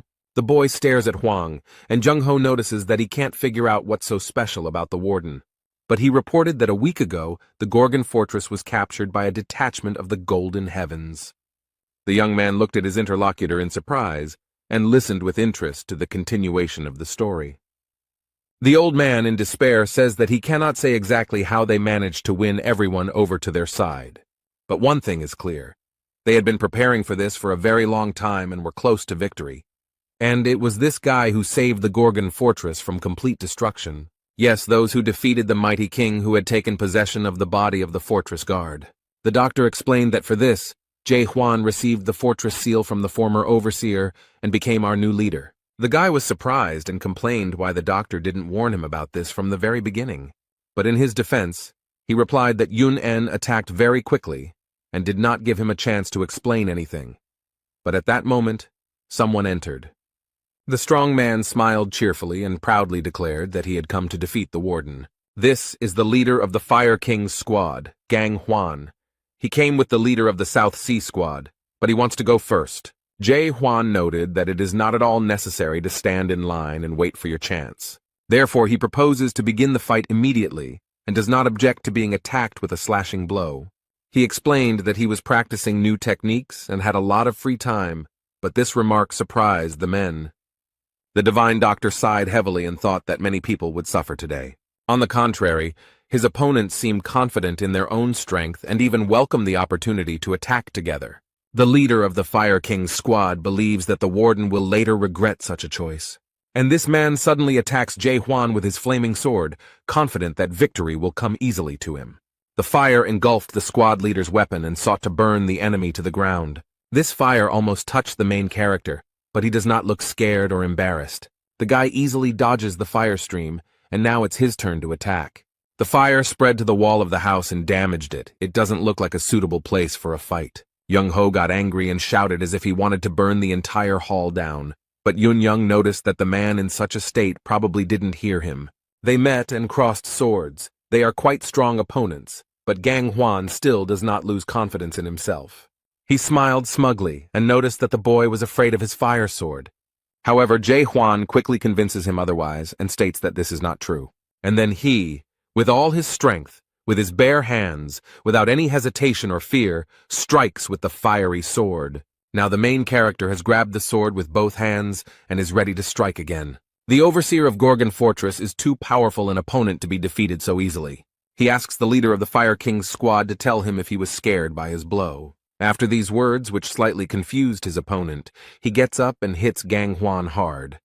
As a result, there was now a large hole in the wall, and the boy noted that he still found it difficult to use force. Yun-yun is shocked by what she saw, and the doctor is worried because he doesn't know how to explain all this to Jurgen. The leader of the Southern Naval Detachment struck the ground with his sword, and water appeared all around, which was very much needed here. After their fight, everything is on fire, so he decides to use his power to put out the fire. He looked at his friend and noticed that Kang Hwan was okay in case anyone was worried about that. The protagonist looked at him menacingly and repeated that he asked to attack simultaneously. In response, this man very laconically explains that he does not really like fire. And now that the leader of the Fire King's squad has been defeated, he is ready to try to win. He stands proudly and offers to fight, despite how easily Jae Hwan dealt with his predecessor. It's amazing that after everything he just saw, he still has such enthusiasm for the fight. The main character thought about how first there was white electricity, then fire, and now water, and it reminded him of Pokemon. However, upon closer inspection, this man turned out to be stronger than his previous opponents. But without further warning or prelude, Jae Hwan takes the first step towards his opponent. He went on the offensive, and the leader of the Southern Naval Detachment defended himself with weapons. The man frowned and no longer looked as confident as his predecessor. Both have large and powerful swords, and each of these warriors knows how to use them skillfully. During the fight, Huang noticed that this guy was different from his previous opponents. He doesn't just mindlessly rush into battle like the others, he finds it interesting. It seems that the leader of the South Sea detachment has taken control of the situation and has prepared his weapon to strike. Huang was right in front of him, so the guy swung and hit, but fell to the ground. He was surprised because he had not noticed at all how the warden had managed to disappear from here. When he raised his head, he saw his opponent, which was a bad sign for him since he would be attacked from above. The protagonist gathers his strength. The golden rays of energy almost reach the squad leader. The man understands that his opponent has great strength and it is better to dodge this blow than to resist. So at the last moment he barely managed to jump back to avoid the merciless blow. It was a huge wave that destroyed the floor and scattered many stones to the sides. The squad leader looked around, assessed the whole situation, and came to the conclusion that the overseer was clearly stronger than him. He admits that if Jae-hwan had hit him, he would have been left in pieces. The guy has enough pride and strength to admit his defeat, which surprises the main character a little. Huang noticed that this young man had not yet shown all that he was capable of, but the squad leader was not going to continue the fight, because everything was already clear to him. Cayman smiles. Since he lost, he now wants to discuss the rats in detail. The Fire King squad leader is extremely angry and cannot believe that the Lightning God squad leader has lost. Instead, Young-ho asked why he was blaming that guy when he should be blaming himself for the loss. Now all three have lost, and the leader of the Lightning God squad wonders what they plan to do next. However, he added that since they had been defeated, they had to join the deep detachment of the expedition. One of them noted that this was precisely the reason he came here, to which the main character looked around in surprise. But I asked the South Sea detachment commander if he was joking, and he replied that he was absolutely serious. The leader of the Fire King's squad, Gang Hwan, looked at him very aggressively and thought that this was to be expected from him. This guy was the best friend of the former commandant of the fortress, Emil, but he was unable to join the expedition because he was still too weak at that time. Then, when the detachment returned, everyone saw their failure, became disappointed and lost hope. The people were defeated and the fruits were lost forever. It was a strong blow to the fortress of Gorgon. This guy saw with his own eyes how dangerous and scary it is to go down there, and even more dangerous to own something so valuable. He witnessed the disintegration of a detachment that was going on an expedition into the depths, after which no one else showed a desire to go there. It happened 900 years ago, and Cayman believes he honed his skills for this very day. He then explained that he planned to join the squad in the near future and go into the depths. The divine doctor sighed heavily and asked for what purpose the Fire King had come here. The man crossed his arms over his chest and remarked that since he had already lost, he had no choice. Then I asked the Lightning God, and he calmly replies that he has already made a decision. And the next moment, he suddenly stood up and ran quickly. I wonder what he was thinking. Was he really going to run away? The main character noticed this, and he didn't like this idea at all, because everyone knew the conditions of the battle. However, then everyone noticed that he was running towards the main character, and the doctor tried to stop him, as he thought that he wanted to fight him again. But the guy doesn't stop and continues to do what he planned, which alarms those present. The protagonist had already grabbed his sword to fight back, but the boy fell to his knees in front of the warden, apparently realizing that Jae-hwan was indeed very strong. His behavior really surprised everyone present. They certainly did not expect to see this. He swears that from now on he will serve him faithfully and obey his overseer. The protagonist looked at him in surprise and remarked that he should not swear allegiance. But the boy still kneels, promising him his devotion, and is even ready to die for him. However, Huang noted ironically that he would not be able to do this since he was already dead. The young man realized that he had said something stupid, and it upset him, but he was not going to back down. He begs to be accepted and is ready to become a private captain, just so that he is not rejected. No one understands what he wants, but the boy promises that he will not steal the secret treasures and begs to be accepted. The divine doctor doesn't understand what's going on here and why the leader of the Lightning God squad is acting this way. He asks how he can speak and behave like this and how his team will react to it. The other two squad leaders watch this whole event with surprise and great interest, and the leader of the Lightning God squad admitted that his squad was no longer in chaos. Young-ho asked in surprise what this young man meant. How could his unit not exist? He admitted with regret and sadness that there were only 7 people in the detachment, including him, and no one else was left. The Lightning God suffers greatly because of this, because he has been the leader of the squad for so long that now he does not know who he is without it. His squad has completely fallen apart, This prevents him from living a peaceful life. The poor guy doesn't know what to do now. All this happened a week ago, and everyone in the room is listening to it with horror and great surprise. The poor guy is completely broken and disappointed. Suddenly, everything he worked for has come crashing down. Young-ho thought for a moment and asked if he really meant that his squad had fallen apart. The young man sadly lowered his head and, without looking anyone in the eye, noted that this was indeed the case.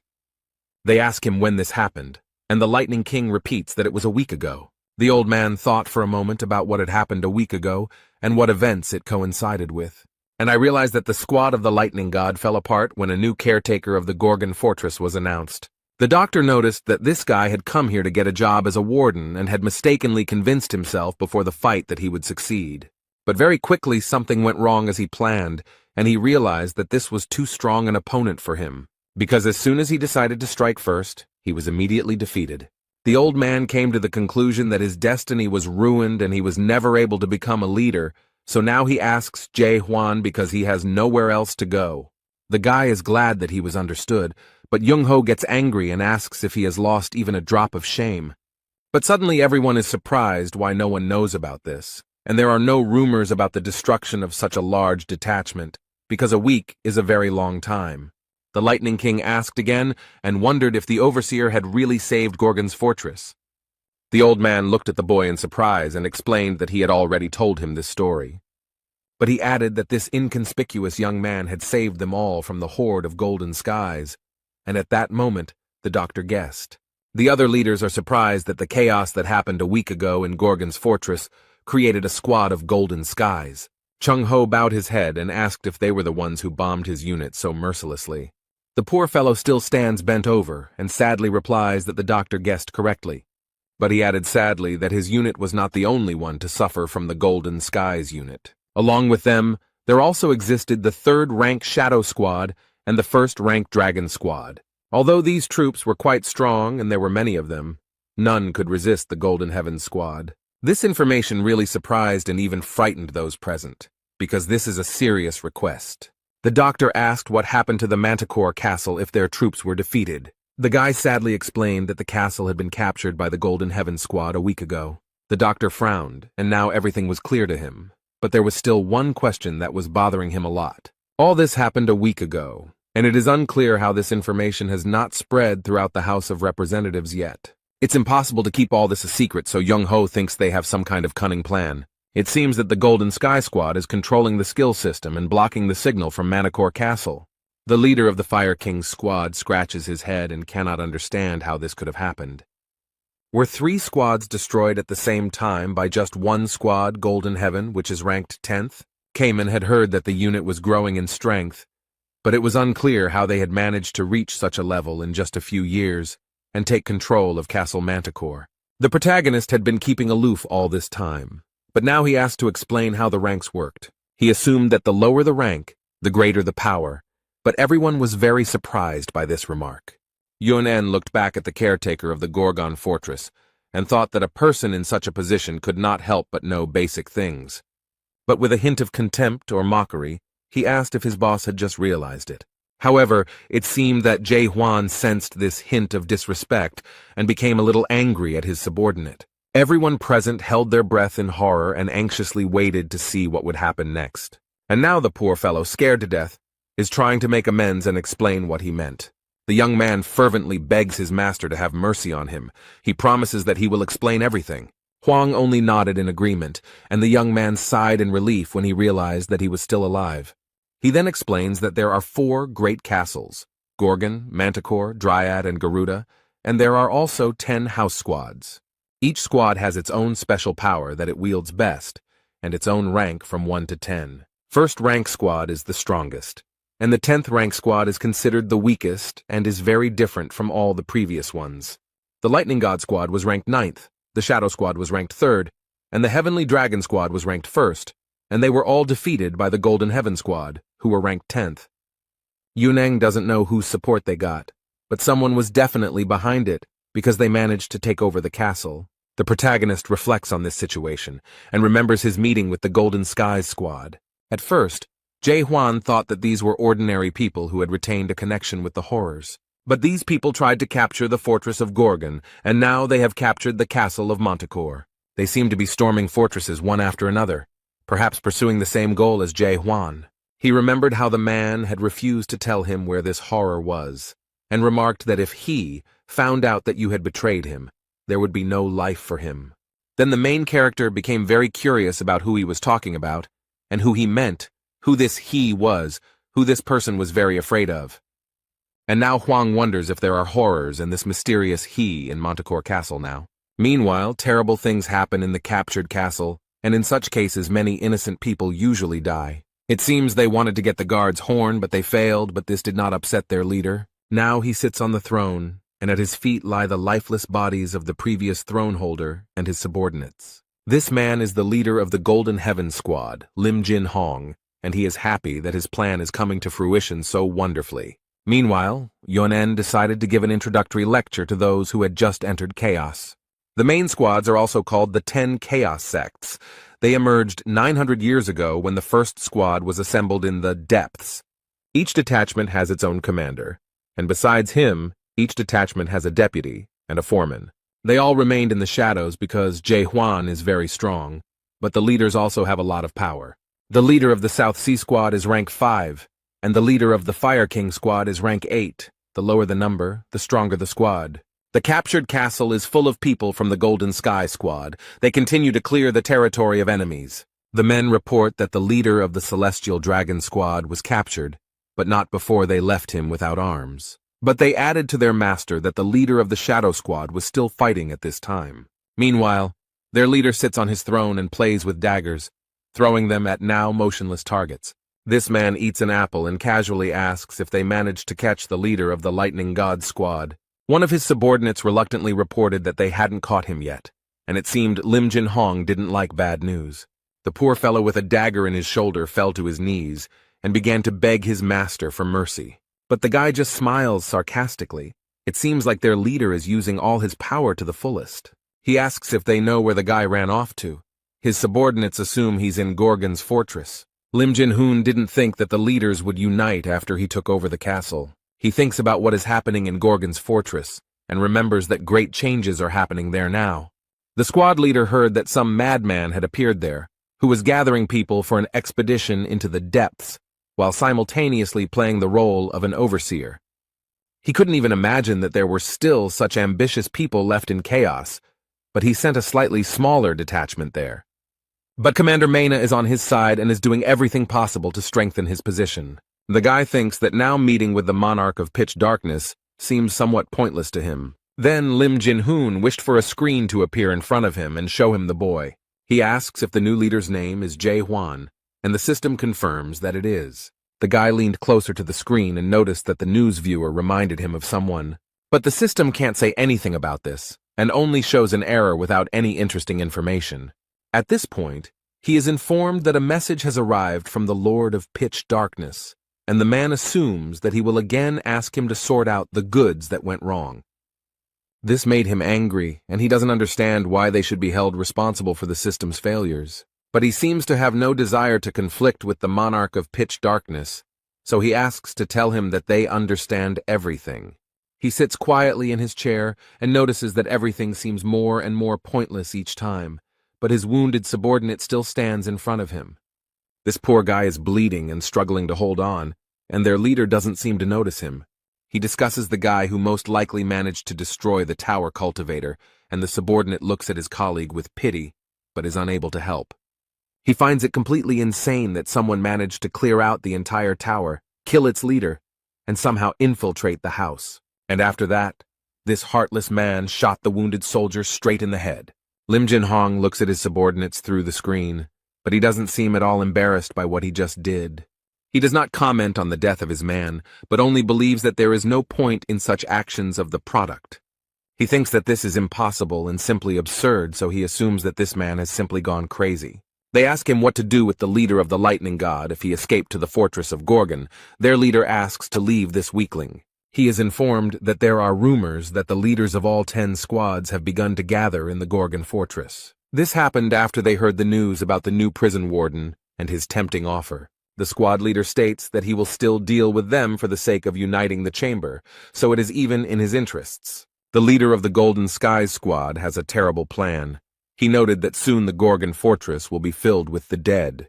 Lim Jin Hong knows that a very evil creature appeared in Gorgon fortress a week ago, and this man is 100% sure that the King of Disasters appeared in the fortress. Traces of his presence quickly disappeared, but the squad leader knows that the arrival of an evil force is not the worst thing.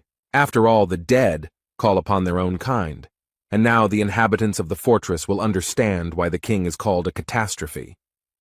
Meanwhile, in Gorgon's fortress, the overseer and squad leaders try to figure out who is supporting the Golden Skies squad. One of them boldly suggests that one of the monarchs of the Great Lands may be behind all this. Although they are prohibited from interfering in the affairs of the House of Representatives, no one else can finance such a powerful and large organization. The Fire King heard that there was a war going on in the Great Lands, so someone could easily take advantage of this situation and interfere in politics. That's why he suggests turning to the Renaissance Court, and this suggestion somewhat frightened the leader of the South Sea Squad. This is the place where the resurrection ritual is performed by the monarchs, members of the 5 noble families, and members of the organization that owns the fruits. Zhang Ho was asked if any monarch was involved in this. Does that mean he broke his oath? The old man reminded everyone that in exchange for receiving the fruits for the Court of Revival, the monarchs and members of the 5 noble families swore not to interfere in the political affairs of chaos. The Fire King is furious and believes that this issue should be raised publicly. However, it was rightly pointed out to him that none of them had direct evidence of the monarch's involvement in this. In addition, the leader of the South Sea Squad is against asking outsiders for help, but he asked what they would do if the Renaissance Court did not side with them. It seems the Divine Doctor wants to intervene in the conversation. He has a few questions. Young Ho notices that the situation looks much more serious than it seemed at first glance, so he asks the prison warden what they should do now. Eventually, Castle Manticore is captured, and 3 of the 10 squad leaders are captured by the Golden Heaven Squad. He suggests that if this continues, a major and brutal war could break out. However, their leader noted that none of this mattered, since they still remained their enemies, whom they would have to fight sooner or later. The doctor recalls being told that Jay Huan has plans to unite the house and get rid of all enemies. In this case, he will be able to leave his post, because if there are no enemies, then there is no need for security or a fortress. Now he asks the guy if he really wants to unite the house, and explains that it's not the same as capturing 4 fortresses. The doctor adds that the Renaissance Court is a much more dangerous and terrible enemy than all 10 squad leaders combined. The old man believes that the boy will not succeed with his abilities. He believes that there are many things in the world that are simply impossible to do alone, even if you are very strong. The clouds in the sky have parted, and rays of sunlight are penetrating through a hole in the ceiling. He filled the whole room with his warmth and bright light, and the boy noticed that none of it mattered. But he added that this is precisely why the old man is here, to help when needed. The main character looked at the Divine Doctor with hope and respect, because he had a lot of experience. However, it seems like he didn't like this hope at all. Young Ho looks a little shocked. The caretaker of the Gorgony fortress noted that he was quite young and did not have much experience, but this did not matter as long as they had a doctor with them. But Young Ho got angry and asked why the guy thought he would go with them too. But Jay Huan looked at him and said, "Isn't that so?" The straightforwardness and spontaneity of this young man simply amazed him. Young Ho can't believe he was so easily seduced by such a green and frivolous guy. The protagonist looked at the squad leaders and decided that it was time to tell them about his plans. It consists of several points, the first of which is the unification of chaos. But Huang does not specify how exactly this will happen. After that, he plans to destroy the Court of Rebirth that stole the fruits 900 years ago. And only after this will their expedition into the depths begin. But for this, he needs devoted people who will work for the common good. Therefore, if any of them are not confident in themselves and understand that they are not ready to sign up for all this, then it is better for them to leave now. Cayman wondered what the warden would do if everyone refused, and no one showed any interest. Jay Huan said that he would go alone then, but the squad leader pointed out that such a plan could not be carried out if you were alone. However, the main character proudly noted that he had traveled this entire path completely alone, and therefore was not afraid of anything. His interlocutors looked at him in surprise, and now they at least understood a little what their leader had to go through. Suddenly, the leader of the South Sea Squad started laughing loudly. It looks very strange. And then, cheerfully declaring that he would join Jae-hwan and noting that he would follow his leader anywhere, Yoon also confirmed his participation in his plan. After the confession, everyone looked at the Fire King and began to wait for his answer. The man rubbed his head in confusion and explained that he had not yet decided what he would do. In his defense, he stated that it was completely normal, and they were very calm about accepting an offer from a complete stranger. He explained that he was not sure that Jae-hwan would be able to lead the expeditionary force because the enemies were too strong. But he expressed his wish quite confidently. The Fire King wanted their overseer to prove his worth. The man explained to those present that there were now 6 squad leaders on the side of the Gorgon fortress. If 3 more leaders, not counting them, recognize him, then he is also ready to stand on his side. The protagonist folded his hands and agreed to these conditions, but it seems that no one expected him to agree so easily. But then the guy thought for a bit and added that he also had certain conditions for them. Since they must recognize him, it is only fair that he recognize them. The leaders ask curiously what conditions he came up with, and Jae-hwan replies that they will have a competition. He is organizing a competition among the best, and you need to get into the top 8. This will be enough for him to be able to accept them, and after that the overseer is ready to carry out any task. This angered the Fire King, but Kaiman noted that it made sense, since being the leader of the squad did not yet guarantee them unconditional power in the world of chaos, and asked when the competition would begin. Meanwhile, along the corridor of the fortress, someone is quickly approaching the door of the hall where they are. He opens the door with different movements and eavesdrops on their conversation, but it doesn't seem to bother him at all. This is the Minister of Internal Affairs. He looks very strange and shows some document. The guy looked at the man and realized that something was wrong with him, so he said that he thought the competition would start right now. And the man shows an announcement that anyone who wants to become a leader can come today and take part in the first stage of the competition. Not long before this, a management meeting was taking place in one of the fortress's offices. The Interior Minister appears extremely upset by the whole situation. They ask him what the fortress commandant's plan is because it seems he has something in mind. The situation has become even worse than before. The outer borders of the fortress are overcrowded, and the guards are having problems checking people.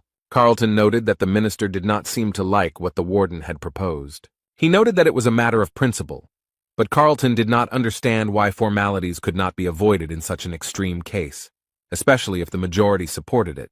Moreover, the supervisory authority has already received approval, but the minister is not confident in this majority. Since 3 of the 5 ministers who agreed were recently appointed, he probably does not have much confidence in their decisions. They seem to have gotten the hint and are not very happy to hear it because it does not show respect for them. The recent disaster killed 4 of the 5 ministers and left the remaining ones seriously injured. In this case, new ministers were appointed from among the inner circle, so Claire became the Minister of Finance, Zaire became Minister of Security, and Carlton was appointed Minister of Justice. But this caused everything in the fortress to go wrong. Claire noted that the Home Secretary was not very happy with the new prison governor's policies, but she wondered if he even understood what values they stood for. The man doesn't seem to quite understand what she's saying, or doesn't want to accept it, so she points out that you shouldn't look down on her just because she's a waitress. He tries to object, but the Minister of Finance sees everything perfectly and understands his tone and facial expression. The woman explained with a smile that where there are people, there is money, and now many guests come to the Gorgon fortress because of competition. She confidently asks if he even knows where the competition will be held, and the man is a little confused because he doesn't know. She then tells him that all this is happening on the eastern shopping street outside the fortress, the same street that was destroyed in the disaster. Residents of Gorgon are currently repairing the street and helping with the competition. The man thought for a moment.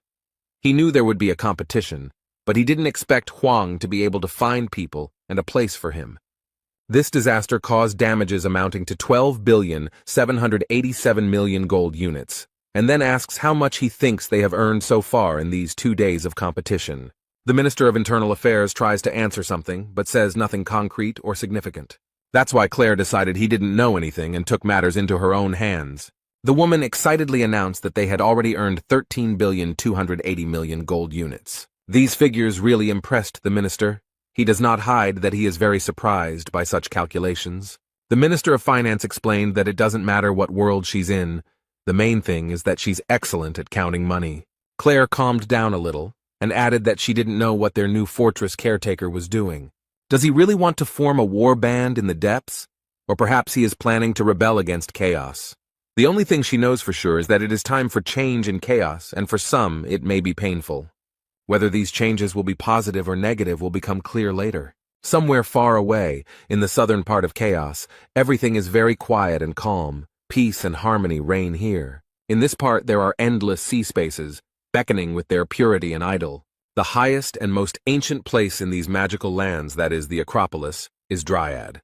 There rises a heavenly fortress of mighty stems, growing thanks to the monster guardian plant Dryad. At the very top of this tower, a woman plays with a shoot of this plant and talks to it.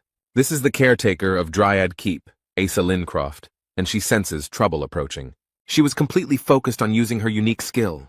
The observer uses an advanced clairvoyance skill and attempts to see what is hidden from the normal eye. This skill allows the Dryad Fortress Overseer to see at very long distances. She saw a terrible picture of a huge number of dead people approaching the Gorgon's fortress. But what's even more frightening is that among them is a walking Magritte, a very dangerous and powerful creature. This monster somehow realized that someone was watching it and was able to deal damage at such a distance. The woman gritted her teeth in pain and stopped using her skill. She had seen enough. It took Asa Lincroft a few minutes to recover from the contact, and now she is ready to do anything to warn the Gorgon fortress about the approaching danger. In one movement, the guard turned into a bird and headed towards the fortress before it was too late. Meanwhile, in the territory of the Gorgons, at the eastern gate, extremely interesting events are taking place. A crowd of people gathered to watch the competition between the strongest people they knew. Everyone is incredibly excited because there will be 16 fights in just 4 days. The leader of the Infinity Squad, Shin Moo-hyuk, watches everyone closely and thinks that they are too demanding. Someone from the outside noticed that this was all because of Kang Hwan, because he lost control, and declared that he would kill everyone. Young-ho spoke to him, and they greeted each other as if they had known each other for a long time and were old friends. But it looks like this man decided to surprise his old friend and show off his strength. The leader of the Infinity Squad shines like gold with his power, and the old man seems to appreciate it. But he noticed that he looked very good, and it seemed like he had not been sitting still but had been working hard. The man looked closely at the divine doctor and noticed that he was also in good shape. They watch the fight and have a nice chat in the stands, which Young-ho finds quite impressive. He knows that Shin Moo-hyuk loves to fight, but he refused to participate in the tournament. The latter remarked that he liked fair fights and not meaningless ones. The old man remarked that Kang Hwan would definitely not like such a statement. Meanwhile, in the ring, the fiery king gritted his teeth and tried his best to defeat his opponent. He can't lose. It would be too much of a blow to his pride. Therefore, this man does not hesitate to release a huge wave of fire at his opponent. He smiles sarcastically and believes that he has succeeded and the warrior he fought has already been defeated. But the next moment he realizes that something is wrong and this is not the end of their fight. The man raises his head and sees above him, in addition to the clear blue sky, his opponent ready to strike.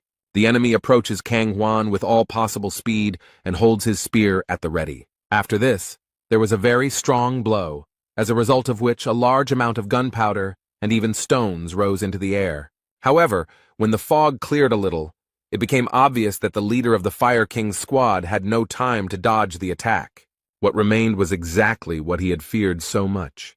He had lost, and in front of so many witnesses. Moo-hyuk noticed that this divine law seemed very familiar to him. The doctor confirmed that this was his habit. They talk about Ha-yu, the Steel Lord of the Green Winds, and he seems very powerful. The men looked at him in surprise and did not understand what he was doing there and why he needed all this. But Jong-ho can say with certainty that many lords are interested in this tournament. The 16th round is now complete, and the long-awaited battle between the top 8 will now begin. Shin Moo-hyuk noticed that everything was happening very quickly, and the doctor explained that their new leader did not like delays. Someone confidently enters the arena, and the crowd is already going crazy with impatience. Finally, it's the turn of the leaders of the followers, and the people in the stands are happy that they've finally waited for the most interesting part. Yagello Man entered the arena. He is the leader of the followers, and is considered the best fighter in all of Chaos. Young-ho watches this man with interest and finds him very strange. Yago looked at the doctor with such contempt and arrogance that no one would have liked it. He was seething with anger, but he noticed that this guy was very arrogant and needed a good spanking to bring him down to earth a little. His interlocutor asks him to calm down a little, because he is only 400 years old, and in the meantime his opponent enters the arena. Young-ho is looking forward to the events and smiles sarcastically because he knows what awaits this idiot. He noticed that the young man was now teaching the leader of the followers a lesson in a way that made him feel almost uneasy. The protagonist stands proudly before his opponent without a drop of fear or hesitation. The man smiled slyly and said that he had heard of his plan and considered it useless. Shinmu Hyuk leaned forward to get a better look at the new caretaker of Gorgon Fortress. He seems a little surprised to see such a young and seemingly inexperienced guy. In the arena, fighters prepare for battle and will show their true strength and courage. However, Mu Hyuk is not confident that Jae Hwan will be able to defeat Jaegyul Mang, as he is a very strong opponent. The man looked closely and thought that this guy reminded him of someone and asked if he was Young-ho's student. But the old man just smiled and decided not to explain anything for now, but to enjoy the battle. The main character takes out his weapon, which means that he is ready to start, because he does not like to delay this for too long. And the next moment, the people in the stands open their mouths in amazement and surprise. But this doesn't only apply to ordinary people. Even experienced fighters who know well how much strength is needed for this are surprised. The ministers of Gorgon Fortress are also seriously stunned. They probably didn't think that things would turn out this way. It only took Jae Hwan a few minutes to defeat one of Chaos's strongest fighters. Everyone was surprised at how easily and naturally he did it. It seems that now everyone will at least approximately understand how strong their leader is. Jae Hwan didn't get a single scratch and didn't even seem to be very tired in this fight. Jong-ho looked at the boy with pride and asked his friend if such a person could become his disciple. After all, he is not an ordinary person at all. Inside him there is a real monster that no one can defeat. This time Jurgen will give a mini lecture on what the 4 fortresses of Chaos are. On each of the 4 sides of Chaos there is a fortress. Gorgon in the east, Dryad in the west, Garuda in the south, and Manticore in the north. Fortresses were built to protect souls from the dead and prevent them from entering the castle. That is why the fortress's first priority is to get rid of all the dead that have appeared in the fortress. Zaire tried to destroy Carlton, who almost turned into a monster, because it was his job. Each fortress has its own overseer, and each of the 4 overseers has its own special sign, also called a talisman. Yagelman fell heavily to the ground and remembered that his opponent was not on the list of semi-finalists. This man has had a hard time with Jae Hwan. He is all beaten up and his body barely obeys him. When he learned that his opponent would be the warden, he was very happy about the news. In the end, he decided to take part in this stupid competition only to appease the fortress commander. This has happened before. People gained hope and began to make plans for a long-lost life, but unfulfilled hopes led to great disappointment. He came here precisely to destroy this hope and prevent it from turning into disappointment, and he has been doing this for 400 years. That's why he can't lose. And this man is not going to admit defeat. If he loses anyway, it will mean that everything he has done for 400 years will lose all meaning. The man noted that Huang said that the fight would be one-on-one, but did not specify what kind of fight it would be. The protagonist remembers that everything was exactly as it was, and does not understand what his enemy is leading him to. He smiles slyly and says that he wants to have a battle of terms. It seems that in this case he will feel a little more confident. The people in the stands are outraged by his choice because they think he is pathetic and too weak to admit defeat. Young-ho frowned and guessed that this man wouldn't be able to come to terms with something he lost so easily. His interlocutor could not remember anyone who could win in a battle of conditions, and the doctor suggested that the guy wanted to take advantage of the military advisor's trick. Then he calmly watches what happens next and how the leader reacts. The guy asked what kind of battle of conditions this was, and this cunning man does not miss the opportunity and remarks that he will assume that the guy agreed. The next moment everything around changed. The main character did not expect this. He did not understand at all what his opponent was talking about. Somehow, an unfamiliar landscape had opened up before him, and now he had to figure it out. He stood on the green grass and looked around so as not to lose his advantage due to his confusion. It looks like some kind of simulated small world in which the main character is like a giant. The system informed him that this was a world of military strategy building, and since the guy was a newbie, it suggested that he familiarize himself with the rules of the game. Yagelman explained that the construction world is just a beautiful name. According to them, one of the 13 masters, the horror Maris, was inspired by military strategies when creating this game. The manager carefully studies what the system offers him. He must understand how everything works here if he wants to win. And his opponent noticed that all the strategists of the Great Lands love to play this game, and mentally added that he was one of the best players. He asked if his opponent needed time to understand the rules, but Huang said the game was actually easier than he thought. It seems that the main character has figured out how it works, and now he is not as confused as he was at the beginning. This game is built on the confrontation of 3 races that need to accumulate resources and train their troops. The main goal of the game is to destroy the enemy's defensive fortresses and capture it. Jae Hwan knows such games. On Earth, he actively played a similar game and knew absolutely everything about it. He was such an avid gambler that he played over 10,000 games. Now he wonders who these horrors are and if they just stole someone's idea, while his rival asks if this is the right place for him. The system reported that Yagelman had chosen the Lost Garden as his battlefield, and it was perfect for him.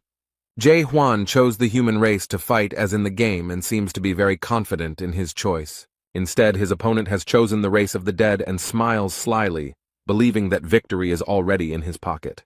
He finds it very strange that this guy chose the human race out of all 3, and remarks that he acts arrogant when in fact he is just a newbie. The undead race becomes stronger in the second stage of the game, but can sometimes win during the game. He makes plans and wants to first train warriors, build fortifications and a base, and then go on the offensive with dozens of warriors. But while he was thinking about all this, his rival had already gone on the offensive and was destroying his race of the dead. The main character already has his own army and weapons. They use swords and arrows, and they easily destroy their enemies until they gain strength and become stronger than them. Yagelman was definitely not prepared for this turn of events. It seems he underestimated his opponent. He didn't think that Huang would attack so quickly and use the farmers as warriors. But while he was angry and waving his arms, something else happened that surprised him very much. The enemy starts building his towers on his territory and doesn't even notice when it happens. Jae Hwan's characters use bows as weapons against their opponents, and they do so quite successfully.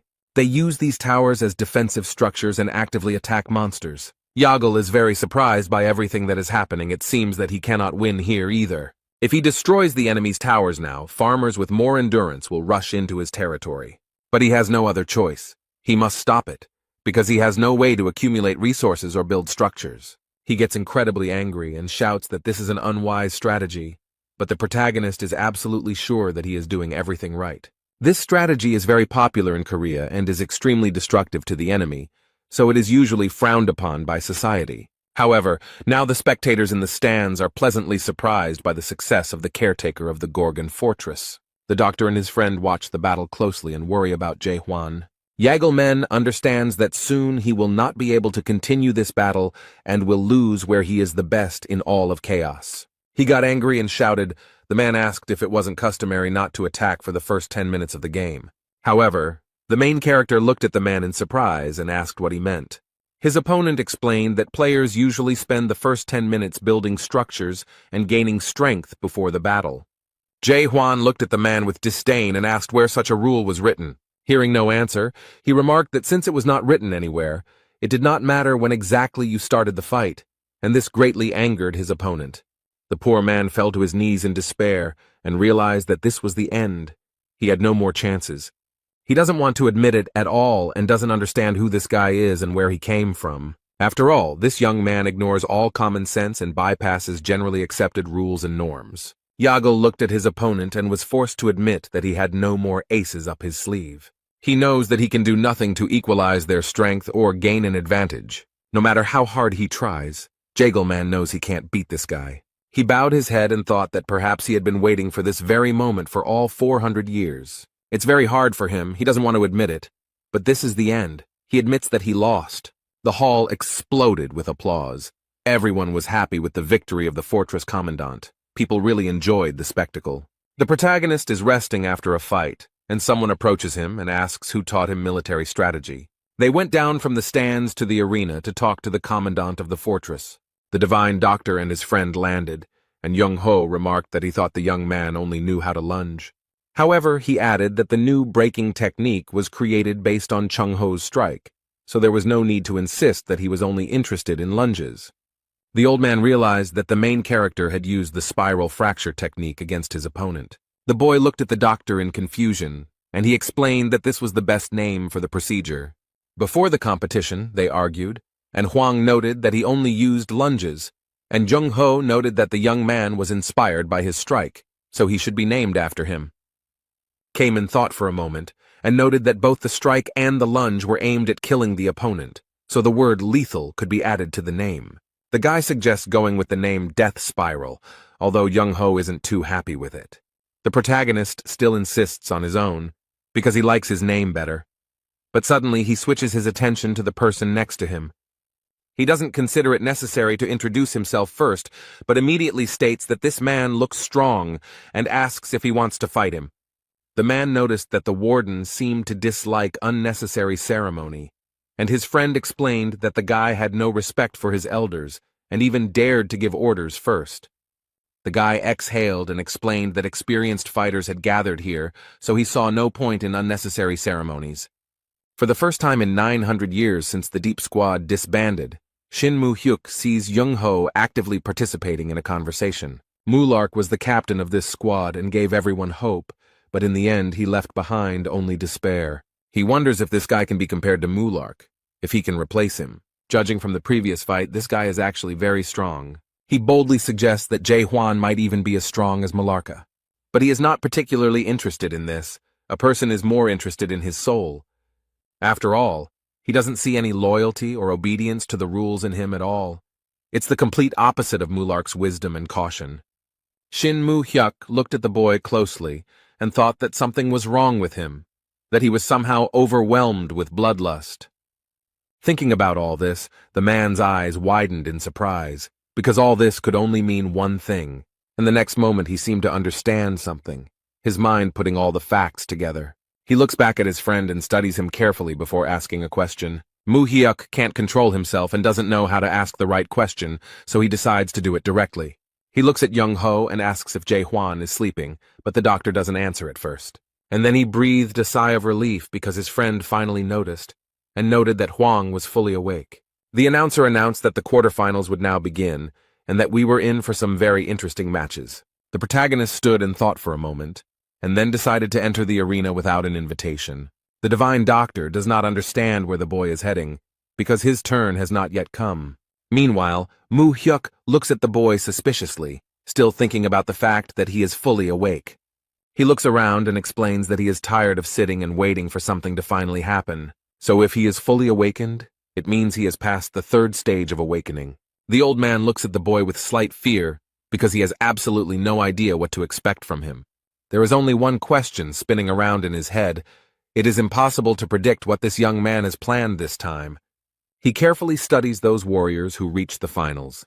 These are the strongest people of those who participated in the duel. It seems he uses his doubt skill to figure out who is who. He sees that everyone except Kaiman and Yunen look like pretty strong opponents, especially the woman with the sickle, and even his skill cannot help him understand her essence. He cannot understand who she is.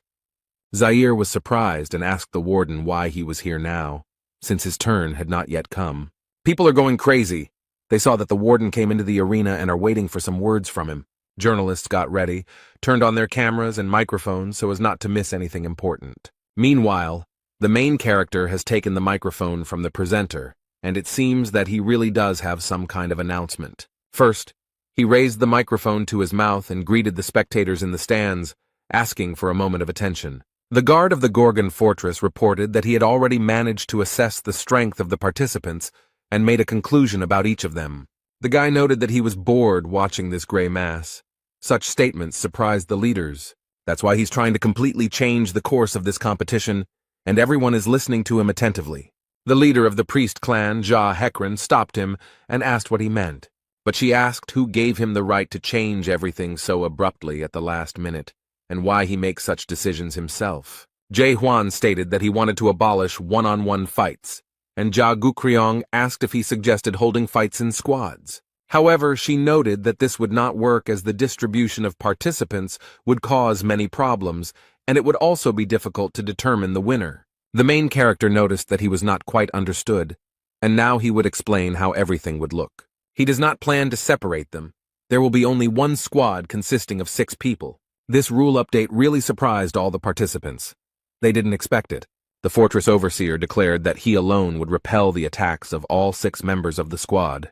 But he promises to hand over the post of overseer to the first one who defeats him. Such bold statements surprise Chung-ho and his friend. The guy never ceases to amaze him. The audience will not be able to contain their emotions. They will have a real chance to see how strong the warden is. One of the soldiers laughed merrily and remarked that it would be very interesting to hear what he would come up with. The guy looked at the person who said this, and it turned out to be the same mysterious woman with a sickle. She added that she had a feeling that something very interesting and unexpected would happen soon. The main character, having finished his speech that stunned everyone, returned the microphone. He carefully monitors the audience's reaction and whether they like his statement. He has a plan, and in order to carry it out, the boy needs the trust of his people. Hwang remembered the comrades he cleaned the tower with. He knows that trust grows through closeness. But it takes a long time to build close relationships with people. It doesn't happen overnight. Now, the main character has very little time to prepare to achieve his goal.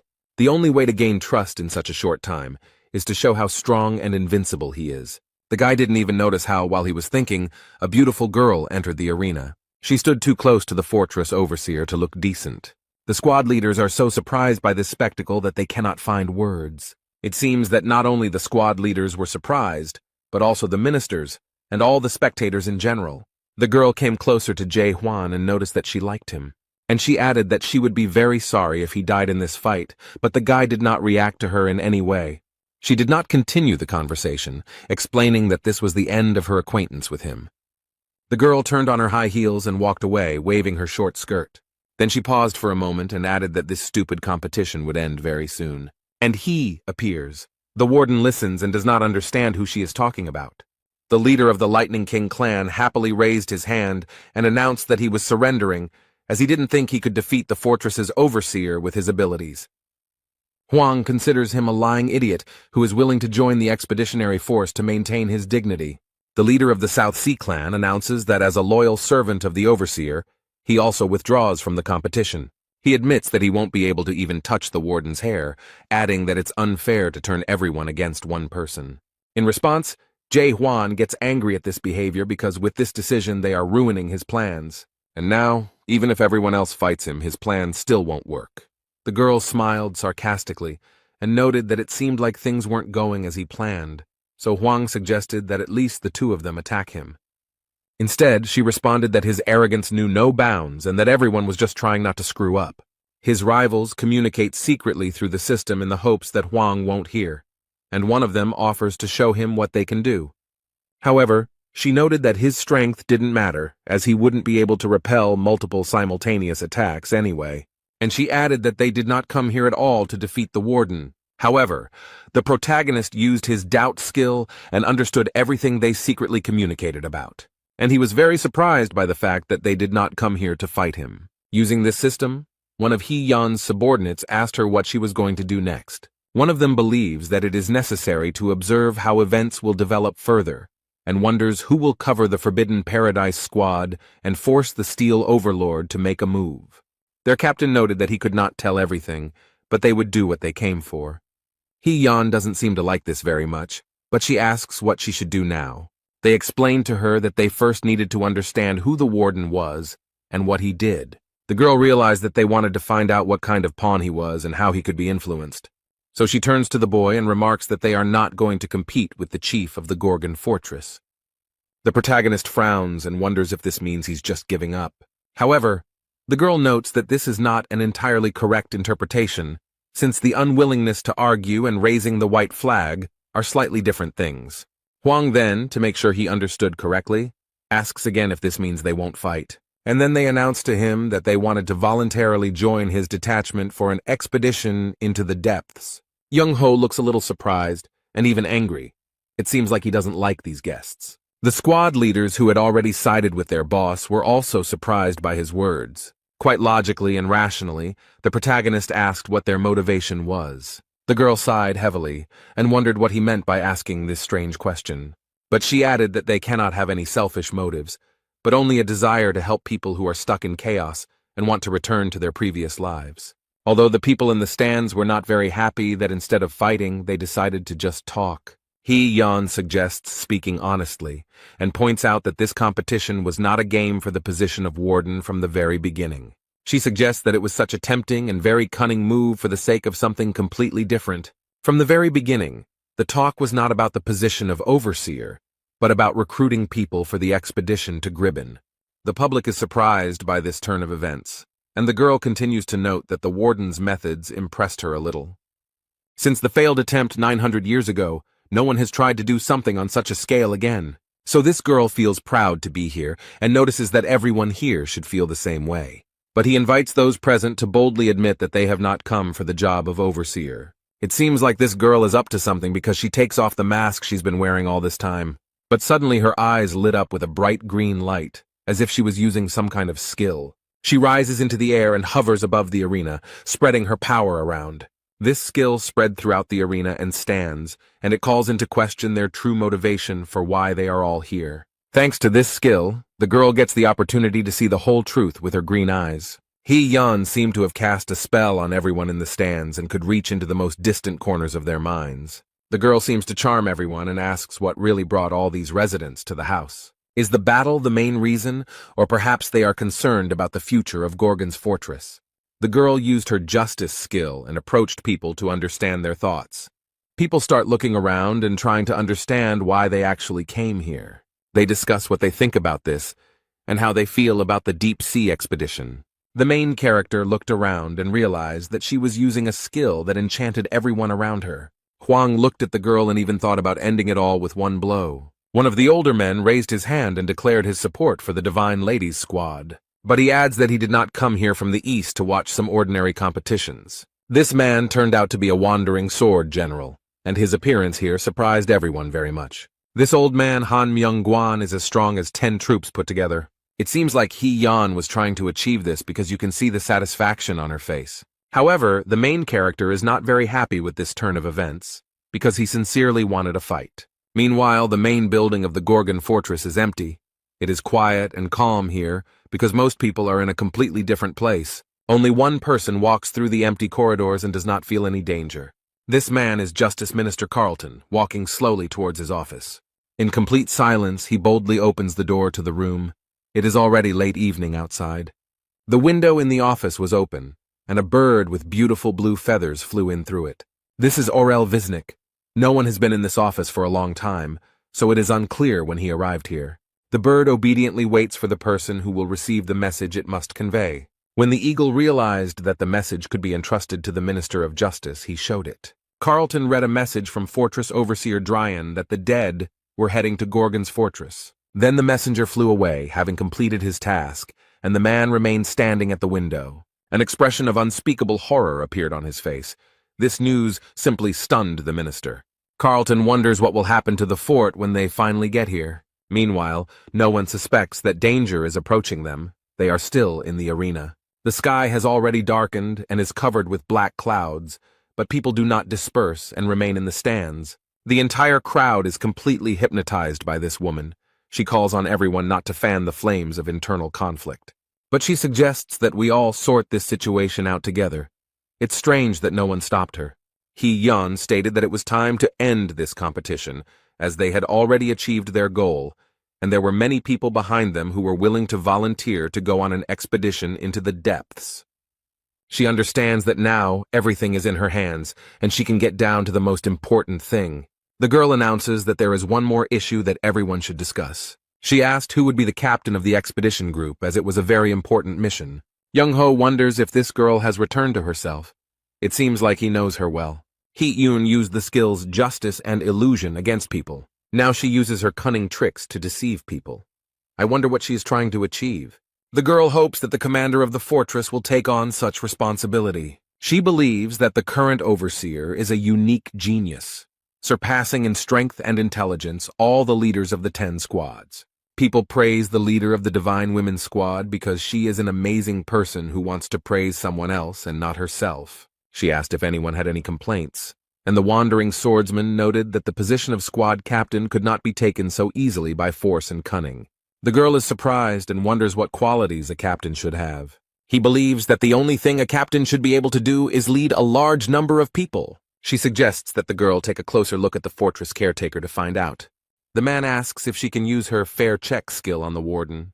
That was exactly what she was trying to achieve, because a faint smile appeared on the girl's face. People are very supportive of this idea, because thanks to this, everyone will see what kind of person he is and whether he can be trusted. Zaira announces that everyone except the warden must leave the arena and asks the leader of the Divine Ladies Squad to use his skill. She pretends that it is not her idea, but the desire of the majority, so she is forced to do it. The girl lightly points her hand at the boy and creates many white butterflies. They form different figures. One of them is a large arrow figure. It seems to be some kind of ritual. The guy was very surprised by this, and the squad leader asked him what he thought about it.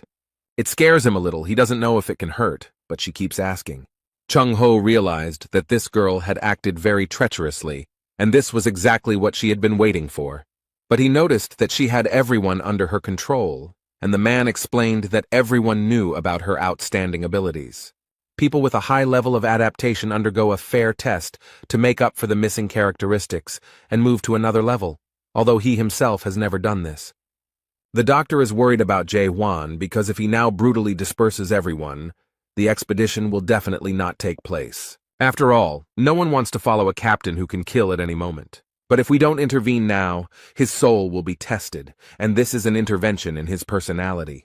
The old man eagerly awaits what this young man will do, and the protagonist calmly agrees. This answer surprised the divine physician because he faced a very difficult choice. She asks him again if he is ready to undergo a fair test, and he repeats his answer. The girl didn't just like it. That's why she came here. She needed to find out what kind of person he was. The audience can't wait for something to finally happen. They're tired of watching these two just stand there. But immediately after that, she announced the start of an audit, and what happened next was quite surprising. Suddenly, out of nowhere, a huge wooden ship appeared with white sails raised. This ship is caught in a strong storm. The cold waves are battering it and breaking it in two. Suddenly, and for some unknown reason, Jae-hwan found himself on the ship, holding tightly to the handrails. And the squad leader announced that this time the ocean would be the location of the fair test. The main character is furious. He cannot understand what is happening here and how to get out of this illusion. Although, despite this, everything looks very real and scary, the guy does not know what to do. The girl noticed that, as everyone could see, there are cases in the ocean when a ship sinks during a storm. People find themselves in the open ocean and, trying to save themselves, climb into a boat. The girl notes that, fortunately, the lifeboat arrived in time, and people have a chance to be saved. They pulled almost all the people out of the water, leaving only one person overboard. But the boat can only hold 10 people. If they take this man on board, they will all drown together. Suddenly, one of the men grabs the captain with a wet and cold hand. Everyone looks at Jae-hwan, and one of the men holds his hand tightly. They demand that he make a decision about what to do as soon as possible, but the protagonist cannot understand how he ended up in this situation. He has two options. The first is to leave one man overboard and save everyone in the boat. The second is to take this man into the boat, and everyone will die together. It's a fair test, and the girl sarcastically asks what the fortress chief will choose. If he chooses option 1 and leaves this poor fellow in the sea, he will be accused of indifference. But if he chooses the second option, he will be short-sighted because his decision will destroy everyone. Therefore, no matter who the overseer chooses, the people will definitely doubt his candidacy for the role of expedition captain. Jae-hwan thought for a moment and suddenly announced to everyone that he would choose the third option. The girl was surprised and noticed that there were only 2 options. She did not understand what the guy was talking about. The young man explained that his goal was to save everyone and prevent the boat from sinking. The squad leader is at a loss. She finds it hard to believe that he will be able to find such a way out. This answer option will appear only when the man starts looking for his own way to solve the problem, and now the system has shown the third option, where he will save everyone and not let the marriage drown. This is the only way to save everyone and preserve humanity, but the girl did not count on this. She wanted to make him look short-sighted, and Hwang ruined her plan. But now she can't do anything about it, so she invites him to share his plans. The main character noticed that they all have problems because of the sea, so they have to fight it. He looked at the sky, covered with black clouds, and explained that he would simply part the sea. The girl is very surprised to hear this. She does not understand what he is talking about and how he is going to do it. It seems to her that the commandant of the fortress has simply gone mad from overexertion. Instead, Jae Hwan looks extremely focused and is already preparing his weapon to fulfill his promise. The girl looked at this with horror and tried to stop the guy, asking what he was going to do. Young-ho recognized this pose. He had seen the guy do it before and knew exactly what would happen next. So he immediately warned everyone to hide somewhere, and people began to run away in panic. The protagonist gathered his strength and performed his signature strongest attack, which formed a large beam. The people on the boat were frightened by everything that was happening. They covered their heads with their hands. The leader of the Divine Lady Squad watches in horror as the water droplets rise up. Everyone watching this was very surprised, but Jurgen looks suspiciously calm. The system issued multiple messages indicating that an error had been detected while modeling the situation, and the sea instantly disappeared, and the terrible and terrifying storm ceased. All the simulated characters were saved. The girl who was on the ship hugged the captain around the neck and thanked him for saving her. However, Jae Hwan is not very happy about this closeness and disgustedly tells her to stay away from him. Everyone thanks me with big smiles and slowly disappears, which looks a little strange. The main character, it seems, did not expect to see this. It even scares him a little. They are like characters in a game. How many strange and incomprehensible things happen here for him. This world constantly surprises him, and the system noted that he passed the fair test. The girl screams in rage, asking what the fortress commander has come up with. However, the main character does not react to her hysterical screams and calmly replies that it is time. These words, or the way the main character said them, terribly frightened the squad leader, and she immediately fell silent. Now he looks as scared and furious as possible and remarks that it is time to put an end to this absurdity. The girl is afraid to think about what might happen now, after she so skillfully manipulated him and everyone around her. However, suddenly the system announced that the Gorgon fortress had been given the order to unite. No one can understand what is happening and why the siren went off. The fortress caretaker, without thinking twice, realized what this could mean, turned around and quickly ran somewhere. They announced that from now on, all events were canceled and asked all residents of Gorgon to come out to the eastern street. Visitors to the city cannot understand what is happening, and local residents explain that dead people are approaching. The most powerful personalities present at the event gather together to plan their actions. They gathered on the fortress's observation wall to assess the situation and saw that Black Spot's squad had been completely destroyed. Most of the Lightning God's squad was destroyed in Manticore, and today they must face these fearsome monsters. But the Fire King laughs at his fear. In turn, the Lightning God noticed that his friend's knees were shaking with fear, and he could not remain silent about it. Instead, Young-ho looks into the distance, remembering events from his past and assessing the situation. He can't believe that a guy who didn't even live 900 years is in charge of Gorgon Fortress. Many strong people, the captain of the Southern Sea and the god of lightning, gathered here. A scientist with whom the protagonist fought and won in military strategy. The Fire King, ready to fight side by side with other squad leaders. Infinity, the faithful and longtime friend of the divine physician and a strong man. The very same leader of the detachment of divine ladies who never managed to set up the commander of the fortress. The 6 leaders gathered in the Gorgon fortress. The old man never thought that something like this could happen again. It all reminded him of the events of 900 years ago. His friend remembers these events well and knows what the doctor means. He is talking about the courtyard of the dead. He looks sadly at the divine doctor and notes that there really was something like this once, but he doesn't understand why they are all here. It's then that Young-ho realizes what's going on here. The dead are attracting other dead people. When mid-level undead appear, they attract other small monsters. When a large monster appears, it attracts mid-level monsters. And a week ago, a great catastrophe occurred in the Gorgon fortress. The real king of the dead appeared. This disaster forced all the fortresses to strengthen their borders and build huge walls. And now, because of this, the most terrible catastrophe is approaching chaos, devouring all living things.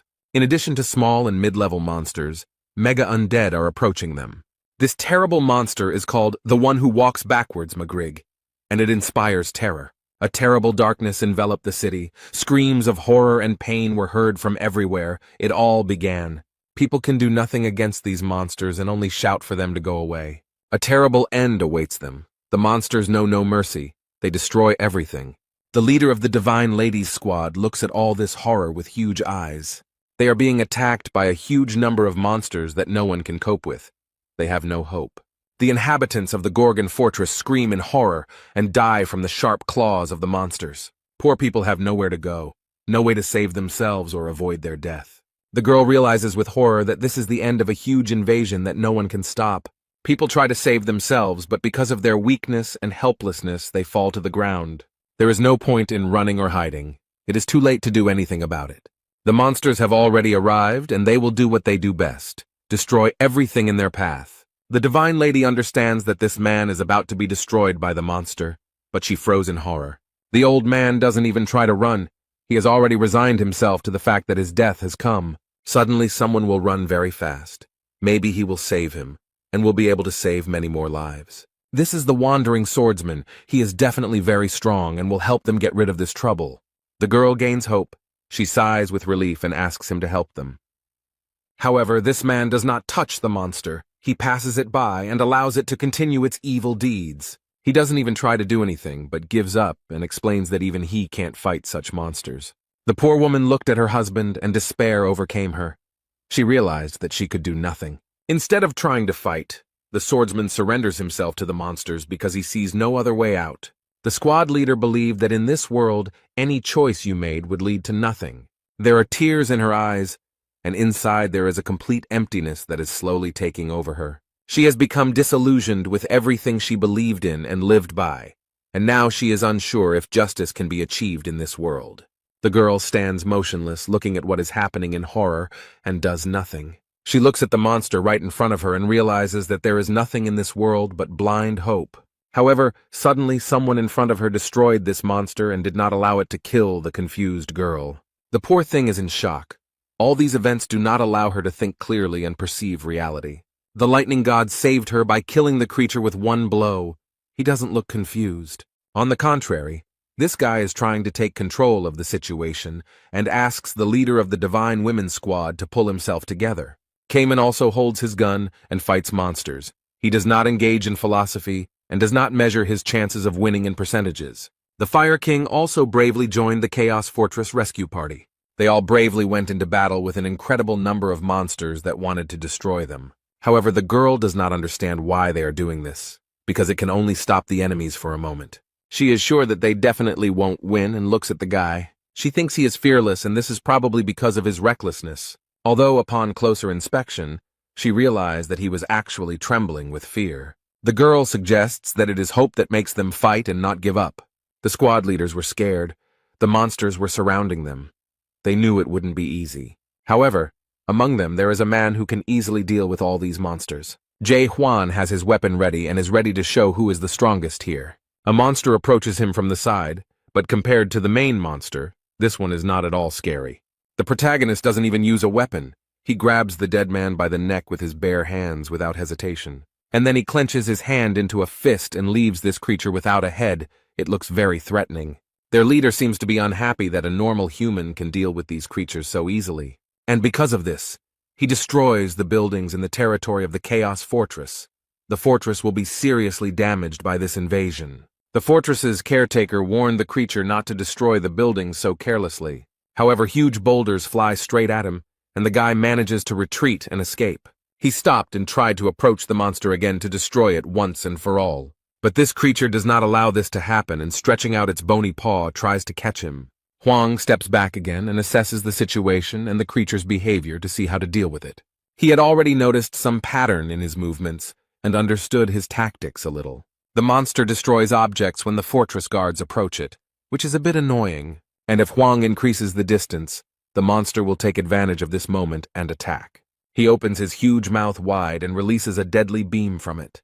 The main character decided not to block the blow, but decided to retreat, since he was not ready for it. As a result, the monster hits the wall and destroys it, and the stones fly in different directions again.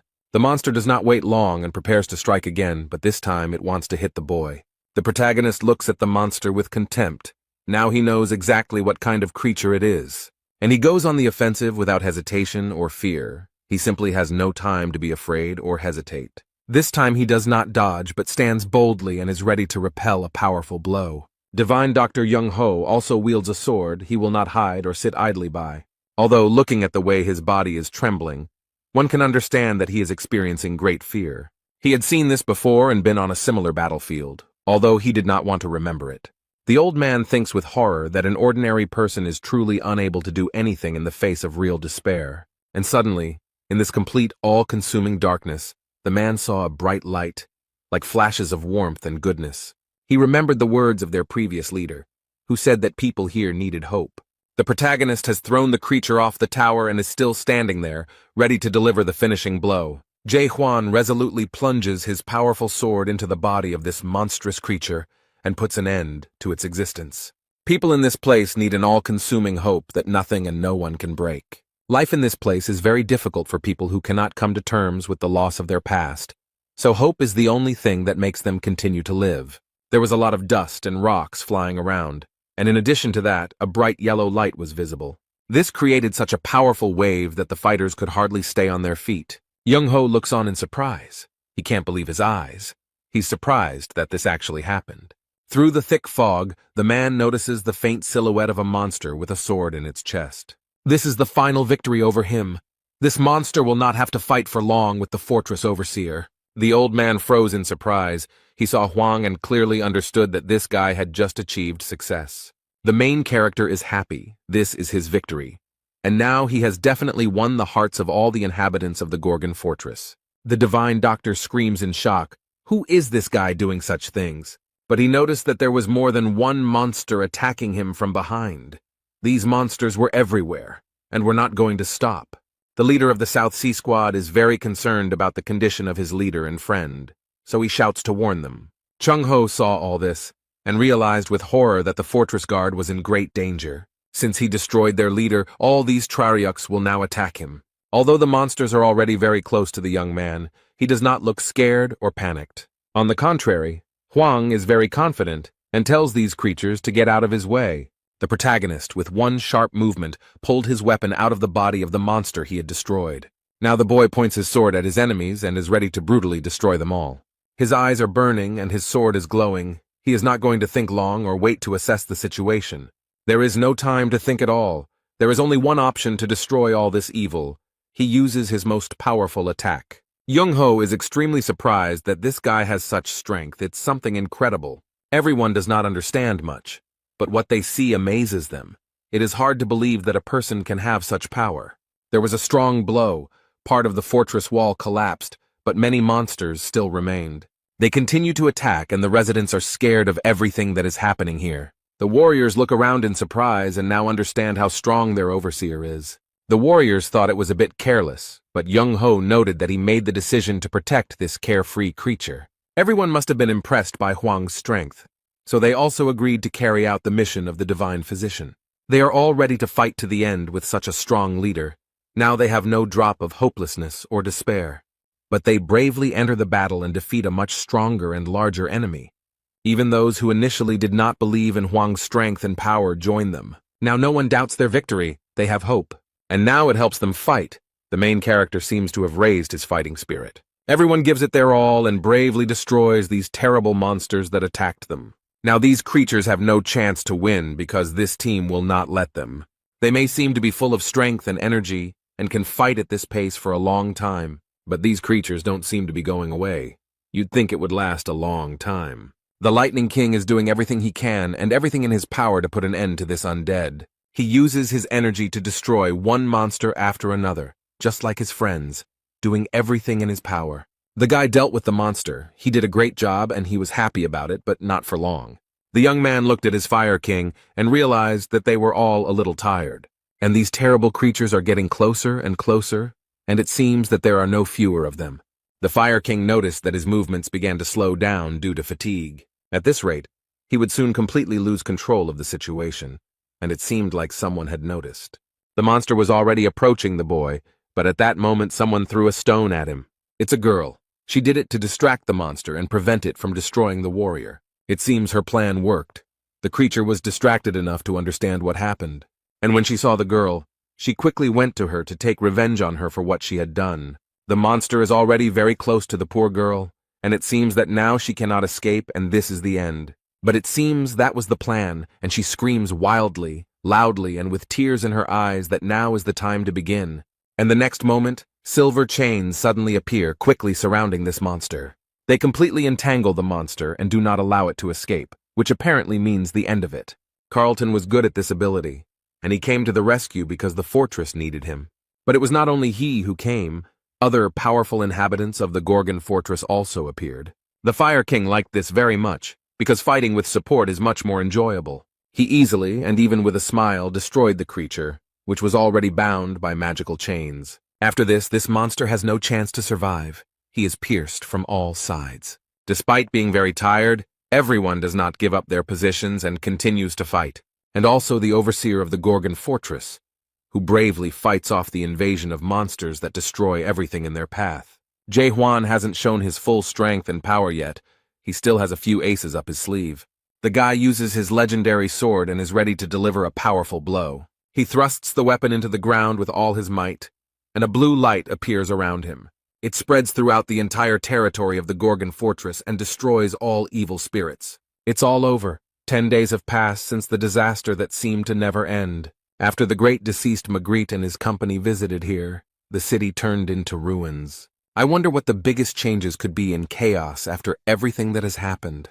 The guy was told that life has become better, but he doesn't understand what he's talking about, so he asks for clarification. 6 out of 10 hunting leaders have moved to the home, so there are more resources and horned monsters, which has increased the economy.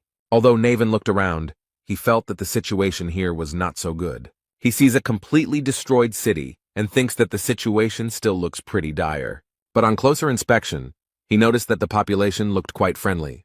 Blacksmith Michael Gernard noted that the guy thought the situation was dire precisely because he couldn't see the path of the wave. Then the black sea of monsters that were approaching and destroying everything around seemed to dissolve with one swing of the sword. And all who were with him at that time, as if enchanted, rushed to fight the monsters with great enthusiasm. Although the blacksmith noted that the only thing the fool could say was that life in Gorgon's fortress had gotten better. This guy simply wrote that after a huge tragedy happened, people can still live in chaos. Suddenly there was a loud explosion, and this sound terribly frightened and surprised the young man. However, Koval tries to calm him down and explains that this has been happening here quite often lately, and he shouldn't worry about it. The journalist believed that such an explosion could only occur when a high-level adapter collided with soul energy. Then he looked at the tall building and remembered that from now on, the leaders of the 6 squads were here. The journalist comes to the conclusion that there is a war between clans, and Koval notes that this can be said. Suddenly, a loud sound is heard again, and a real explosion is seen in the fortress, which looks quite frightening. They both look up and see who the blow was aimed at. 5 people, along with their weapons, were thrown into the air, and now they are falling helplessly. Some of the strongest squad leaders are defeated and simply thrown out of the tower. It seems they are not as strong as they thought. The blacksmith watches this very casually and habitually, as if it were happening suddenly. And the main character sits in the fortress and notices that these people have a difficult path ahead. Meanwhile, there is unrest in the Manticore fortress. It seems that bad news has reached them. The commander of the detachment that captured the fortress cannot believe what he just heard. He was told that the great late Magritte, who had gone into chaos, had been completely destroyed. This guy is getting angrier and angrier.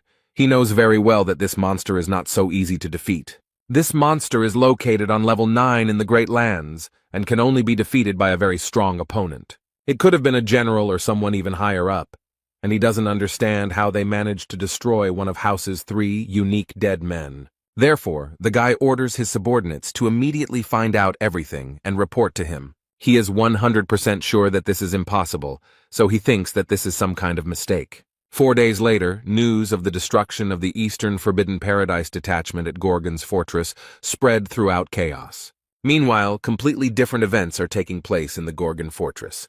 The main character notices that his subordinates are very weak. He looks closely at the leaders of the squad and asks what they have been doing all these centuries. The Lightning King is disappointed to think that this guy is completely unbeatable. Suddenly, he turns to Yun, and the guy immediately replies that he is ready to listen. The protagonist notices that this guy has nothing but fast legs. Kang Hwan explained that he was strong but very slow, and Jaegyul Myung thought for too long. Divine Lady is very fast, has excellent reaction but very poor endurance.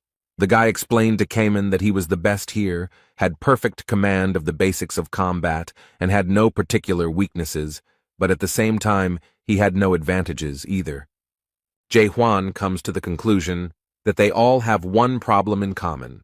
They somehow managed to achieve success without putting in much effort.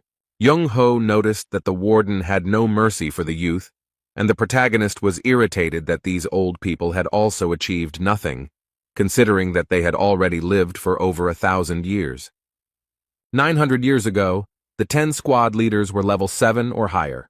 The Sky Dragon squad leader was level 9, and Mularka was stronger than all of them combined. The expedition turned out to be difficult, even for such strong leaders. The depths are a serious test. During the battle with the Eastern Squad of Forbidden Paradise, half of them found themselves on the verge of death. The main character noted that they didn't even attack their base, that is, Manticore. They barely managed to deal with one squad, so it is unclear how they will now be able to go on an expedition. Jae Hwan decided that from today onwards they would all undergo special training. Yagelman knows well how much work it takes to move from one level to another, so this news surprises him greatly. He explains to the manager that all the managers here are transitioners, and moving to a higher level is not so easy, and it usually takes a person at least 10 years to reach at least the first level.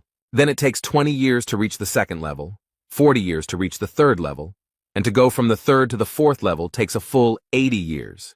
This is why anyone above level 4 is called a high-level adapter.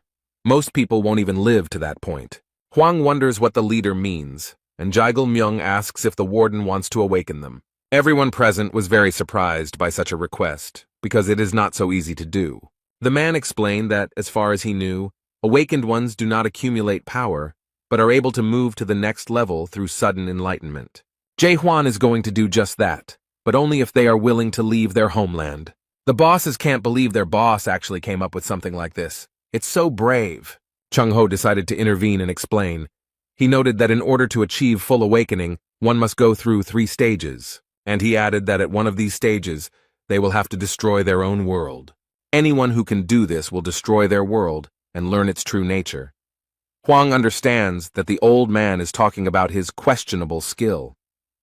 The Divine Lady explained that they were talking about giving up status, which is an advantage in this world. The leader of the Lightning God's squad finally understood what they meant, and the girl was surprised at how this guy with such meager knowledge managed to occupy such a high position. However, he explained that despite everything, they are also absolute adapters, people who have a strong connection to the skills and the system. They can be 10 times stronger and 100 times faster than normal adapters. They are a minority that has received the blessing of the system. The 12 monarchs are also part of this minority. The Fire King called the boy a fool and remarked that everyone here was a real adaptable person. Instead, Cayman, the leader of the South Sea detachment, noted with great sadness that he was not part of that minority. But he added that he was willing to give up any skills if it would help him become stronger, and he felt nothing but hatred towards monarchs. The girl asked in surprise if he understood what he was talking about, since he was being asked to give up everything he had worked so hard for. She added that this may not be the end yet, and that everyone seems to have completely forgotten about the Great Disappearance. The main character doesn't understand what he's talking about, so the girl explains that it all started with the appearance of a fracture. 700 years ago, they began to appear on the mainland, fought with farmers, and a terrorist group known as the Rift was brutally killed by the monarchs of the 4 cardinal directions. The monarchs struck back, declaring that anyone who wished to awaken must travel to the Forgotten Lands and renounce the world. Then, in the Forgotten Lands, thousands of adapters of different levels gathered, but almost no one knows what happened that day. If you believe all the gossip that came out after all this, they simply ceased to exist. Of those who returned, only a small part remained. They said that they had awakened, but it turned out that they were only in the first stage of awakening. The protagonist crossed his arms over his chest and wondered what happened to these people. The girl didn't want to say it, but the truth was that the children were nowhere to be found, so she explained that they had all committed suicide. Due to the severe shock they had to endure, Some of them went crazy, and some lost their memory. Everyone had different symptoms, but they had one thing in common. They couldn't figure out who it really was. The caretaker of the Gorgon fortress wants to clarify everything now so that unnecessary misunderstandings do not arise. Firstly, he has nothing to do with the breakup, but he understands perfectly well why he might be suspected of something. Secondly, he knows that awakening can be dangerous, so he is only willing to accept those who want to awaken themselves. The girl asked what would happen to those who refused, and Huang explained that he would still help them become stronger. He had to help them increase their adaptation level. But the Divine Lady reminded her that the leader of the scientist squad said that it was impossible to level up in a week. The protagonist is not too bothered by this. He notes that he will solve this problem and invites them to follow him. They left the fortress and walked outside, following their leader, not knowing what to expect. They came to a very strange purple tower that the workers on the mountain were still finishing building. Here they meet the blacksmith Michael Garnard, who looks very stern and even a little threatening. The man greets the boss, who immediately asks if he can activate the tower now. While they were talking, the Lightning King came closer and realized that the structure was made of horns. The blacksmith agreed to activate the tower, and the building immediately seemed to light up from within. The guy was frightened by the surprise and hastened to warn everyone that he had done nothing. The leaders received a message from the system asking if they were ready to take on the Tower of Terror's challenge. Zhang Ho looked at the message in surprise and couldn't believe that he was seeing the Tower of Terror again, and in chaos at that. They immediately moved to the center, and the Tower of Horrors greeted the Seize the Moment squad. Now they are all here, and Jung Ho is surprised that someone managed to create such a tower, and Kamen is very impressed with its appearance. Yagelman is excited because he is not here to gain power, but to do without it. But the lightning god is very happy to be here. Huang explained that now all their training would take place here. In this place, time flows 100 times slower than outside. That is, 1 day outside is equal to 100 days here. This means that 1 week outdoors is equal to about 700 days here, so they have about 2 years to prepare, but the rate of soul destruction is inversely proportional.